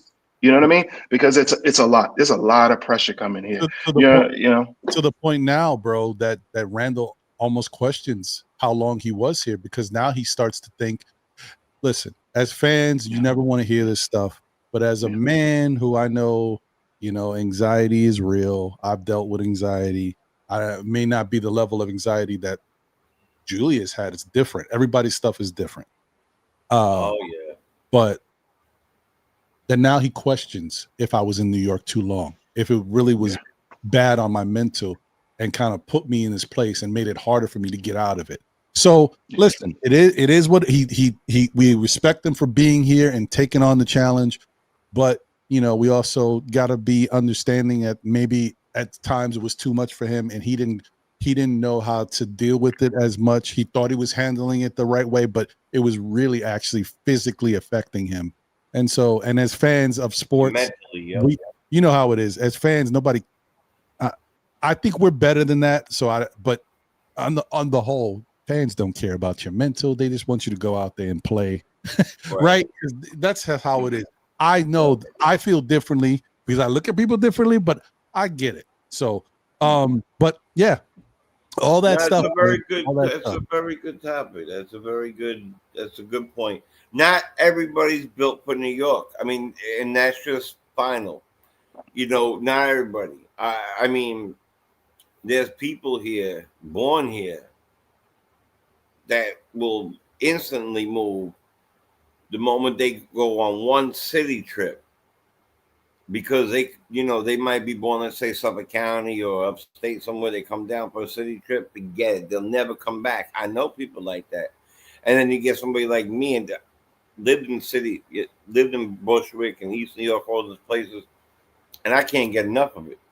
You know what I mean? To the point where I think I've done silly things in my life, like not take opportunities elsewhere because I'm so New York, and that is that's a real thing, and that's really a real thing, and I know plenty of them, and then they become panic disorder, anxiety driven, recluse, isolators, and it's very tough, and I think that's why Randall, but still Randall had a bunch of all-stars. He played hard for us, but it did get to him, but you could tell Randall had a lot of things coming into New York prior to New York being picked, number 7 in the draft, I believe. I think we're 7th, and by the Lakers. I don't remember, but he was definitely top pick. But I don't remember. I don't know why 7 sticks out to me, but I believe it was 7th. Anyway, a top pick, and he wasn't getting the burn where he was there because there was people in front of him, because of the coach, because of his attitude, whatever it might be. Remember what hurt him? That first, he got hurt on the first game of the season, so he missed the first year. He missed the first year. Broke his leg. Yep. Yeah. Broke his leg first, right? And then he came in, and it was hard for him to get there. He chose us. I will always have love from Randall, but even with thumbs down, I don't care about that. That was frustration and emotion. And guess what? Men, we can't do that. We can't have frustration and emotion. It's a lie. And if you can't figure that out, that it's a lie, then you will always remain broken a little bit. And you need to get that out and talk to people about that and all that type of stuff. And I don't want to turn this into I hear you. A Dr. Phil show, but you got to deal with your emotions, and you got to be. You have to. Some level of vulnerability. This is a tough place. Ex Trae Young, you know what I mean? 4 years later, we're still saying it's a family show, so they're still saying F Trae Young. You know what I mean? Right. But and that's part of, by the way, I'm gonna just say that's a defense mechanism. Yeah, no doubt about it. That's why Trae came in. He's like, you know what? They're gonna boo me. I'm gonna be the villain. You do that on purpose. That's why Halliburton has adopted that. I'll be the villain. The villain. It's okay. It's easier to deal with. Reggie Miller was the villain. They, the smart ones know. Hey, it's easier to be villain than try to embrace it. They embrace it. Yeah, they embrace it. Different. Yeah. So the other thing I wanted to say real quick before we move on was right now is the best time to be a Knick as far as Knick media goes. Right, all the instigators are gone. There's still guys. There's a lot of Knick beat writers that will talk about you, but these aren't the instigators. The Christian Winfields, the Fred Katzes, the Stefan Bondi. They're not the instigators. The instigators are the Mike Lupicas, the Peter Vessies, the Frank Isolas. Those dudes, you be here. Oh boy, they have hidden agendas. Those guys have hidden agendas. Different. Those guys and the other dude that I'm forgetting his name right now that retired 2 years ago or a year ago from New York Post. He just says something. Mike Lupica. No, it wasn't Lupica. No, the ball. It's Frank Isola. That's Isola, right? No. It's he just said something like 3 weeks ago, and I'm like, what are you talking? It was so stupid. Was it Berman? Was it Berman? It's Berman. Berman, yes. Yeah, Berman. Yeah. That's what it is. Berman. Yeah. Mixing them up. Those four that I named historically will make your life miserable being a Knick player. Like they find whatever negative thing they can. So those guys are gone. He retired, went to Florida. Yeah. But he don't stop, bro. He makes guest appearances back to come in and dig a little bit more. A little bit. That's why I never, whatever. That's another, Yeah, no. I feel like I know you're about to say that. It's why you haven't seen him on SKF. The same. I don't want to go down. Okay. But anyway, he definitely doesn't get a hat. No. No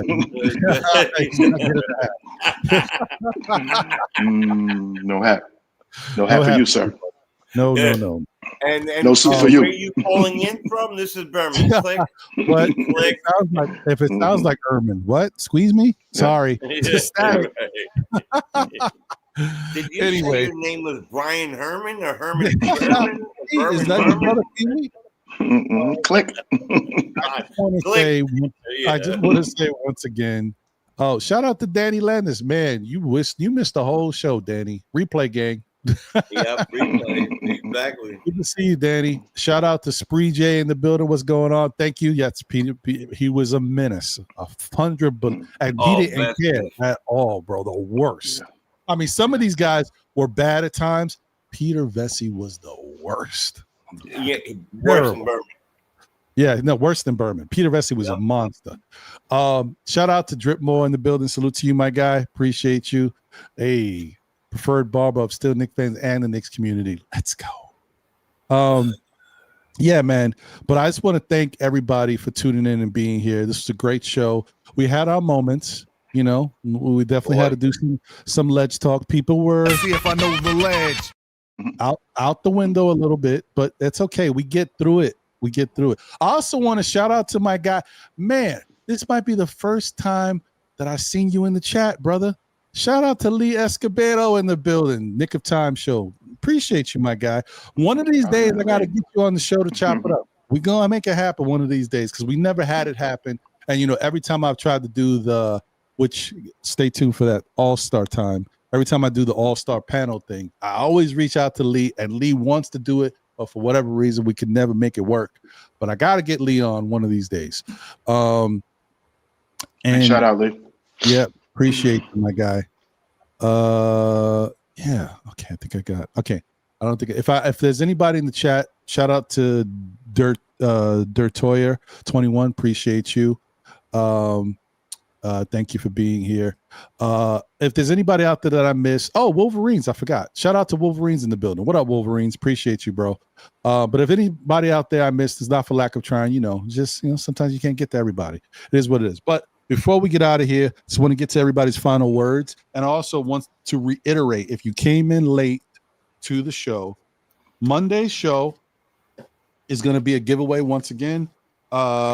It's not a lot of stuff. It's 3 things. It is what it is, guys. I can only do what I can. Like I told you before, this job don't pay. But so we got the Nick Know the Ledge cup, with the black insides. This is Flavy. That's why I use it. So somebody will get a chance to get one of those. We got the new statement edition Nick hat, with the new color scheme. Hold on. There we go. The new color scheme with also that print that they got. You see the print on the shorts and the side of the jerseys.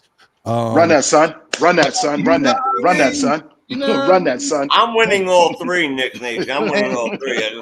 Run that, son. We got the black one that resembles the uniform that they wore last night, the other city joint, and that's this one with the different color scheme. I like that. Oh, yeah. I like that. Hold on. Yeah, run that. Here we go. Yeah, I need that. Yeah. Give me them flavors. I need that. Yeah. Okay, don't worry because you'll see it on. If you win it, then you got to put it on, take a picture with it, post it, and all that. Yeah. Don't worry, I'll show you what it is. I'll wear one of them on. I'll put both of them on at some time throughout the show to show you what it looks like before I give it away. And these are in the bag, so the giveaway. Give it away now. Give it away now. Give it away. I can hear the song now. Now it's gonna be my head for an hour. Thank you. I'm sorry. Great song. I'm sorry. And I got the hoodie too, but that ain't for y'all. That's for me. Yo, I'm gonna hit you up. We're gonna talk about that hoodie. Yeah. Talk about that hoodie. My bad. That look like a $95 hood right there, my bro. That's my wife be getting on me like, how much Nick gear do you need? I'm like, I know. If I could have my way, I would have everything. That's a problem. Oh no, not everything, because there's some stuff that I won't wear. You know, Knicks get a little wild with it too. But anyway, whatever. Okay. All right. I wouldn't. I tell you the one I will never wear. Can you guess? I'm gonna assume, even though I will tell you the hat looks better than I thought, and if you gave it to me, I'd wear it, but I wouldn't buy it for myself. I bet you're gonna tell me it's the thing with the New York that it's I don't know that it's I don't know how to say it either. It's off. It's off. Off. The off. Yeah, the off. The last year's style with the New York that's off. Yeah, that gets you all that dizzy. one. Yeah. That one the is Disney number one, and number two is just because it's got Celtics vibe to it. Green jersey one. Green joint. Yeah, man. I knew you were gonna say. I hate that too. I don't like that. I hate that That's not a Knicks jersey, thing. man. Nah. Yeah, no. I don't like We're that not one. this. That's the Celtics, man. Get Yeah, I me don't out love of that. here. I'm with you on that. I don't love that one. Yeah. But I did see the olive green Nick hat. It was fire though. No, I saw that too. I saw that. That's fire. Listen, Yeah, but I'm that's more of like a army type of like color. Yeah, I like army, that. yeah. I have plenty of that type. Yeah, of that Celtic green is no. So no offense to the no. Celtics. I hate anything that's in the Massachusetts. Forget any it. of that stuff, Nothing. Boston stuff. I'm not with it either. Nothing. No. I like the one you got on right now with the fatigue joint. With that, I'm digging that. That's the type of stuff I can rock, but not the other. Wiz says, "Yo, Ron, let me win the last hat, and I promise no more singing or insulting your terrible dance moves." I don't believe you, so I don't think you're gonna win. I'm just saying. I look on Monday. If you're here, I wouldn't bet on you. That's all I'm saying. Yeah. Wiz also said earlier, if you got into a fight, he'd run away. He did say, listen, if somehow Wiz's name is in the thing and it hits on Wiz, the stream might go dark for a little bit. That's just technical problems. I wouldn't worry about it. Yeah. So Wiz to the Matrix. Yeah. Tori says she's gonna go to Vistaprint and get us some cards. Facts. Go to Vistaprint and get you some joints like this. Ooh, wee, little Still Knicks fans joint. You see me out there in the car. Get them joints. Look at that. You know what I mean? Shout out to Vistaprint. Oh, yeah. No, all jokes out. Shout out to Vistaprint. I got 3 different business cards from them. They do great prices, great stuff. But I don't know why I'm doing it so hard like that because it's not a sponsor. But it's a good look. That's a fact. Let me tell you. Let me say this for the young generation right now. All you unks up here, because you know they don't deal with business cards. These guys, everything is tap their phone, Instagram, what's things. So they're like business cards. What's that? Yeah. You're right. Let me my phone. I'll never forget the first time somebody said, I said, "Yo, give me a card." He was like, "Turn your phone on." I'm like, "Just give me a card." I am. Turn your phone on. I said, "No, what? Give me a card." And it took like 20 minutes. I said, "I don't want your card. Forget that. I don't want your card." I walked away, and this girl was like, "Yeah, his card is his phone." I said, "Oh, sorry." It's a whole new world, man. Like, come over here, Unc. Let me show you. Right. And I don't even feel that old. Like I was like, "Damn, really?" Yeah. So, all right, Nick Nation, your final words, my brother. Like I say, I think before, I like to see micro improvements. I definitely saw that on defense. And not that you know that they played great defense, but I definitely see micro improvements between the coach and the staff. One thing that I've kind of always had a pet peeve about for the last few years, particularly in the nameless one system, these guys would open their hips on a constant basis. And I hated that because a pro player, you know what I mean, who's gotten this far, you just don't think that he can go left or right or drive that hard.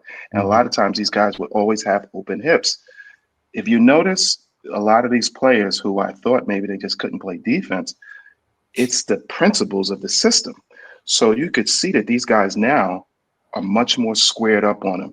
If you watch Landry Shamet, Shamet is squared up on his defender. If you watch Clarkson, he's squared up on his defender. If If you watch Deuce, he squared up on his defender. Take a quick look back at the following years and just look at that where you see just the detail.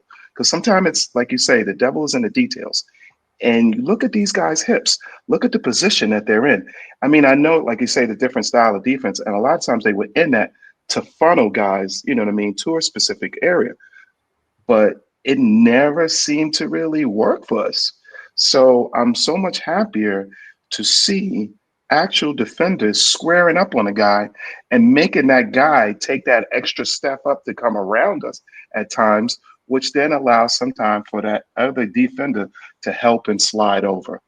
I just think that those little small improvements from the nameless one system that I definitely enjoy 100% more. And like I say, I'm looking for micro improvements. And another thing, I think Jay earlier, when you guys were going back and forth at it, I think what Tori and the coach and we're really trying to say is that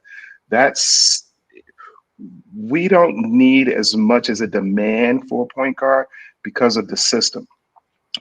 Once that ball is past that point of half court, that rotation now of players per se is supposed to rotate that ball, not as much as far as dribbling and as far as dribbling and taking our man off the dribble. Because if you really looked at that Orlando game, we had extreme problems taking our off the dribble. Brunson recognized that early, and then that's why Brunson put his head down and was going at cats. That's one of the main reasons why you saw that. And I think that, like I said, that offense has to mature, because if it doesn't, we will run back into those same kind of problems when we go against teams with length.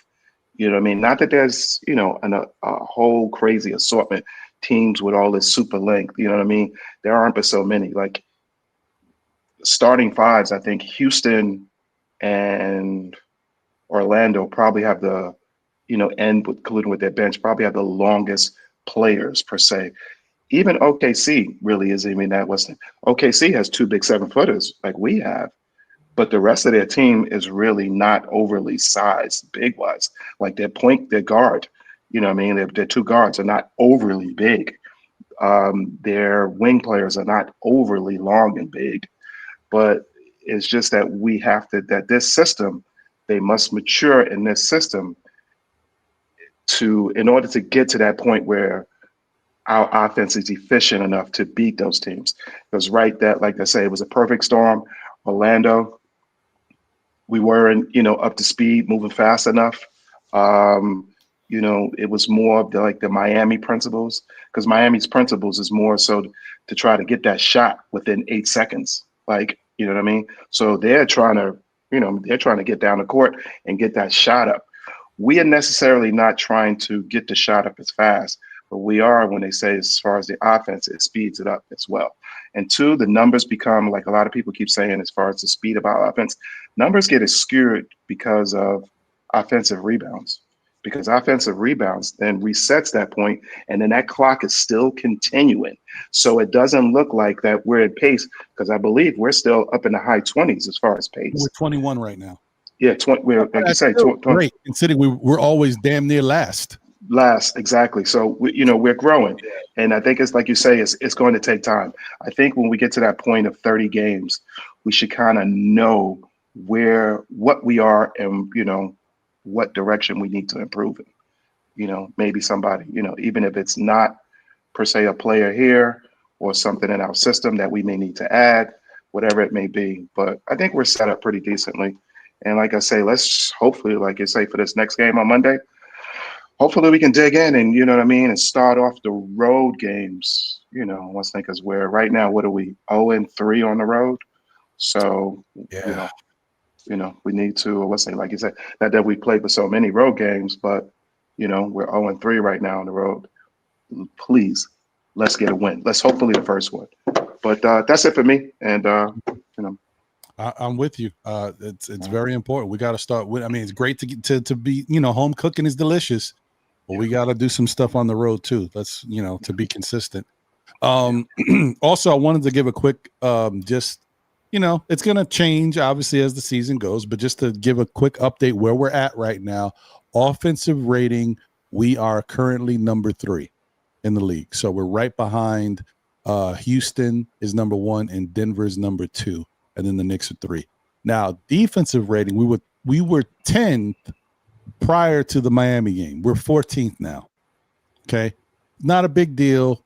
It's something that's going to happen. It's going to go up and down as the year goes. The Knicks are going to have good defensive moments. They're going to have some moments where the defense doesn't do as good. But yeah, we dropped a little bit, and really, this is all very close. I mean, we were like 10th at 112 defensive rating. Now we're 14th at 114, 2 points. So I'm just saying, but just giving you guys an idea of where we're at. Jay, your final words, my brother? Yeah, hoping a lot of people go get cards so they don't have to say what they have to say. They could just pass you a card and we don't have to hear it. Sorry. I'm just so tired. Oddly enough, thank you. Oddly enough, I'll tell you one thing. It's very hard to pass out those cards because I don't go to a lot of outside engagements or events, so I don't have places to pass. And I'm just gonna be walking down the street. Hey, you like the Knicks? Here. Right. Well, you know what? Do that. Are you a Knicks fan? Maybe. Are you still a Knicks fan? No. There you go. Oh, there you go. Well, you know what? That's my personality. I run up on people. Here, take this card. So anyway, and I was saying that about something else. I'll tell you later. Anyway,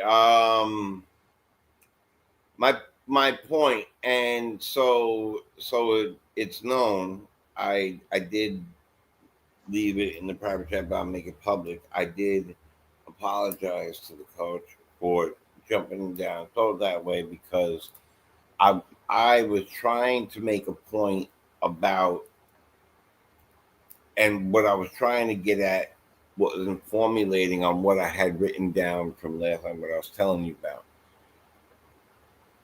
I was saying, what I'm trying to say is that Brunson, being the best player on our team, period, being the clutchest player in the league, period, did something this year. He's learning a new person from last year, now who's fully here. He upped his assists and kept a good high scoring average. But I don't necessarily see him as our prime or need to be our prime facilitator. So I will take back saying that we need necessarily a full point guard, but if so, I have been saying it, and Ron said that. I've been saying it for 2 years now. He's a combo guard. He is a combo guard. He is a scoring combo guard. To have somebody else besides him facilitating as much, at least, would help his game rise differently. He could go get open, go move open, not always have the rock in his hand, be somewhere to get the pass off. Right? And maybe that's something else that Cat could do. Find him in that double team, move that off, and then he won't. And I am not for him dribbling. I don't want that either. Believe me, I'm not looking for any of that stuff. But it's a team game, and the team won last night.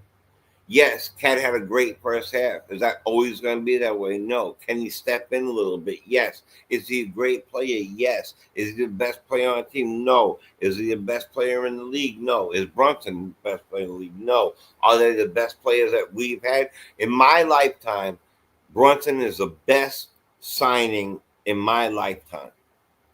He is the best. And if anybody else can tell me somebody better that we signed, especially for that contract, and then what he did for the team afterwards with the next one, please tell me different. Please tell me there's a difference.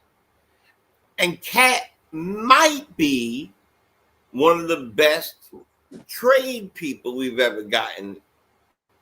I'm thinking about Carmelo. I'm thinking about these things. But that Carmelo trade was not good for our team because we got rid of 4 people that were three or four people that were cooking at the time. So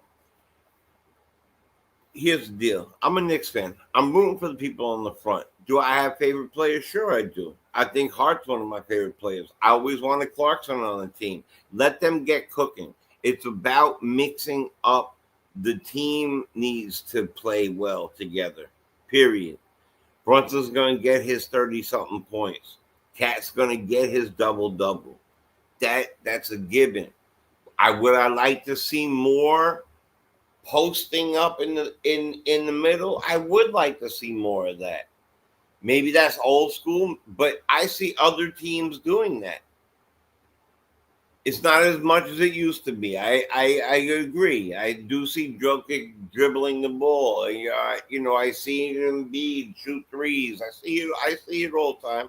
But it's still being done. So I would like to see that. I still believe we need another power forward-esque person or another center, another big man. The Yabusele thing, I'm gonna be fair. It's early in the season. We're Knicks fans. The sky is falling on day 2. So we need to give this thing about 25 games, I think. 25 games, 30. If you want to say half the season, I'm okay with that. You want to say trade deadline, I'm okay with that.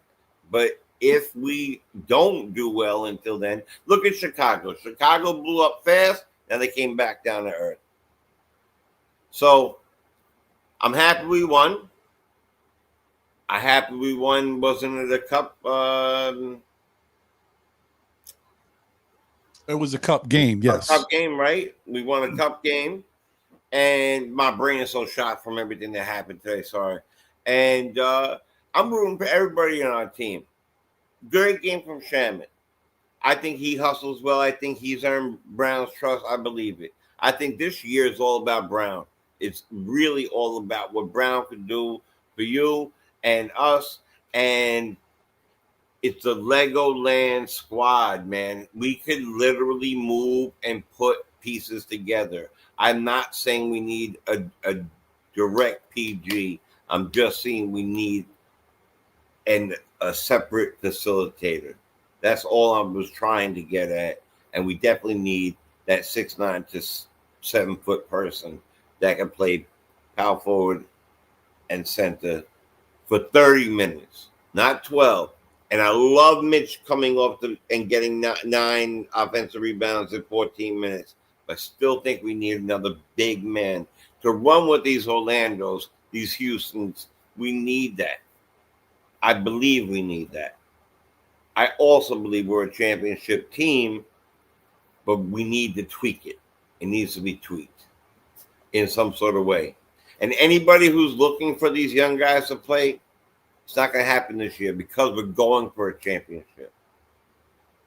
So that's my thought on it. I thought it was, and I always have to thank you for giving us a platform to get a day, a Saturday, to talk about our sports and the Knicks and to get our mind off of our day-to-day stuff that could cause us anxiety. So thank you to that. Blessings to you and your fam, and blessings to everybody.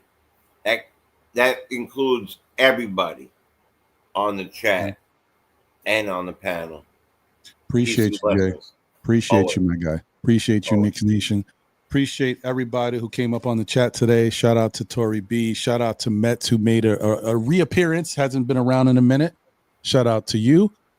Shout out to Coach Malpica, who joined us. And also shout out to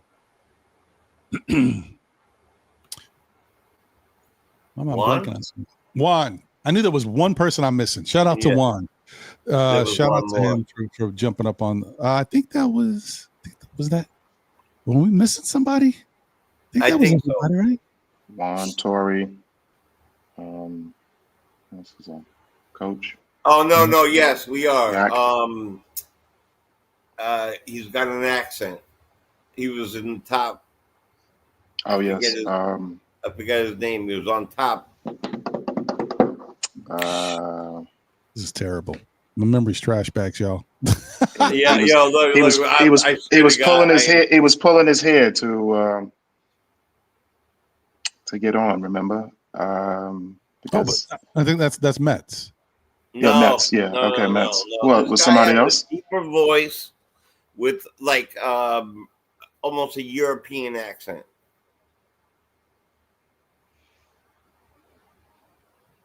Oh, yeah. Thank you, Jay. Yuri. Yuri. Shout out to Yuri. Yeah. Somebody was missing. I wanted to say he was on early. Israeli, but Yuri, that makes sense. Yeah. That purpose. Appreciate you. Thank you, Yuri. Yeah, shout out to everybody, man. Thank you to the chat. You guys have been great. A lot of back and forth today. I know it got a little, but listen, I could let certain things go. I don't, because I just don't want it to be a gang up mentality thing, gang up on the one person who's saying something different that everybody may not agree with. I'm actually doing this as a benefit. Okay. So to even the person who is saying something, I'm actually trying to help.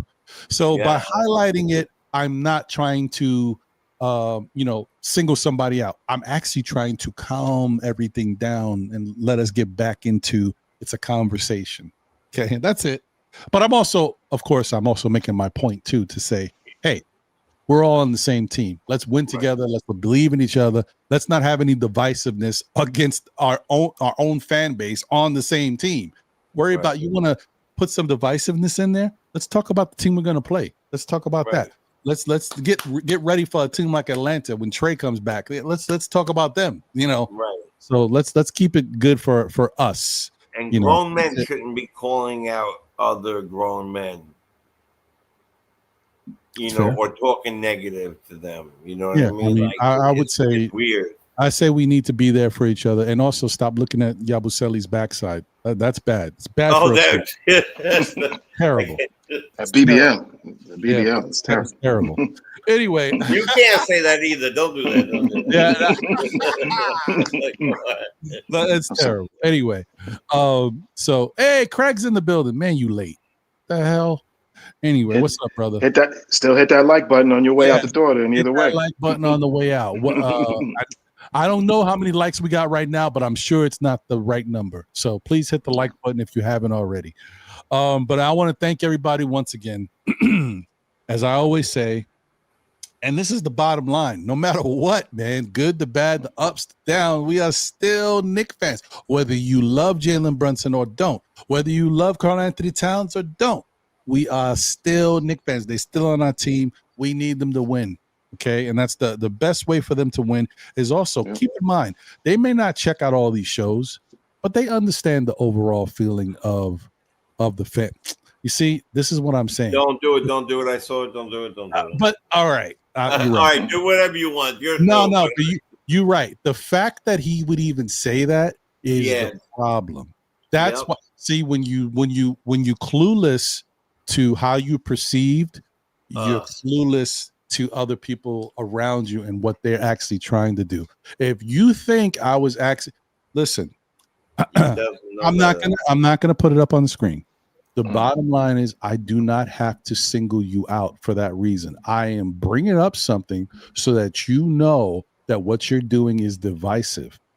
Keep in mind, guys, I have something that I don't talk about all the time because I'm not God. I don't have a God complex. I have the block button. I have the I'll never see you on my show again button. And yet every show you are here because I don't have a problem with you. I don't have a problem with your takes or your opinion.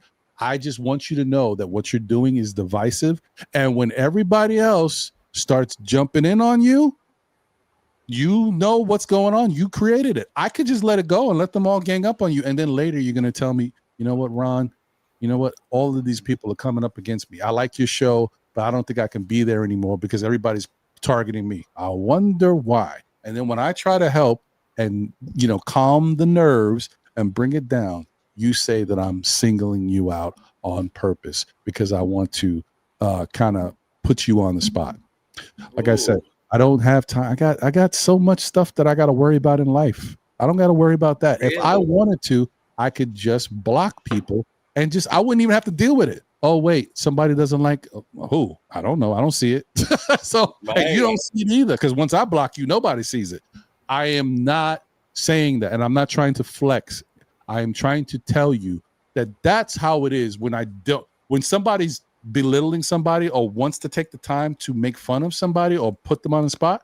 Why do that when I could just block you and not have to worry about doing anything? You get it? I want you to be here. I want you to get your opinion off. I want you to be a part of the fan base. I want you to be at the parade when we win it all.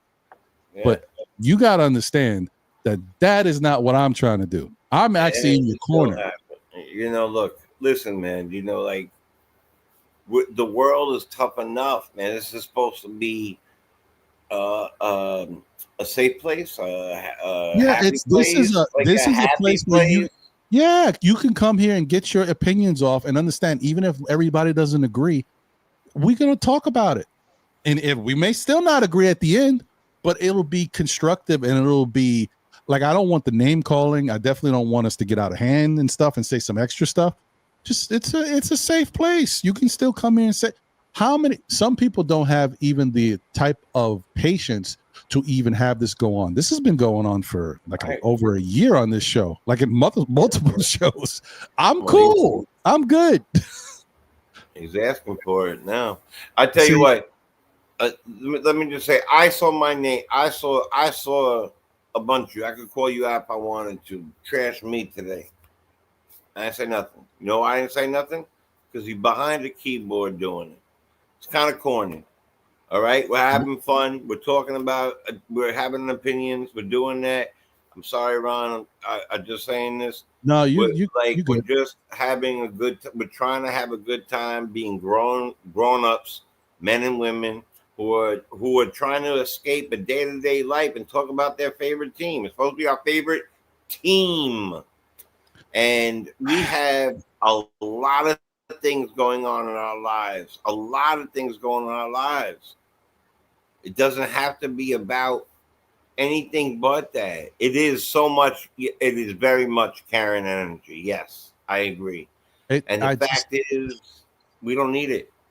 I don't want this to be this way.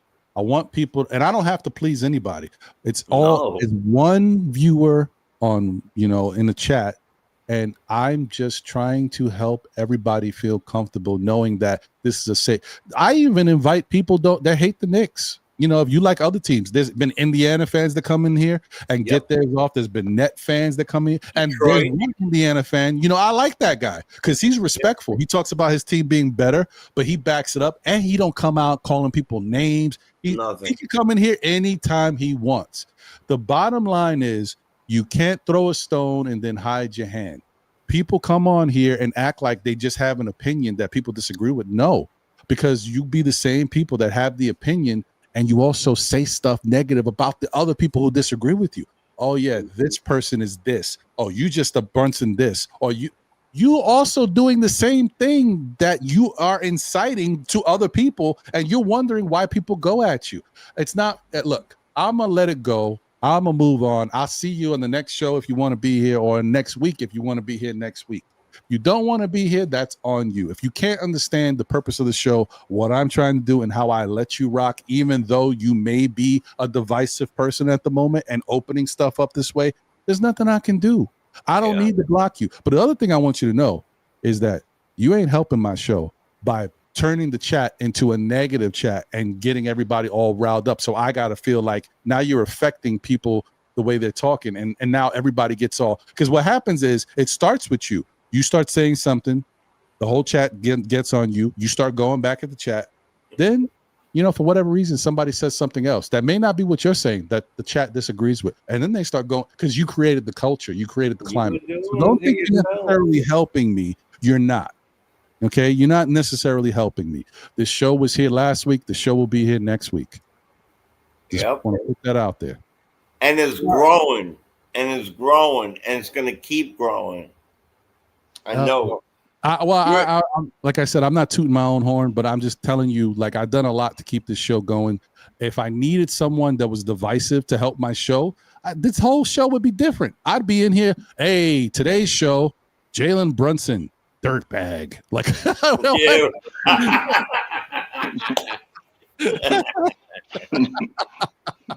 Yeah. That's not this show. That's not this show. No, not this show. Hey, Ron, I know one thing.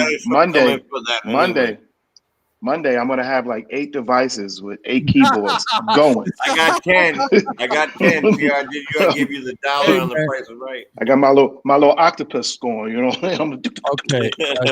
No, I like it. Hey, Squidward. Whatever you can do, B. I gotta win. Okay, so then now he says the chat loves me. Okay, all right. So now I know you're just trolling. You're being a little sarcastic. You got yourself a little. Your feelings a little hurt about stuff, and you just kind of flowing with it. Okay, look, I could play games. It's cool.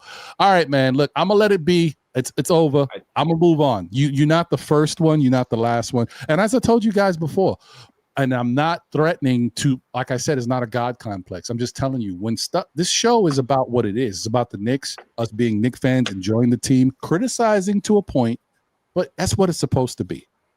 But when you get too disruptive, you do get banned. There's one person that is banned that will never be back. I don't care. I see him all over the place. You won't see him here. So that's all I'm saying. I hear you. Let's. I take a daily medication, Spectrum something. Yeah, you never know. God forbid that might be. You never know, and it helps me. It's I don't know what it's on the spectrum. Something on my back. You know. So you never know in life. You know what I mean? So, I hear you. I hear you. You did not save the show today. You didn't give me a whole day's topic. What you did is give me a topic. You give me every show. It's the same topic.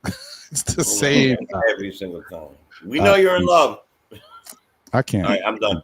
I'm going to start saying things I really will regret, and I don't want to hurt Ron's show. Ron, thank you so much for having a great show today, and always. Thank you. And thank you for helping me through the things that I've asked you. And you're just, I mean, honestly, you're a great dude. You know, I just don't. Yeah, I'm with Craig. Hey, I appreciate it, man. Hey, listen, I'm just me. I'm just being me. All right, so okay. All right. No, I get it. No, it's fine. I got it. So okay. Hold on. That's fine. It's cool. Like I'm only, so much. I give you so much grace. It's cool. Yep. All right, hold on. You're organically a good guy, bro. Hold on.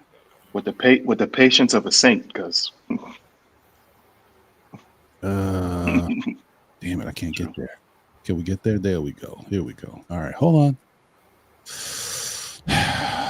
It sucks, man, because really people don't understand. And then I'm just the first. You know what I mean? Like I'm a cool dude. I'm really a cool dude. I can make it so that you can have issues everywhere you pop in. I'm just telling you. I know a lot of people that are cool, and they're like, "Why would I want to do that? He was a headache for you, Ron. What, he did that on your show? Yeah, he be in my chat too. I don't want that. Oh, okay, you think it's sweet? All right. It's literally every show. It is literally every show, and so it's a shame. I wish things were different, but that's how you want to be. And I'll you want to play games, I'll play your game, but I'm not going to continue because after today, that's how you win games. You don't keep playing them. You got to move on.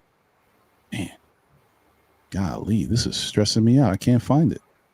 No, I'm gonna find it because I'm not finishing the show until I do. Look, he's got me on the show still because I just got to do this. Golly, this is good. This is good stuff. What's your plans for the rest of the day, fellas? So that was funny. I was going to bring something else up. So if they offered it right now, plans for the rest of the day. I'll do that instead. Right now, I'm a little bit. I'm a single dad. My back kind of hurting. I was trying to rest a little bit.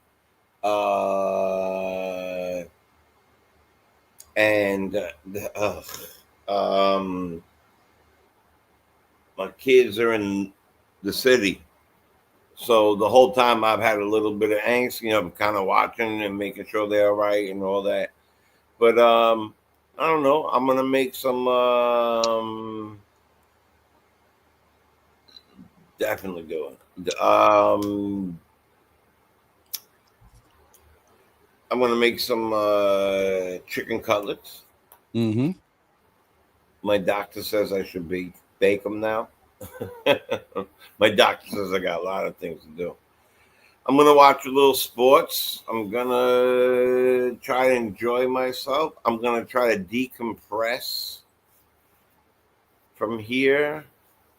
I'm probably going to shoot you a call and probably Knicks Nation too. You know, probably try to spread the love the best I can to everybody I come across, and I don't know. That works. Yeah, I mean, so I'm gonna eat. This is a 4-hour. This is a 4-hour show. I'm gonna go eat. I hear 4 or that. 5 hours today. I'm gonna eat. Me too, brother. I'm hungry. So, what I did is I put him in timeout for 24 hours so he can just kind of stew on it a little bit. If he comes back to me, because he likes to send personal messages too. If he comes back to me and says, you know what, maybe I was tripping a little bit, then okay. If not, then he'll get the permanent ban the next time around. I'm not going to continue to go back and forth with people, because what happens is, people see the happy, hey, I'm Ron, I'm a good guy, I love the show, but don't get on the bad side of Ron, because I will curse you out. I don't care. I will if you take it too far. Now, he's not disrespectful to me per se, but he's disrespectful to y'all. And so that's why I have to try to put something out there to just, come on, man. This is not how the show is.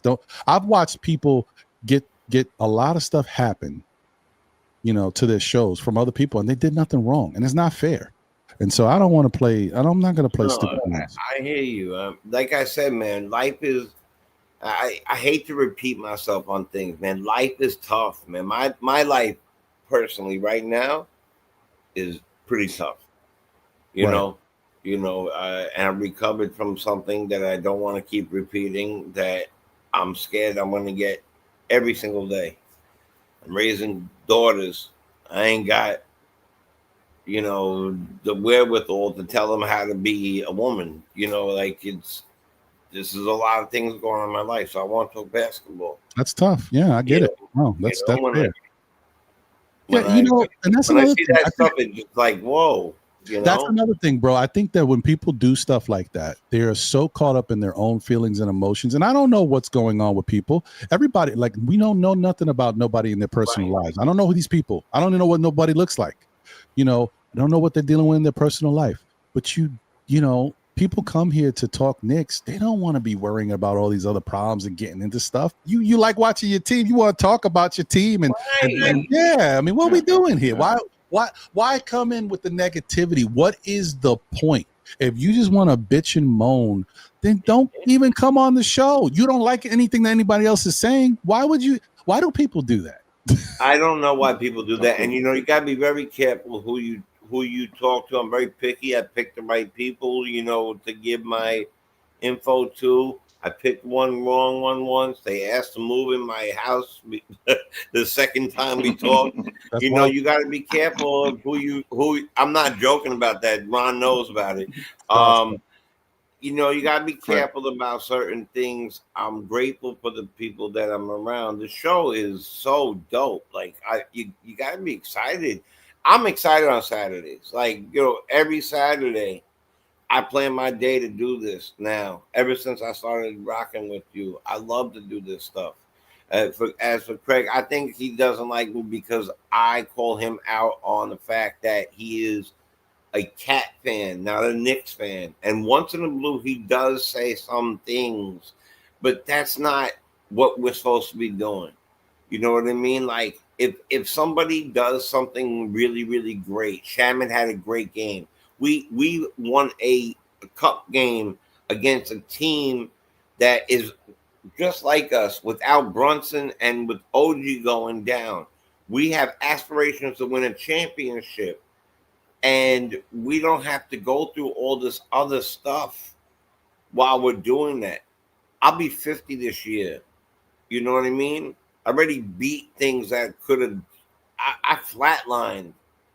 I've had my past. I don't even want to talk about my past because I use my past to help people now in their present. So this is not that show. This is, yo, did you see the Knicks game last night? We won that. What do we do next? How do we do it? Right. How do we do it? And then you make some friends along the way, like Ron. I called Ron a friend. You know, I could reach out to Ron. You know, you make friends this way. Knicks Nation and I. You know, there's certain other people I'm not going to say because I don't know if they want me to shout them out that I chat with. Those are people, you meet them, you know. Who knows, man? Just like he said, I want to go down the canyon with you, brother. I want to see them win and go down the canyon and celebrate, you know, and not have to worry when I go into the a restaurant afterwards, or if we go into a bar afterwards, that person. See, I learned something from you a long time ago. I'm gonna tell you everybody what it is. I'm gonna stop. I was smoking a cigarette, and you hit me up on the side, and you asked me to lose it. I'm sorry that I'm breaking this out.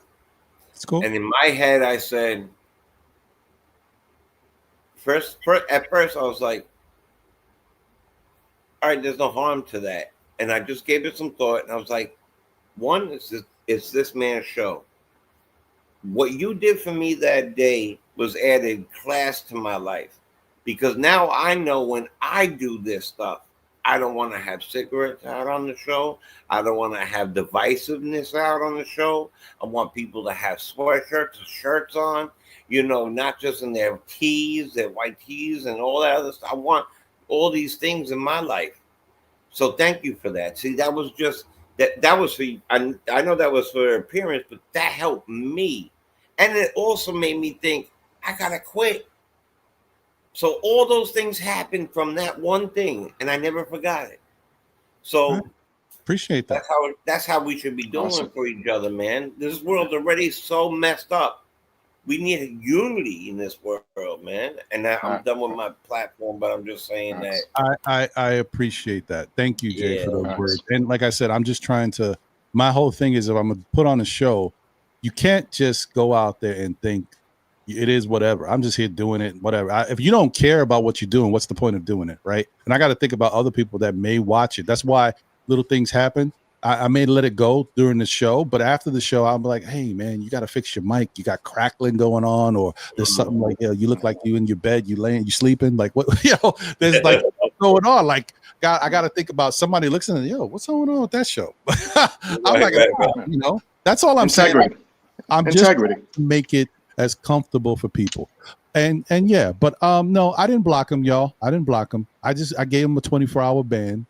Like I said, it's up to him. Listen, y'all, and I'm gonna say it again. Hear me good. I did not block him. You may never see him again, but it's not because I blocked him. It's because he will choose not to come back to the show. He only got a 24-hour ban, which means he'll be back. He's back in time for Monday's show if he wants to be here. Right, 24 hours, he's not even on him. Nothing. Right, exactly. If you don't see him, I'm telling you now, if you don't see him ever again, it's not because Ron blocked him. It's he chooses to never come back. That's on him. I don't even understand the energy. He even gave us a super chat today. Like, what do you, what? Yeah. If you're going to give a super chat to get your point out, which you don't really do, why do you come with all this negative energy? Like, I wanted to single you out, and where, like, it's just one of the days. Maybe he's having a bad day, but the bottom line is he's not. I didn't block him. I don't, like I said, block is my last course of action. Block is you coming at me so left that I'm like, oh, this is more than the show. So I'm blocking you for my own good and your own good, technically. Right. No, truthfully, because like he calls me out my name. I ain't gonna front. Yeah. All right. And then he goes and instigates fights between me and other people, like the coach and all this stuff today. For me, I still want to see the brother do better in his life, because I've been down. I hope he does, but I hope he's all right. And I would like him to be part of the show, but he makes it a cat show, not a Knicks show. Yeah, it is what and it then is. He gets very personal with me and Ron and other people, man. The worst thing you can do in life is, like I said, the whole throwing the rock and then hiding your hand. If he was the type that got on here and just talked about Cat all the time, and then everybody's calling him names and picking at him and saying stuff, I'm like, damn, that's not right. I mean, yeah, we may not agree with him, but y'all don't got to call him names and act like he does the same thing. I've watched. I got tweets. I even took screenshots of him because I was like, how am I going to deal with this dude? I've watched his tweets talking and calling people names. You can't do that and then get mad. You are one person in a chat. There's 116 people watching right now. Right. You want to piss off multiple people and think they all not going to come back at you? Like, what are we doing here? Come on, man. Anyway, all right. I'm gonna let it be, man. This took an extra 10, 20 minutes on the show just because of this situation. Like I said, last time I'm gonna say it. I know there's gonna be some people out there, man. Ron's no good. Why he did that? I did not block him. If he don't come back, it's because of him. That's it. Look at the last comment.